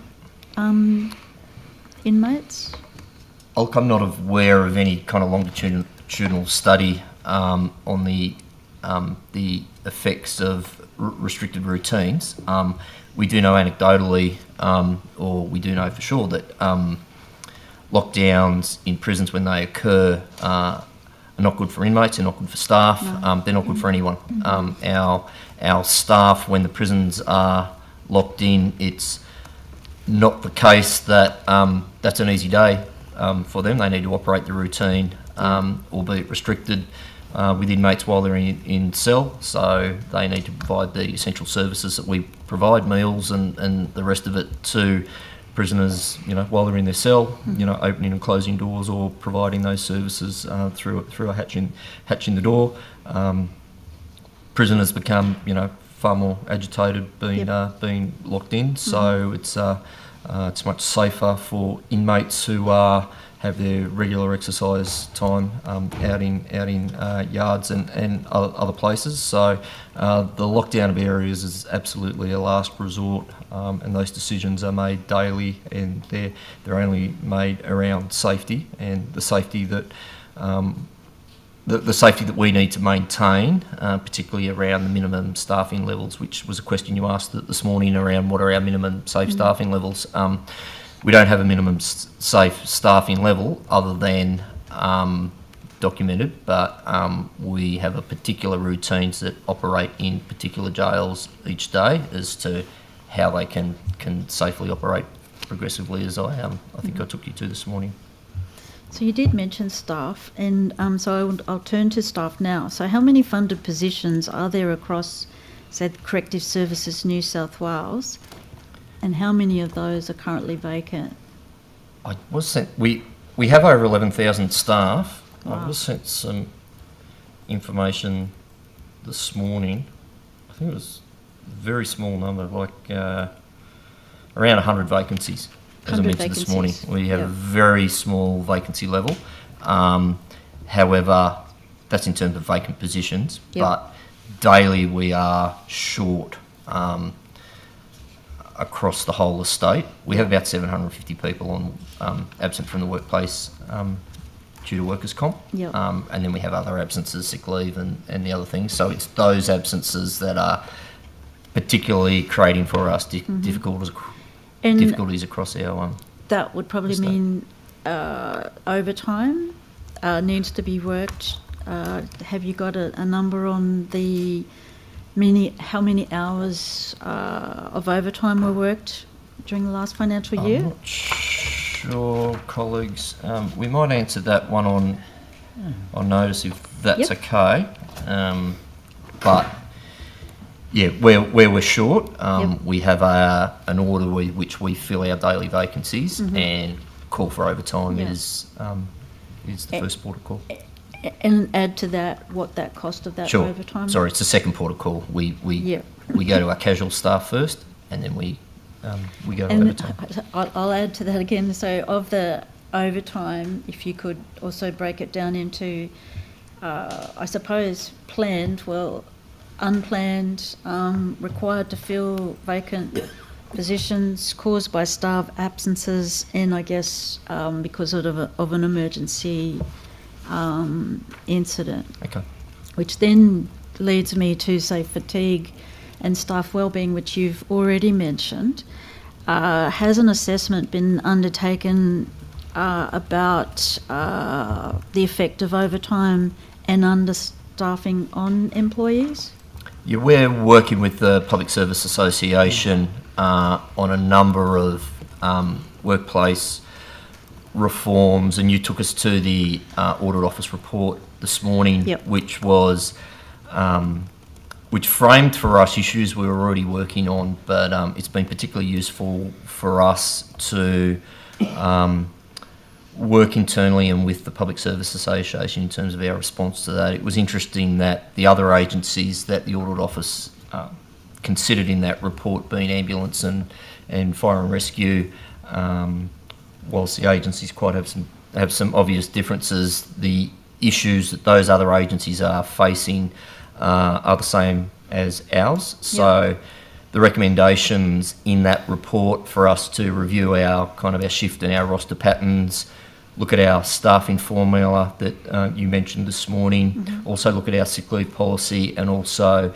look at how we manage escorts, medical escorts, are all issues that we are working through. We have some governance around those issues with the Public Service Association, and we're looking to advance reform in each of those areas so that we can have more staff available to man our workplaces each day, but also to bring greater flexibility in so that we can best deploy the staff that we have available, either substantive staff,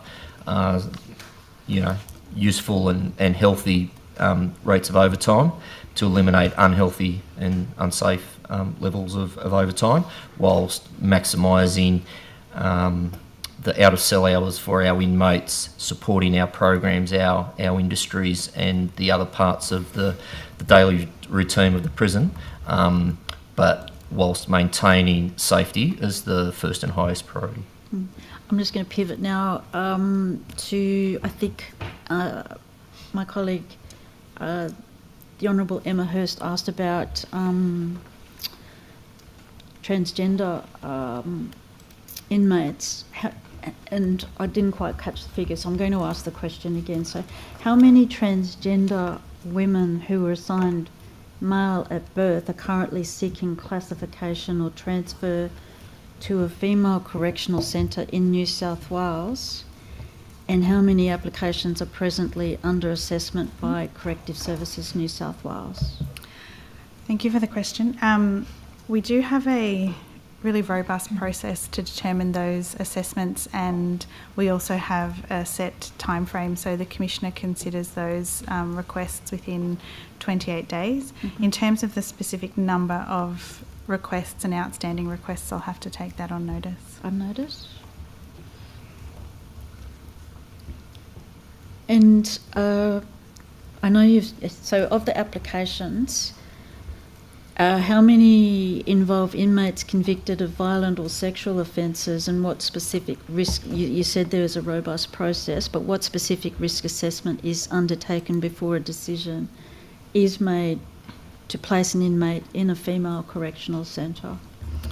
So the process involves a multidisciplinary team. It includes health, justice health, a psychologist, as well as security custodial staff.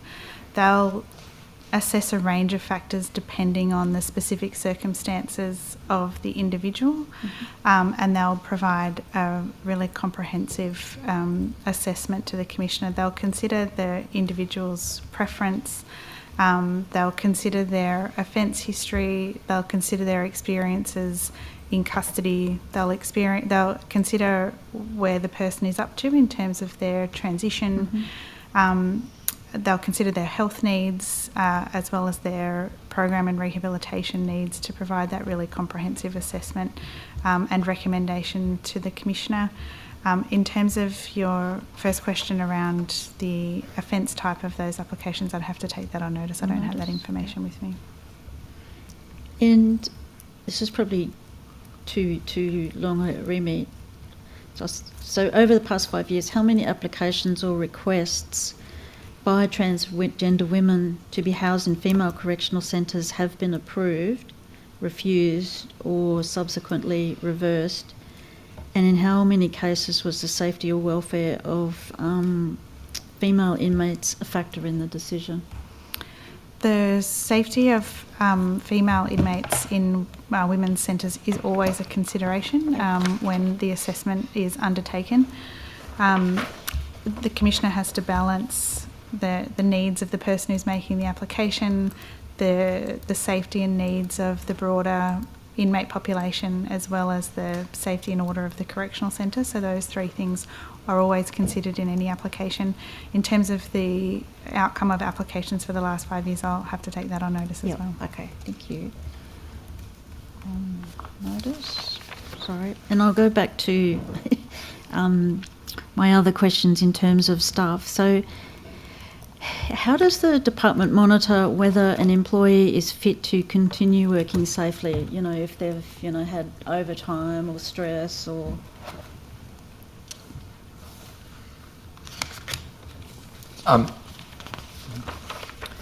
So look, I mean, we've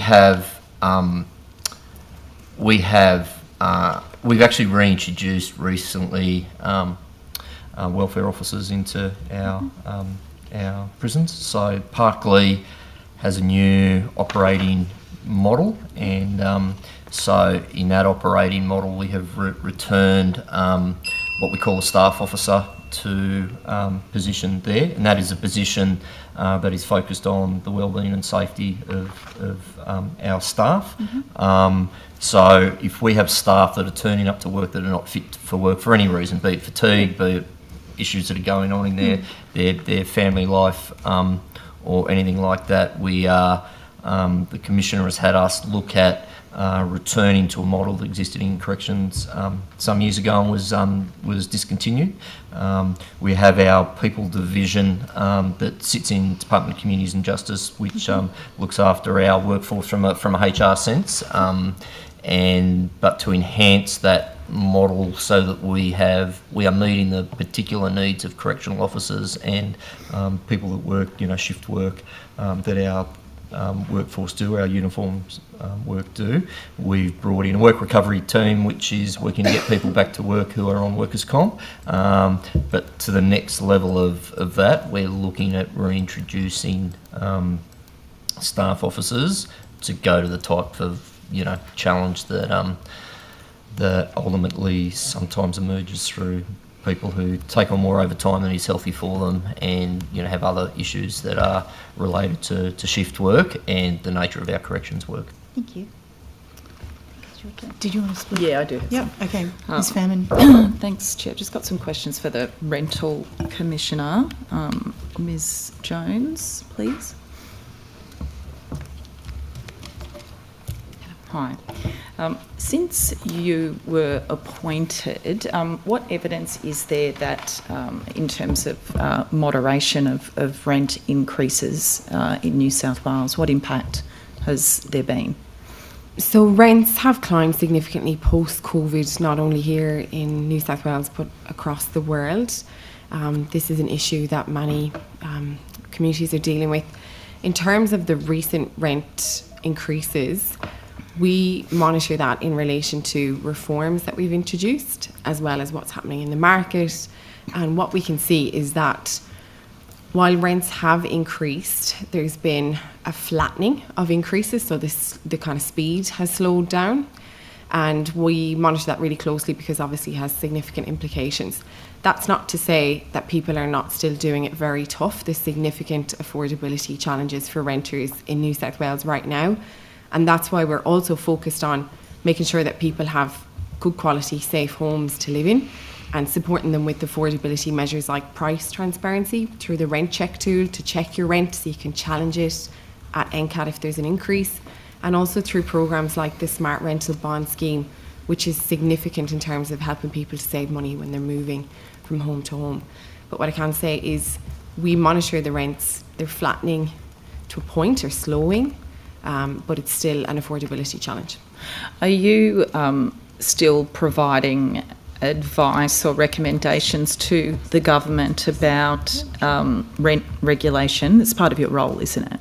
So my role looks at rent regulation, regulating the rental market more broadly, and one of the things that we focus on is making sure that people have fair and safe and affordable rental market. So we give advice on all sorts of things relating to that. Are you in the process of recommending further reform, though? Is there more reform expected? So the current work that's underway in terms of the reform pipeline relates to 4 key areas. One is around privacy and transparency, so standardising rental application forms, limiting what information can be collected. There's a bill before Parliament. The other one that was about to kick off on the 21st of September is on domestic violence reforms and improving protections. We're also in the middle of working on energy efficiency investigation in rental homes and rental standards as part of that. And we're also looking at recommendations following the Boarding House Act review and speaking to a diverse range of stakeholders around people who fall outside of residential tenancy agreements but are renting and are occupants and are in a... Nothing about protecting tenants from excessive rent increases, though, more than recognising that we've made those changes in terms of how frequently they can happen. So the government's ruled out rent freezes and rent caps, but we certainly are monitoring the rental market and provide regular updates on the market. Thank you. Mrs. McDonald. What was the total number of workers' compensation claims, corrections again, in the last financial year? Yes, sorry. I only speak to this because workers' comp is a bit of a shared responsibility between DCJ and Corrective Services. Having jumped into this, I do not have the aggregate number, but in 25-26, the injury frequency rate across Corrective Services was 14%, which is in fact a decrease of 15.8% from the previous year. Oh, that's good. And how many Corrective Services New South Wales employees have been assaulted at work, whether it's in the custodial setting or community corrections?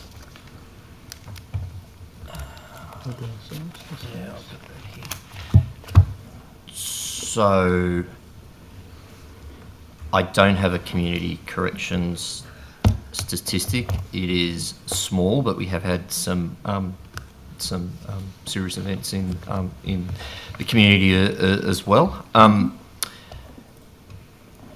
So in the last financial year, 2025-26, 229 inmate on staff assaults.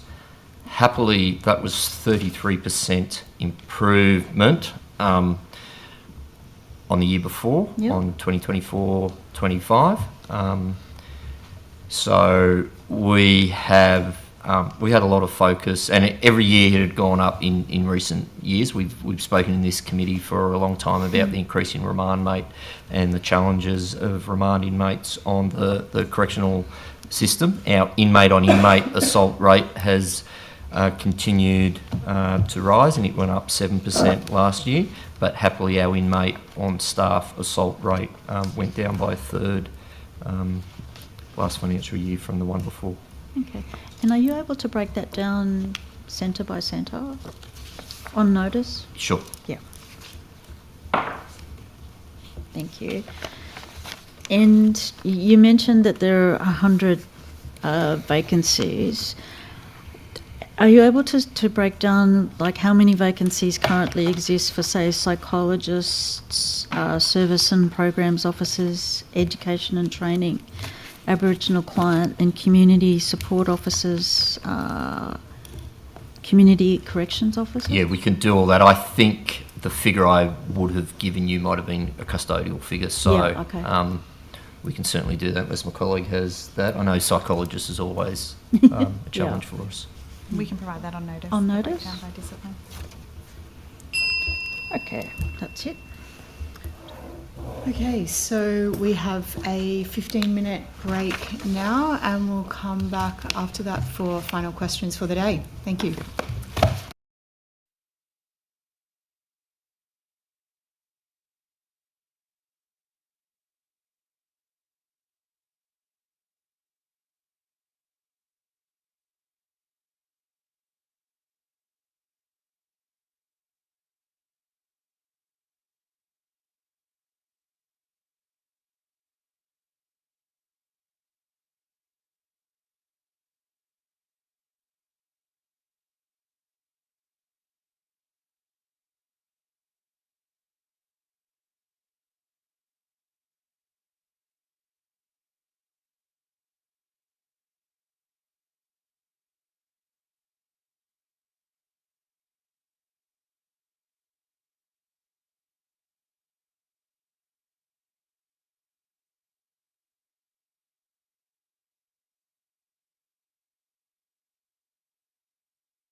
Yeah, good. Welcome back to the final session of the Portfolio Committee 8 Budget Estimates Inquiry public hearing. Ms McPhee, we were in the middle of discussing the contract that the government, or the licence that the government has, and that relationship with Stone and Chalk.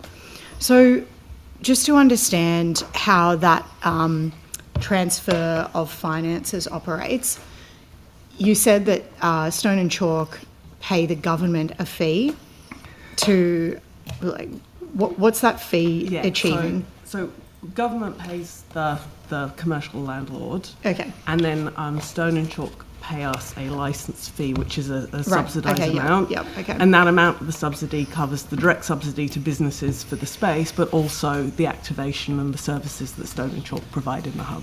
Okay, so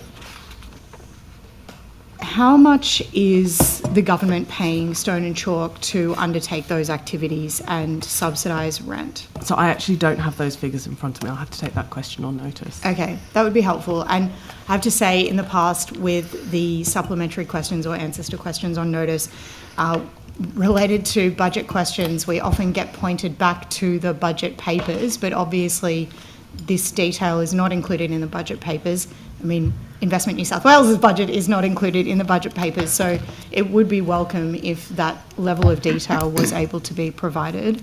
I'll do what I can. Thank you. And just on that, what is the budget of Investment New South Wales this year? Yep, sure. Let me get this right. So the total budget for this year is 120.2 million. Sorry, was that 120.2? Yep. And that includes $500,000 capital expenditure and the rest 119.7 in operating expenditure. Okay. So is that just for this financial year? Yes. Okay. And in the forward estimates? I don't have those figures with me. Let me take that on notice. Okay. And is this broadly in line with what was budgeted for last year and the year before? Yes, I've got last year's figures. So the total was 124.6 last year, but we had a slightly higher capital allowance at 7.9, which reflects the refurb work at the Tech Central Innovation Hub. So the operation expenditure is $3 million higher than last year. Did you say 7.9 for the capex? Yes. Okay. And that came out of the 38.5? Some of it did. So that capital expenditure includes other capex amounts, predominantly depreciation on assets, international assets. Okay. How many staff are currently employed under Investment New South Wales? So let me take that question on notice. We have around 200 staff. Now, slightly fewer FTE, slightly more if you're talking about number of people. But let me take that. Thank you. Question And on notice. could you also please take on notice how much of that budget is for staff costs? I can do that, yes. Thank you.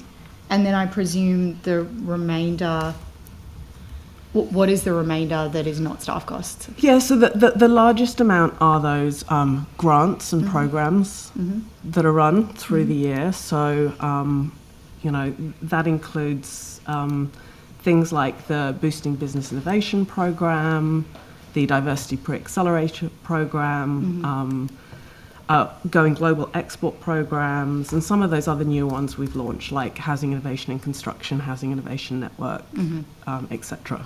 Okay. So how much of that announced funding was expended last year? So there was a big budget announcement last year about innovation. How much of that was actually expended last year? I've got the amounts in front of me in relation to the specific programs, which I'm happy to talk to, or I can take on notice the total if that's helpful. Both would be helpful, please. Yeah.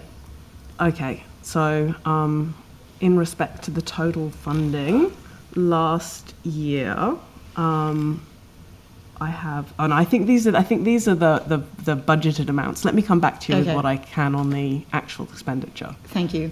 How many overseas offices do we have at the moment? So we have got 6 what we call hubs, which is where we have a dedicated office, and 13 what I would describe as spokes, which is where we have individual staff members And in 10 of those instances, they're embedded within Austrade offices. And whereabouts are those 6 hubs located? Yeah, let me get you the details so I can give you precise numbers of people. So the hubs are London, Mumbai, San Francisco, Singapore, Shanghai, and Tokyo.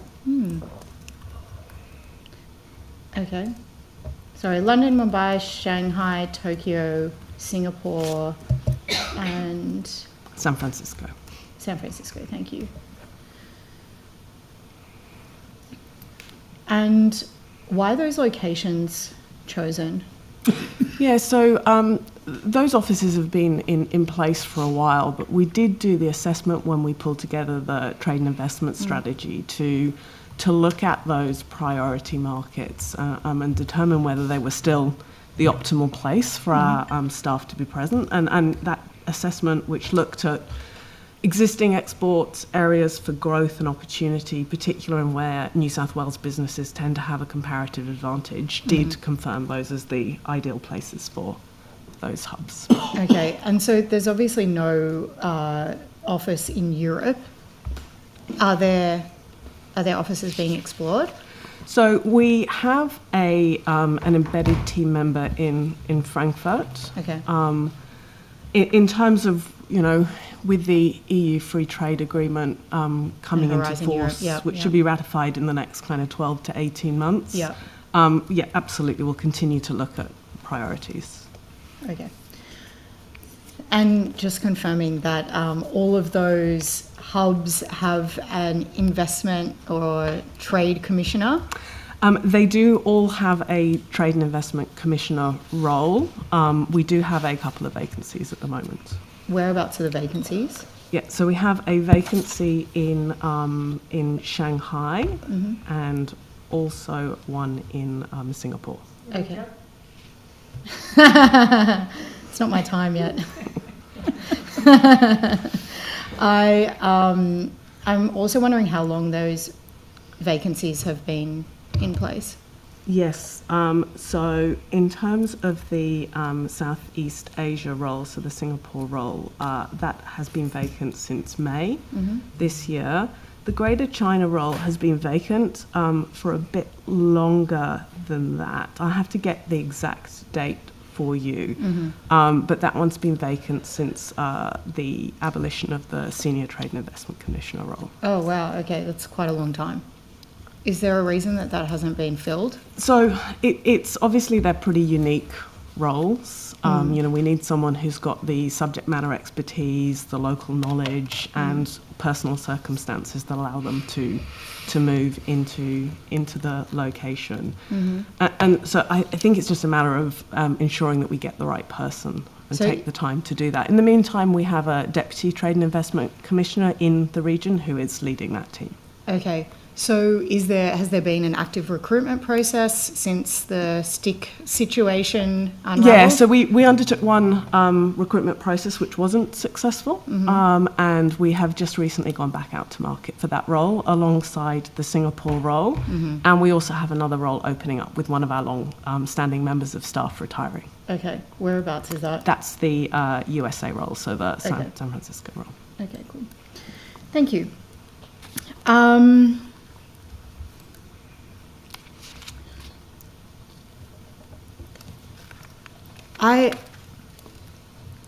Just going back to the Stone and Chalk situation and the contract with Stone and Chalk,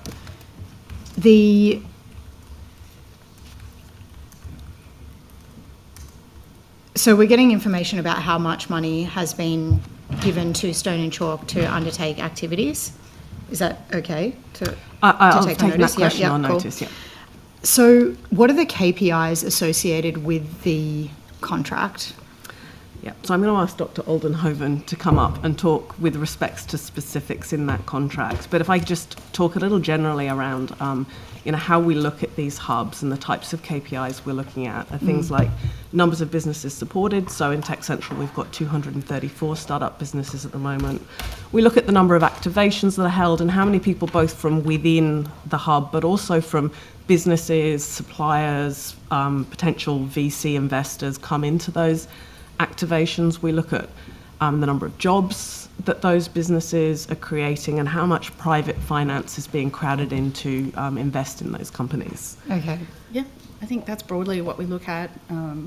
So we have those KPIs around that. So we track how they're going. We have regular meetings with them to track residencies, who's going in there, are they attracting investment? Checking numbers and make sure they're hitting that. Clearly, occupancy is a key driver where government's directly financing, innovation space. Yeah. So I referred earlier to the pricing. I mean, you've got $800 a month for a dedicated desk, $760. Sorry, that's a premium dedicated desk, $760 per month for a dedicated desk, $660 for a flexible arrangement.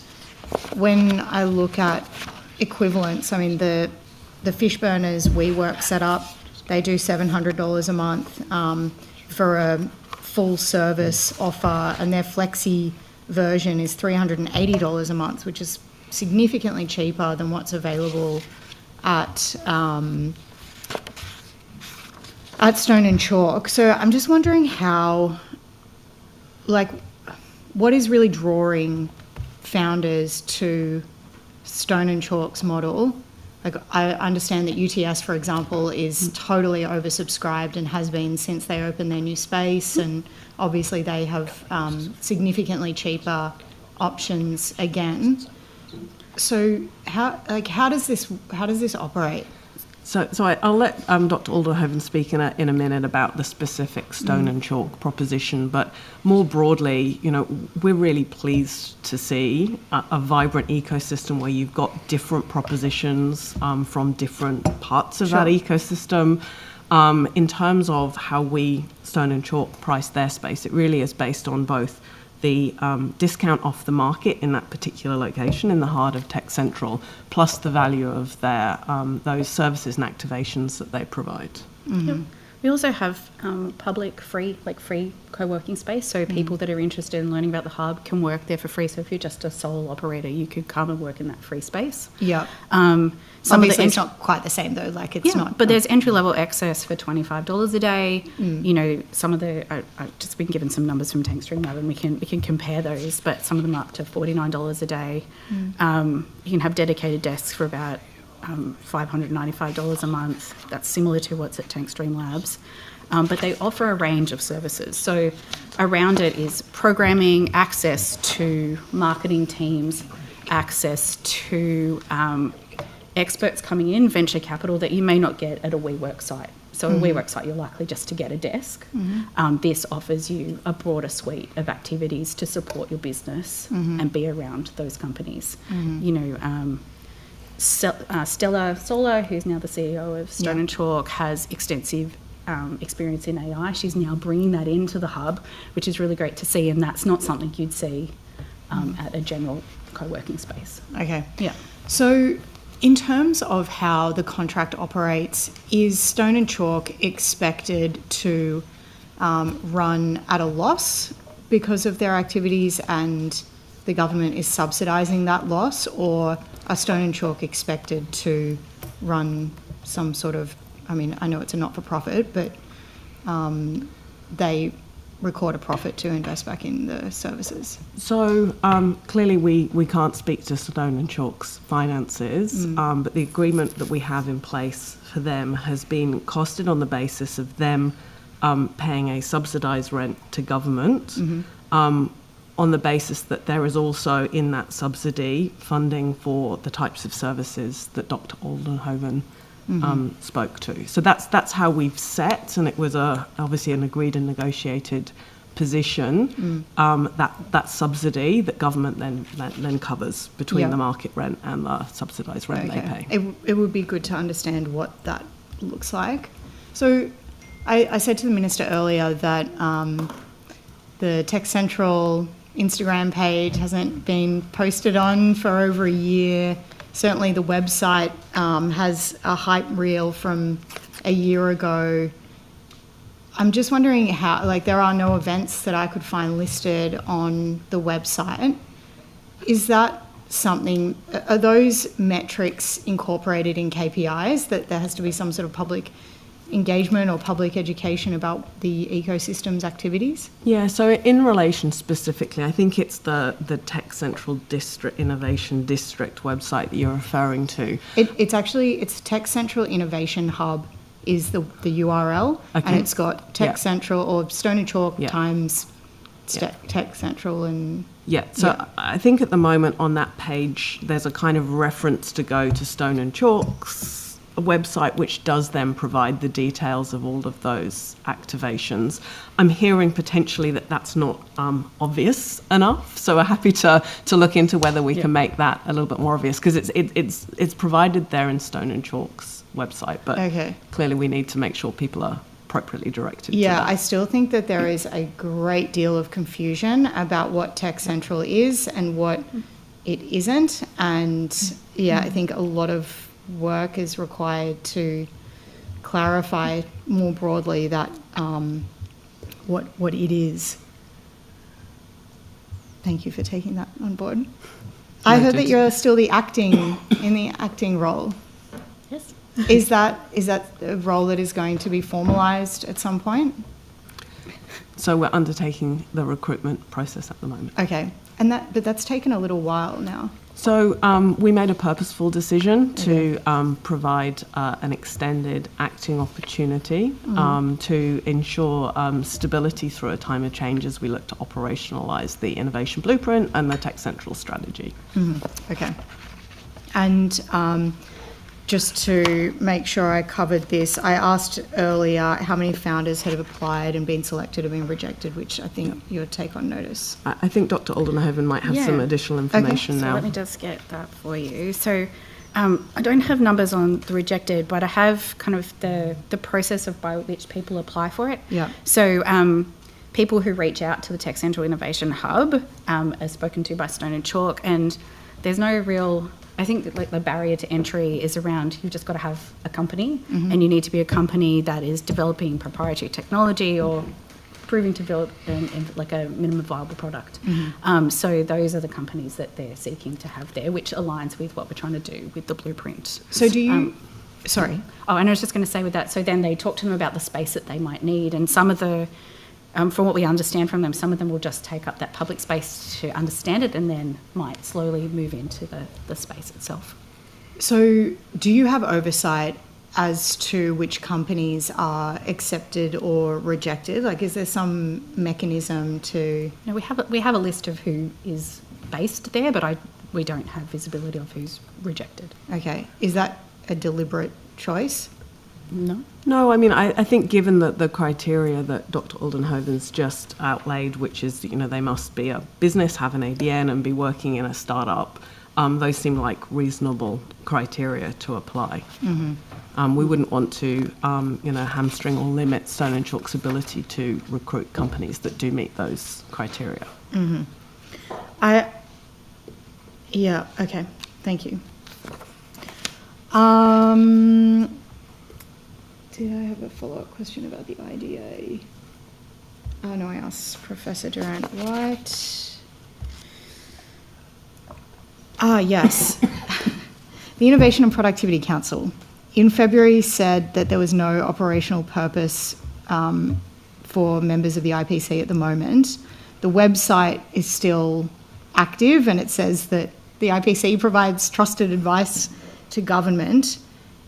I'm wondering where the IPC review is up to and the engagement review, if they're separate things or not. No, so they were the same thing. So Yep. we undertook that engagement earlier this year, and we consulted pretty broadly, so not just IPC, but more broadly how government is engaging and getting advice from the community. Yep.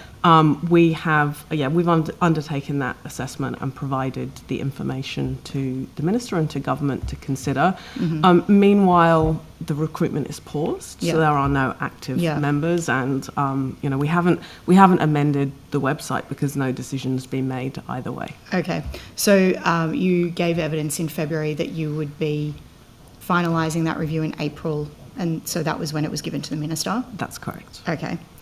Did you have a recommendation about a new body?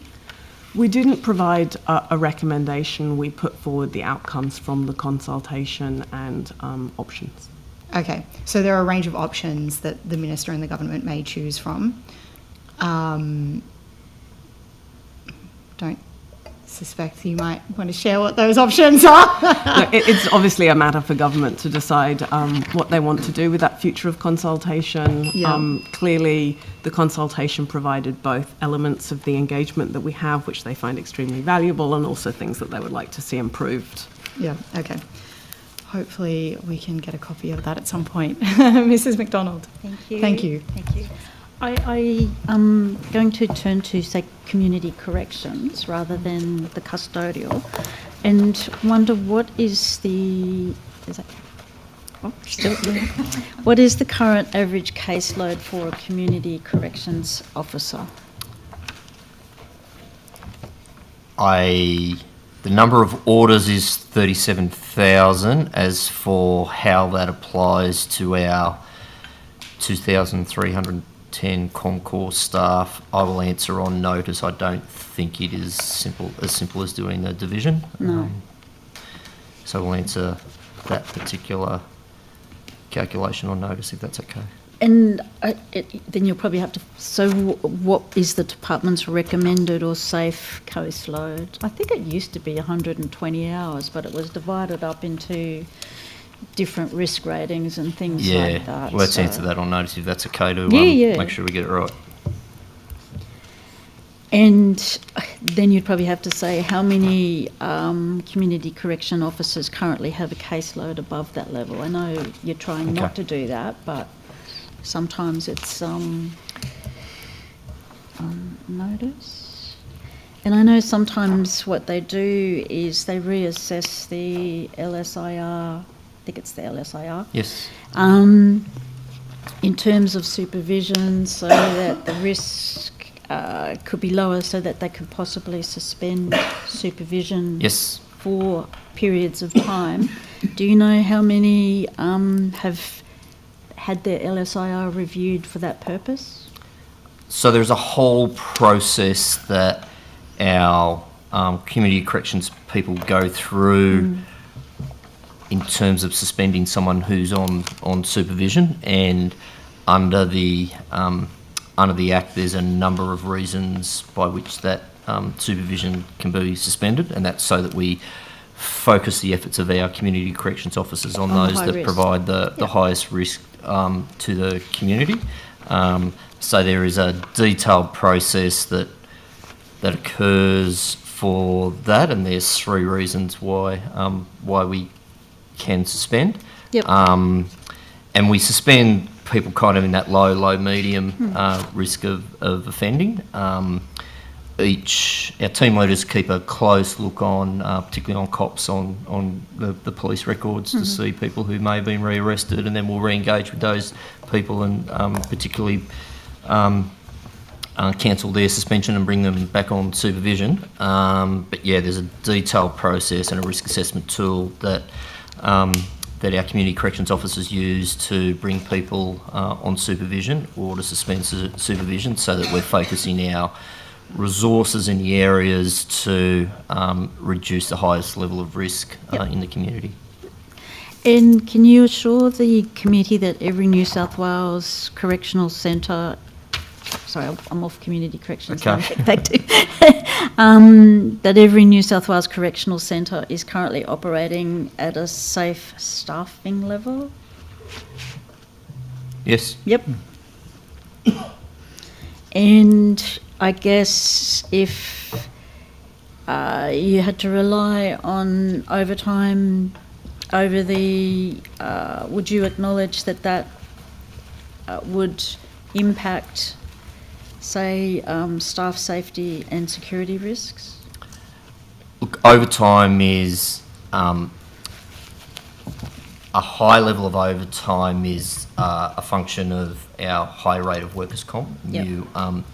You spoke to us earlier about our workers' comp, and the Secretary mentioned the good work and the good partnership that we have with DCJ. We are making good progress in that space, and as we continue to make progress in reducing the amount of staff that we have out of the workplace, that will have a commensurate downward pressure on overtime, as will the work we're doing to recruit more correctional officers, and we've put in additional resources and additional effort to work in parallel with DCJ in terms of our recruitment. But on the workers' comp front, our claims have reduced every year for the last 4 years. Our cost of claims have also gone down from last year to this year quite a bit. In the financial year 24-25, our number of days of absence due to workers' comp went up over 20% that year. And the current financial year just finished to 30th of June, we rose 1.6%. So we pretty much flatlined the absences that we have for workers' comp. Now, through the initiatives that we have in place, assisted by DCJ Injury Management, our work recovery teams, where we have 50 staff that I mentioned in one of my answers earlier that are supporting people back to work. Our recruitment efforts that the Commissioner has resourced people within the Commissioner's office to work on recruitment, working with DCJ, talent acquisition. The work we're doing with the PSA around some of the initiatives that I mentioned earlier, particularly those areas that were raised by the Audit Office. All those initiatives will assist us to have more staff available every day, which will assist our staff to reduce our overtime down to a level that is much healthier for our staff than maybe in some areas may exist now. And so looking forward, what would you propose is a measurable reduction in vacancies and overtime that you would expect to achieve by 30 June next year? Oh, look, I'd be nervous, Commissioner, to put a metric, put a metric on that, Ms. McDonald, but we're just going to keep investing in the initiatives that I've mentioned. We want our staff to come to work their roster, be able to take their sick leave when they're sick, and know that they're going to have a colleague that can replace them without putting burdensome levels of overtime on colleagues. We don't want people to feel pressured to come to work to fill overtime shifts because they know if they don't, someone else won't. So it's more some of that anecdotal kind of feedback that we'll get from staff, and we've made good progress in the year that's just ended to 30th of June, and we've got a trajectory that's heading us into a direction where I think we'll do much better in terms of having healthier patterns of work for our staff, particularly around sick leave and overtime, so that people are able to refresh and renew and be healthy at work. Have overtime that's worked to top up income rather than to necessarily be something that staff feel obligated to do to the agency because they need to make sure that we can sustain our operations, if that makes sense. Yep, it does. I might return to the transgender, if that's okay. And I'm wondering what is the actual operational position. So I believe at the moment it's applied by Corrective Services New South Wales. Can a biologically male inmate be classified or placed in a women's correctional centre under the current guidelines? And I know you said that individual placements involve assessments, but I'm asking about, say, the parameters. Is such a placement permitted? So under the regulation change... Can you put your, the microphone? Sorry. So yes, under the regulation change that occurred to clause 3.A, when we're determining whether an inmate is treated as a male or a female for the purposes of placement, we need to consider three things. We have to consider the risk of the safety of the inmate and others. the effect of the decision on the security and good order of the centre, and any other relevant factors. So they're the things that we consider in determining whether to place someone in a male or a female facility. So yes, we could potentially place a biological male in a female correctional centre if we felt that all of those conditions were satisfied, and they were identified as a woman, as a trans woman. But we would only do that following very comprehensive assessment, and the security and safety of that inmate, other inmates, and the order and security of the centre is paramount. But absolutely that discretion sits with the Commissioner. Yep. And so you mentioned, is it COPP 3.8? Is that what you were talking about just then? That's a clause 3.8 of the Crimes Administration of Sentences Regulation. Yep. And so is there like a written policy or operational guidance that underpins that, that you can use to make those decisions? So it's those decisions are, the decision is made by the Commissioner. The assessment and recommendation report is prepared via a multidisciplinary approach. So we have a psychologist, justice, health and security expertise that undertake the assessment of the individual, their preference, and make recommendations to the Commissioner based on all of those factors. We are working to strengthen that governance and to formalise that into a committee. That's part of the reforms that we're working on in response to the regulatory changes. And we have redrafted the COP to provide greater guidance to staff around how to work with transgender inmates, and that's just pending legal advice at the moment before that's finalised. Okay, so it's pending legal advice. So until you get that, there's no timeline for... Not at the moment. No. Not for the revised COP, but the process for how we determine placement continues to be through that multidisciplinary approach. So we have those different lenses and expertise, work with the individual who's made the application for placement to provide the recommendation to the Commissioner. And I think earlier today you said there were, is it 47 transgender people? Was that That's right? right. Yeah. In custody, that's right. Okay. All right. I'm going to leave it there. I wanted to now turn to fair trading. To do with the renovation evictions. Yeah, that is fair trading, and the Rental Commissioner leads our rental branch in fair trading. Thank you. Yeah.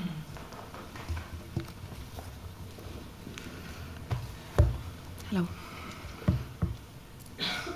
Thank you. I wonder how many tenancies have been ended on the significant renovations ground since the reforms commenced? Okay, so under Section 222 of the Residential Tenancies Act, we're required to collect information as to why tenancies end. So we started that last year on commencement of the reforms. And during the previous year, we've received more than 275,000 survey responses. This represents approximately 90% of bonds processed during the year. I'll just give you a caveat that we only ask it in the bond system. So we don't ask the survey for paper bonds or any other tenancies like Homes New South Wales, for example, who don't take a bond. So what we found was that tenants end the tenancies in about 85% of cases, and about 15% landlords end the tenancy. So I'll give you the details of what you've asked for based on the 15% where landlords are ending tenancies. So as it relates to significant renovations or repairs, that represents 10% of the reasons provided for why tenancies have ended, with most tenancies ended for the reason given that family members are moving in, followed by proposed sale and actual sale at 28%, 20% and 14% respectively. Rent arrears was sitting at about 11%, with renovation and repairs coming in at 10%, and the remaining 17% covering tenant breaches, demolition or other reasons. Okay. And So you said 275 to start with, but of that 85% tenants. That's right. Yeah, and then the 15%. Yeah. I'm not sure if I understand this, but how many relied only on the landlord's own signed statements? So to end a tenancy lawfully in New South Wales, you have to provide evidence, and the evidence requirements for the purposes of renovation and repair is a statutory declaration from the landlord. So all of them would rely on that. Yep. If a person wasn't provided with the evidence, they could report that matter to Fair Trading, and then we would take action to investigate whether it was legitimate reason to end the tenancy. What I can say is this is an area of significant proactive investigation work for the team and the rental task force, and we don't just rely on complaints. We actually look at the data in terms of rental listings, bond data, as well as the reasons given to end a tenancy, and we regularly do inspections of that. In fact, we've done over 1,200 inspections. Okay. Can I just ask a follow-up on that one? I was just going to say, of the renovation terminations, how many have Fair Trading investigated, but what was yours? Well, mine was around, okay, yes, you have the stat deck. Is that the only piece of evidence that is always required, or do additional pieces of evidence get provided, like invoices, for example, or even quotations? So in the case of renovation or repair, under the law, it's only required to give a statutory declaration. Mm-hmm. In terms of other reasons to end a tenancy, other types of evidence may be required. Yeah. Okay. And on that request relating to renovations and repairs, I'd have to take it on notice for that particular reason. But what I can say is we look at all types of reasons to end a tenancy. We're very proactive about it. We've issued a number of penalties as a result of people breaching that. Okay. And so how many have you investigated then? As in, how many has Fair Trading investigated in terms of the renovation terminations?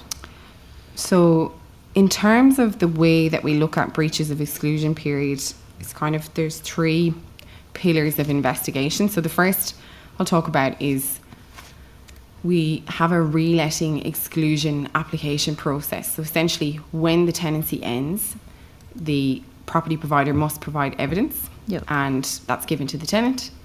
And if we don't expect to see that property back on the rental market because they've given the reasons. Now, if their circumstances change beyond their control, they can apply to Fair Trading for a reletting exemption. We received 945 reletting applications last year.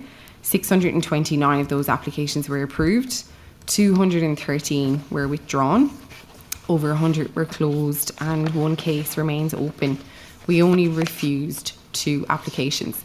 But much of those conversations around the closed applications, or where the applications have been withdrawn, is us discussing with those applicants that maybe they haven't issued the proper termination notice, providing them with information how to do that properly. So in fact, it's often an intervention as well as a conclusion. In addition to that, we monitor what we call is kind of a flag list, properties that have said they're ending their tenancy. They have not applied for a reletting exclusion, and we're monitoring to see if they've appeared in the rental listing list or if they've appeared in the bonds leased list. Mm-hmm. And so we've done over 1,288 inspections around that, resulting in 19 warnings, 12 education outcomes, 21 penalties totaling over $146,000. Wow. And with the reletting exclusion, is it right that it's only 4 weeks for renovations? That's correct. It It ranges from 4 short weeks to 12 months, depending on the reason given. Okay.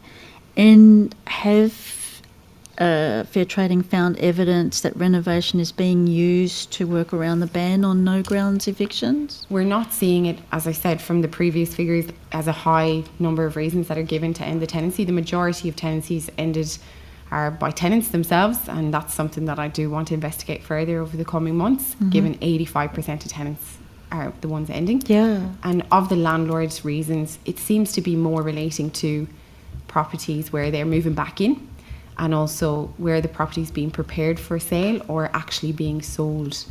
And so often the reletting requests relate to a property that's attempted to be sold but couldn't be sold at the price they tried to get, or there was other complications for them, and so they've determined that they need to rent the property out for much longer. Yeah. And you mentioned one of your sort of that you're looking for is if the property is advertised for rent again. How many have you seen of that? And then the other one was if they're on the bond? Yes. So we've developed a sophisticated intelligence monitoring tool within the branch to essentially scan those listings. We purchase that listing information from Quality, and so we've got every single rental listing that's listed in New South Wales. We review that regularly. What we've noticed is sometimes it's legitimately listed. It's not illegal to list it, but it is unlawful to rent it within the exclusion period. And so where it's listed, we would often do an audit or a dip sample, and we'll ask, we've noticed this is listed, but we expected this to be on the exclusion register or excluded for a period of time. And what we'll find out is that they've also said it's not available until X date. Yeah, so okay. this is the kind of proactive intervention we're trying to do to ensure this is lawful terminations in New South Wales. Okay. Yeah, you can do it. Okay. My question is about the community, or questions about the community gaming regulation and rewards clubs. And in terms of the community gaming regulations, are they being remade? We've actually deferred the remake this year by virtue of the things that are going on both at a state and a Commonwealth level in this space. In terms of federal reform, or? Yes, so you might have seen that last week the interactive gambling bill passed the Commonwealth Parliament, and that Commonwealth bill does some things around trade promotions, and particularly around reward clubs and those subscription type reward clubs. That will have an impact on the way that we regulate those things in the state. Yeah. And so we're looking at what that impact is, what changes we need to make, and that's under very active consideration. Obviously, the law has just passed last week, so we're just digesting what it means for us at the state level. Okay. Was there any consultation from any federal agencies around the changes and the impact that they would have or may not have on the states? There was consultation, yes. So we at New South Wales Fair Trading, we're a participant in a network of consumer protection regulators across Australia, and there was consultation through that process. It's complex, and every jurisdiction has its own unique legislative regime, so we are all now working through what those changes mean. Okay. So what happens to operators such as LMCT Plus under the new regime? Do you have guidance for operators? So the operators that have that type of model are the ones that the Commonwealth has tried to target through the Interactive Gambling Act reforms. We have obviously also had those models under review in New South Wales. We have sought urgent legal advice on what the ramifications are for our state registration regime as a result of the passing of that act, that bill into an act. Do you have any timelines for advice that you'll provide to the Minister? I mean, are you looking to, for example, before the end of the year, provide guidance for next steps? Absolutely, we are. So the legal advice, we've requested it a little while ago. We've reiterated that it's urgent, and we're expecting to get it any day now. Okay. On the smoke alarm obligations, I also don't think that we have covered that. This is for residential tenancies regulation, providing an exemption from the landlord's smoke alarm obligations in certain strata premises. It could cover either, it sounds like it could cover either residential tenancies or potentially strata legislation. I'm not sure, Ms Munro, what the question is. So this says Clause 21 of the Residential Tenancies Regulation provides an exemption from the landlord smoke alarm obligations in certain strata premises where the owner's corporation is responsible for repair and replacement and specified notification requirements are met. Fair Trading expressly says the purpose of the exemption is to prevent duplication or conflict between tenancy smoke alarm obligations and strata fire safety requirements.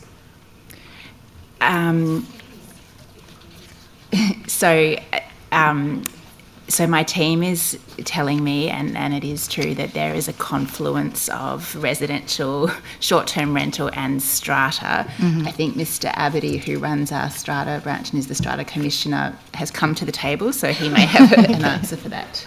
So the smoke alarm issue is going to be whether it's a battery-operated one or a hardwired one. Okay. So because if it's hardwired, it becomes part of the common property. So Right. the obligation to repair and maintain sits with the owner's corporation. And so the landlord is required to kind of put in an application to the owner's corporation, but they're not responsible themselves for making changes or maintenance of the hardwired smoke alarms. Okay, so is there any feedback that you're getting, either complaints from the industry or landlords or tenants, about the way that the exemption has operated?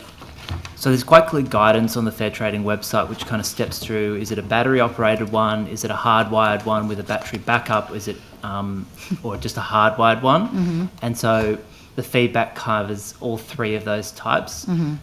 We think it's quite clear in the feedback from strata managers is they feel comfortable with the advice when they're working with property managers, but obviously one of the issues that property managers find, and my colleague Ms Jones could speak to this, is when they put in a repair request for the owner's corporation, they have to go through a whole process to get that done, in contrast to the landlord and the property manager being able to resolve it if it's just within the lot. Sure. So is there an assessment of the effectiveness or the usefulness, the impact of the changes that were made in February? It's probably premature to say whether or not we've been able to see any changes, the impact of those changes so far. Okay. Is it something that you're looking at assessing at a point in time? Well, the ongoing changes to strata laws, but also residential tenancies, is subject to ongoing evaluation. We're doing a lot of work in the repairs and maintenance space, so it's absolutely something we can look at. Okay. Thank you. Thanks for sticking around as well. I just have a few final questions. Back to Ms McPhee, just on Macquarie Park Innovation District, is there any proactive engagement at the moment about that area as a precinct or? Yeah, so look, I would say that probably the most proactive engagement is via the Office of the Chief Scientist in relation to the RNA manufacturing facility. Obviously, they are part of the ecosystem and we do engage. Yeah, okay.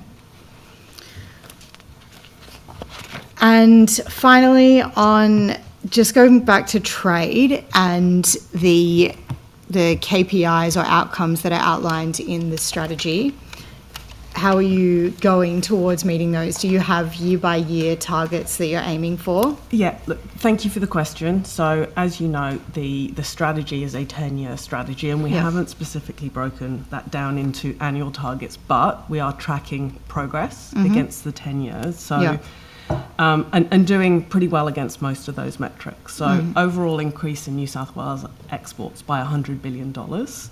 So in the first year, we've gone from 142.5 to $153.3 billion of exports. So more than 10 of the $100 billion achieved in that first year. In terms of export diversity by share of markets outside the top three, so we've got a target to go from 56 to 62.5, and we're currently at 58.3%. In terms of export diversity by the share of products outside those top three, so coal, international education, etc., we have a target to go from 58 to 65%, and we're currently at 58.6%, so 0.6 of the 7% increase. In terms of 10,000 businesses supported in the first year, we supported 936. Jobs created through New South Wales government activities. So this is directly where we've supported a company rather than total jobs. Yep. We're at 1,670 of the 30,000 target. And in terms of investment attracted, again, this is direct facilitation, we achieved 2.38 billion against the $25 billion target in the first year of 10. Okay. Okay, thank you. All right, that's me done. Do you have anything else? I've got just one more. And again, it's to fair trading in terms of real estate licences and strata management, the fit and proper sort of like testing. And I wondered what has happened with the review that the Minister requested into the, is it Rosenstrasse licence? Yes, so that was a licence that was granted to a strata manager in 2019 by a delegate, a fair trading licensing delegate.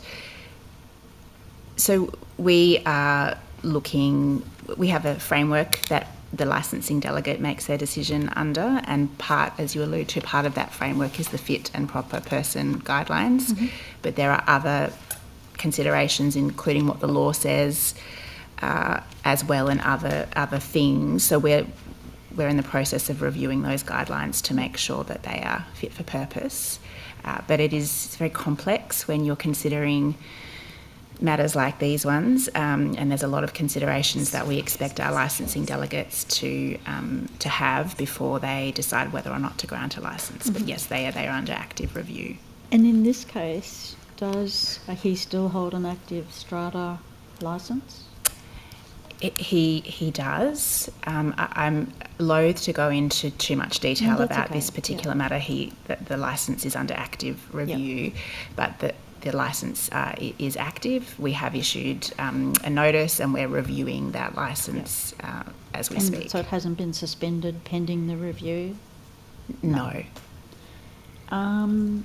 That wouldn't be appropriate to do that. No. Okay. And so you said the fit and proper person test needs strengthening. Do you think that it's acceptable that someone with these convictions was deemed fit and proper? Or you can't really say? So, look, I think I just would like the committee to acknowledge that these are very complex decisions that are being made, and there is a framework that we apply. At the moment, there are certain offences in the law which would stop a delegate from issuing a licence. They're disqualifiable offences such as fraud, and there's others. The offences of this applicant are not currently outlined in the legislation as disqualifiable offences. If Parliament were minded to include them as disqualifiable offences, that would make it easier for our delegates, because they would know that they couldn't issue a licence in these circumstances. But in the absence of those being in the legislation, they are applying a balancing act. They're looking at the nature of the conduct, the time that's elapsed, the rehabilitation that has occurred since that time. They're looking at the decision of the Administrative Decisions Tribunal in this case, and if you haven't read that decision, I think it's instructive for people that are making comment on this particular case. But it is complex. At the moment, those offences are not enshrined in law as being disqualifiable offences. And so what licence categories currently require, say, criminal history checks? Well, you don't know really, I guess. So that's a slightly different matter. So in this instance, the criminal history was known. It had happened 50 years ago, but it was known. And just on, say, are you considering broader reform across all of your licensing, or? Well, every regulator that issues a licence will be issuing a licence in accordance with a fit and proper person regime. We've taken the opportunity to look at our fit and proper regime within fair trading, but we're also liaising with other regulators because the considerations that we currently have are applicable in other regulatory contexts. Okay, Thank you. That's Thank you. that's me done as well. Ms Higginson. Thank you. Just in the nick of time. Thank you. I just wanted to go perhaps to you, Commissioner, I think. One of the recommendations of the Astle inquiry was that phone calls between incarcerated people and their lawyers not be monitored. Witness C and N gave evidence that they wouldn't make calls to exempt persons such as lawyers because they were confident Astle would listen to those calls. Why was there the attempt to make a regulation making Astle's conduct lawful by enabling prison guards to spy on conversations between inmates and lawyers? I've just got just going to my notes if you don't mind. No, that's fine.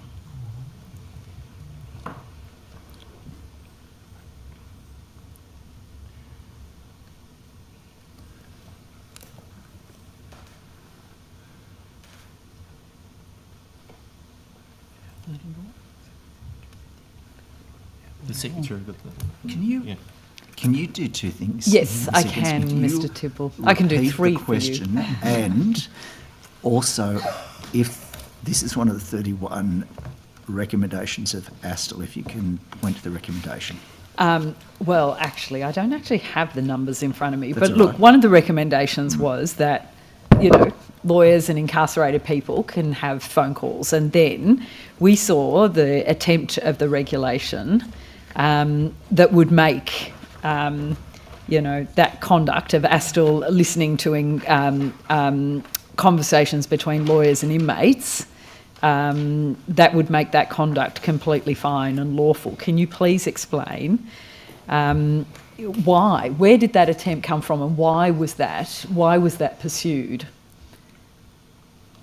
And I know I have had conversations with the Minister about trying to limit conversations between lawyers. The definition... Between defence lawyers and prisoners. Between lawyers and prisoners, that's Yes. right. And I'm trying to ascertain why this has been the motivation of the department. And also, I want to understand how a prison guard establishes that a person is in fact the inmate's lawyer without then listening to the call. So my memory... Law Society, they're registered. So correct. So the purpose of it is to ensure the legitimacy of the practicing certificate credentials of the lawyer as a legal representative of the person being held in custody of the inmate. That's the motivation. That is the purpose. Yeah. So recommendation 932 that Correctional Services New South Wales should it be technically possible, ensure that any recorded message on the OTS advising inmates that calls will be recorded and monitored is not played on telephone calls to exempt bodies and exempt persons, and that the COP be amended to reflect this. And then he went into a lot more detail about the importance of the lawyer / exempt person and inmate conversations. So I can speak to that, Ms Higginson, in terms of the change that is made around the OTS recorded message. Yep. So a privileged conversation to a lawyer will now get a different recorded message, which says, please hold, this call is originating from Leon Taylor at John Moroney Correctional Centre. Please be advised, Corrective Services does not audio record any calls made on this line.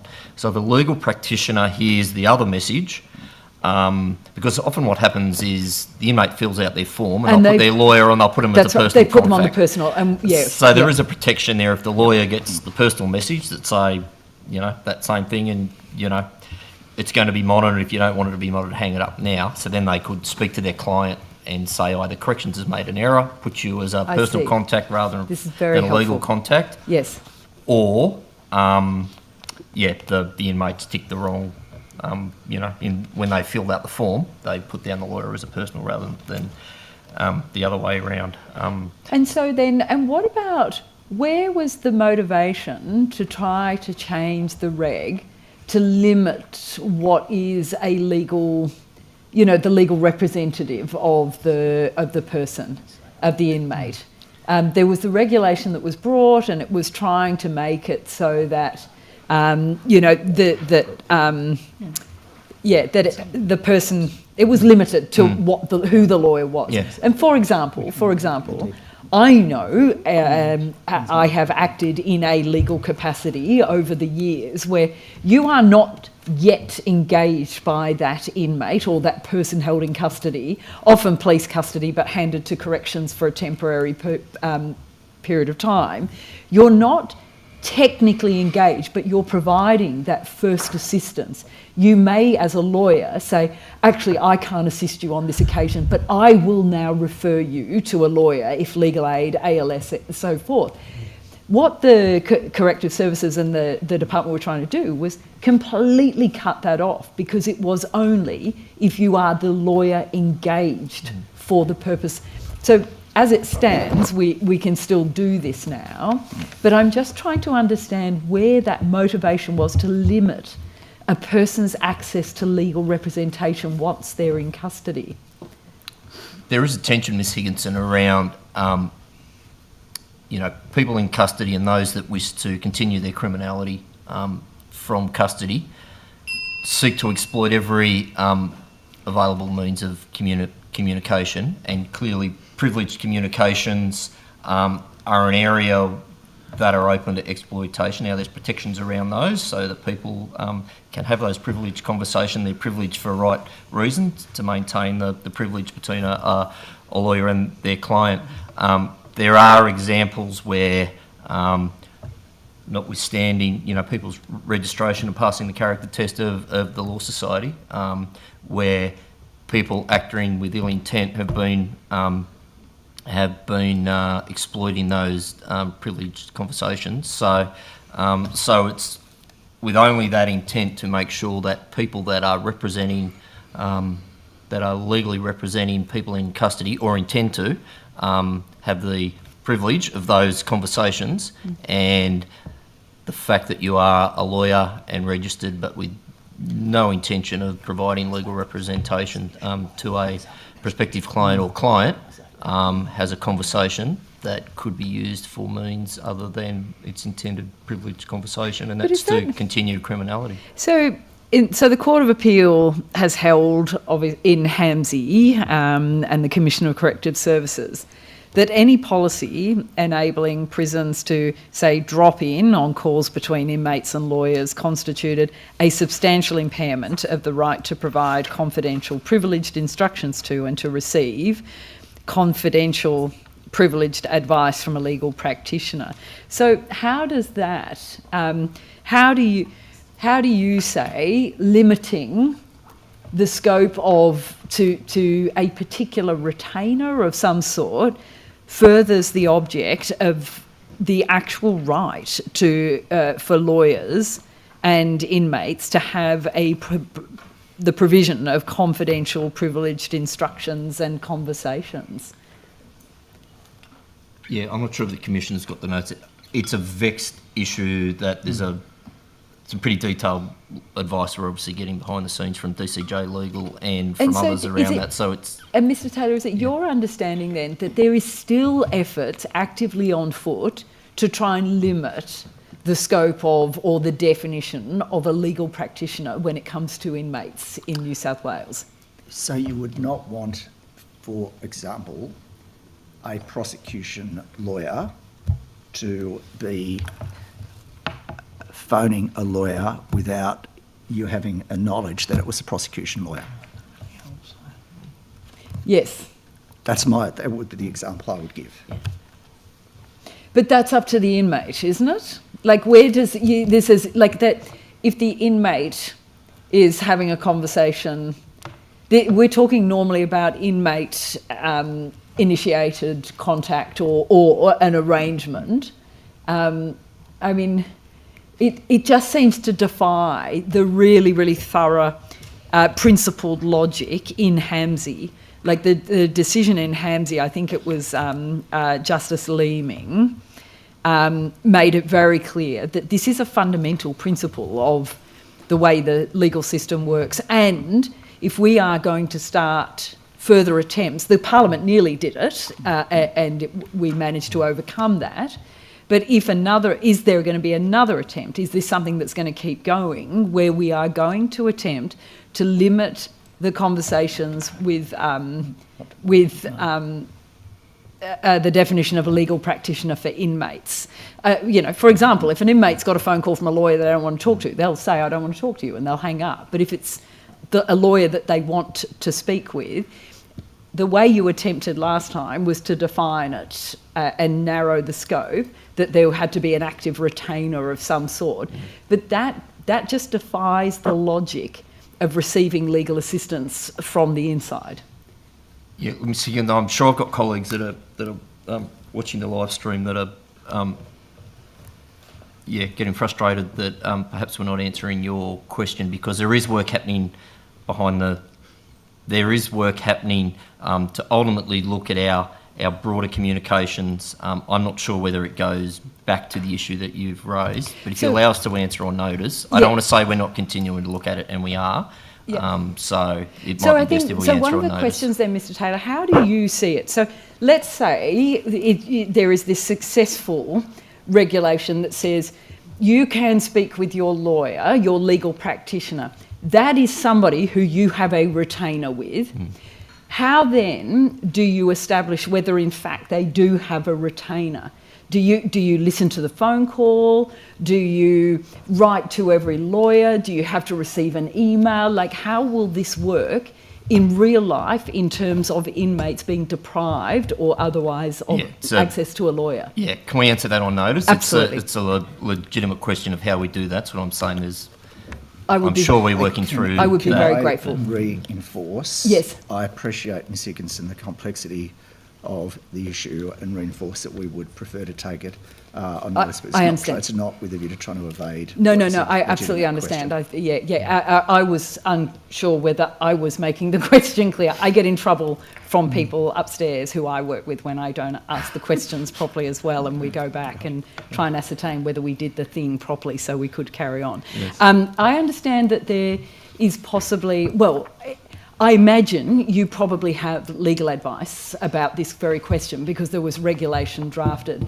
If there is legal advice and it's not closed advice, and you're willing to provide that around the question of this, because it has been vetted, we've discussed it in Parliament, there's been a round of it, it would be very helpful if there is real, genuine public interest reasons or corrective services reasons to override what the Court of Appeal is saying in terms of that fundamental right to access for that lawyer confidential privileged communication to take place. If we're going to change that in New South Wales, we need to really understand why and whether we've gone too far.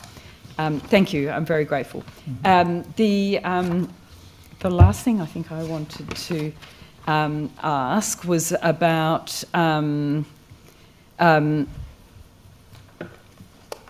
no, I'm happy about that. Sorry,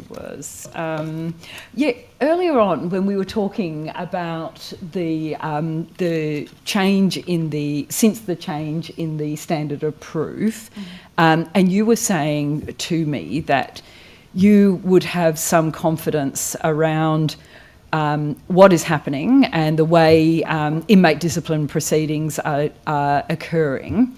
Once the COP is out, it's updated and it's in its full implementation form. My understanding is that there are currently some 12,000 forms, and I'm just curious about if we haven't quite got to the point where we have a high degree of confidence that the correct information is being documented and recorded, then what is happening in terms of the 12,000 forms issued since the standard of proof changed, and whether the evidence, if there's provision for what evidence was available to meet the standard of proof? You might have to take that question on notice as well. So I think the issue was primarily around how long we were retaining the evidence, as well as some of the standards of the evidence that we were. Sometimes it was uploaded into the system and it was available, sometimes it wasn't. There were some inconsistencies.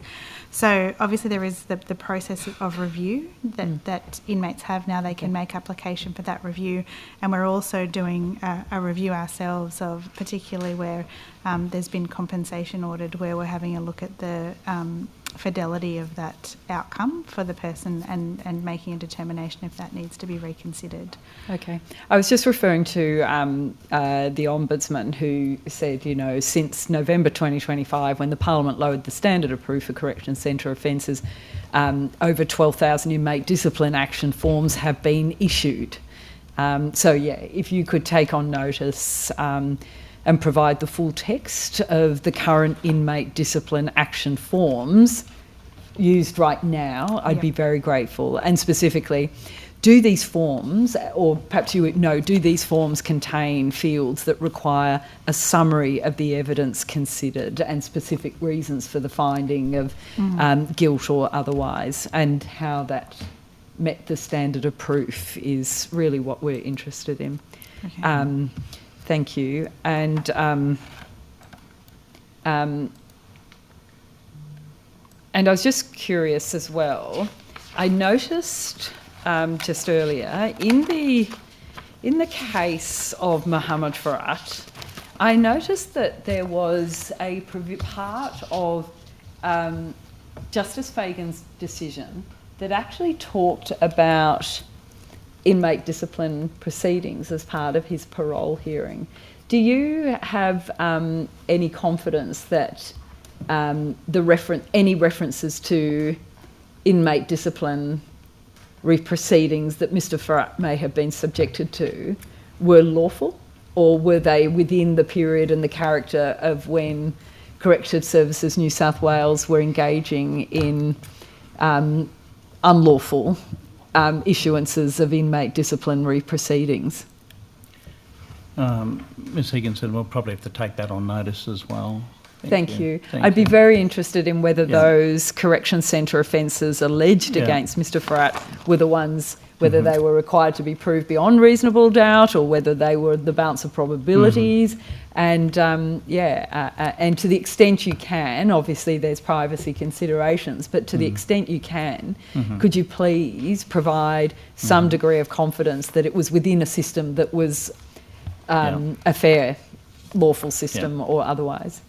Thank you very much. And then just on the, I'm just curious, have you ever met with or engaged with an organisation called Young Prodigy? I've raised this in the past, but Young Prodigy they're called, and I do recall meeting with you, and we did pass that on, and that was formed, and we thanked you. At the time you weren't in Parliament at the time, but that was beneficial for us and incorporated into the women's strategy, so that we took in mind the impacts of the family and the children and the people that have been impacted by their mother being in custody, and that's been incorporated into the women's strategy.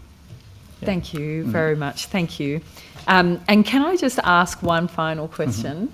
Are you aware, are you aware on the well-being of Kelly Lane and whether or not there is any action on foot to see her release from custody? Well, it's not appropriate for me to talk about an individual inmate and their circumstances accordingly, so I don't really have any comment to make around Kelly Lane. Okay, other than we're all still labouring under the assumption that the no body, no parole law is fair, and that's what she's subjected to. She'll have a parole authority anniversary consideration, and that's a matter for the parole authority. Thank you. Thank you. I've got nothing further. Thank you, Chair. Okay, thank you. I think that concludes questions. If there's anything that's been taken on notice, the committee will... Government time. Oh, okay, the government has a scheduled time. My apologies. No, we're not allowed to ask them until 5:15. Oh, aren't you? So I'm happy to adjourn and come back if you wish. Otherwise, we have no questions. I think we're all pleased to hear that. Thank you. I could definitely do 15 more minutes if you wanted. Thank you all for your attendance today. We really appreciate it. No, it's a long day. The committee secretariat will be in touch in the near future regarding any questions taken on notice and any supplementary questions. Thank you very much. Thank you. Thank you. Thank you.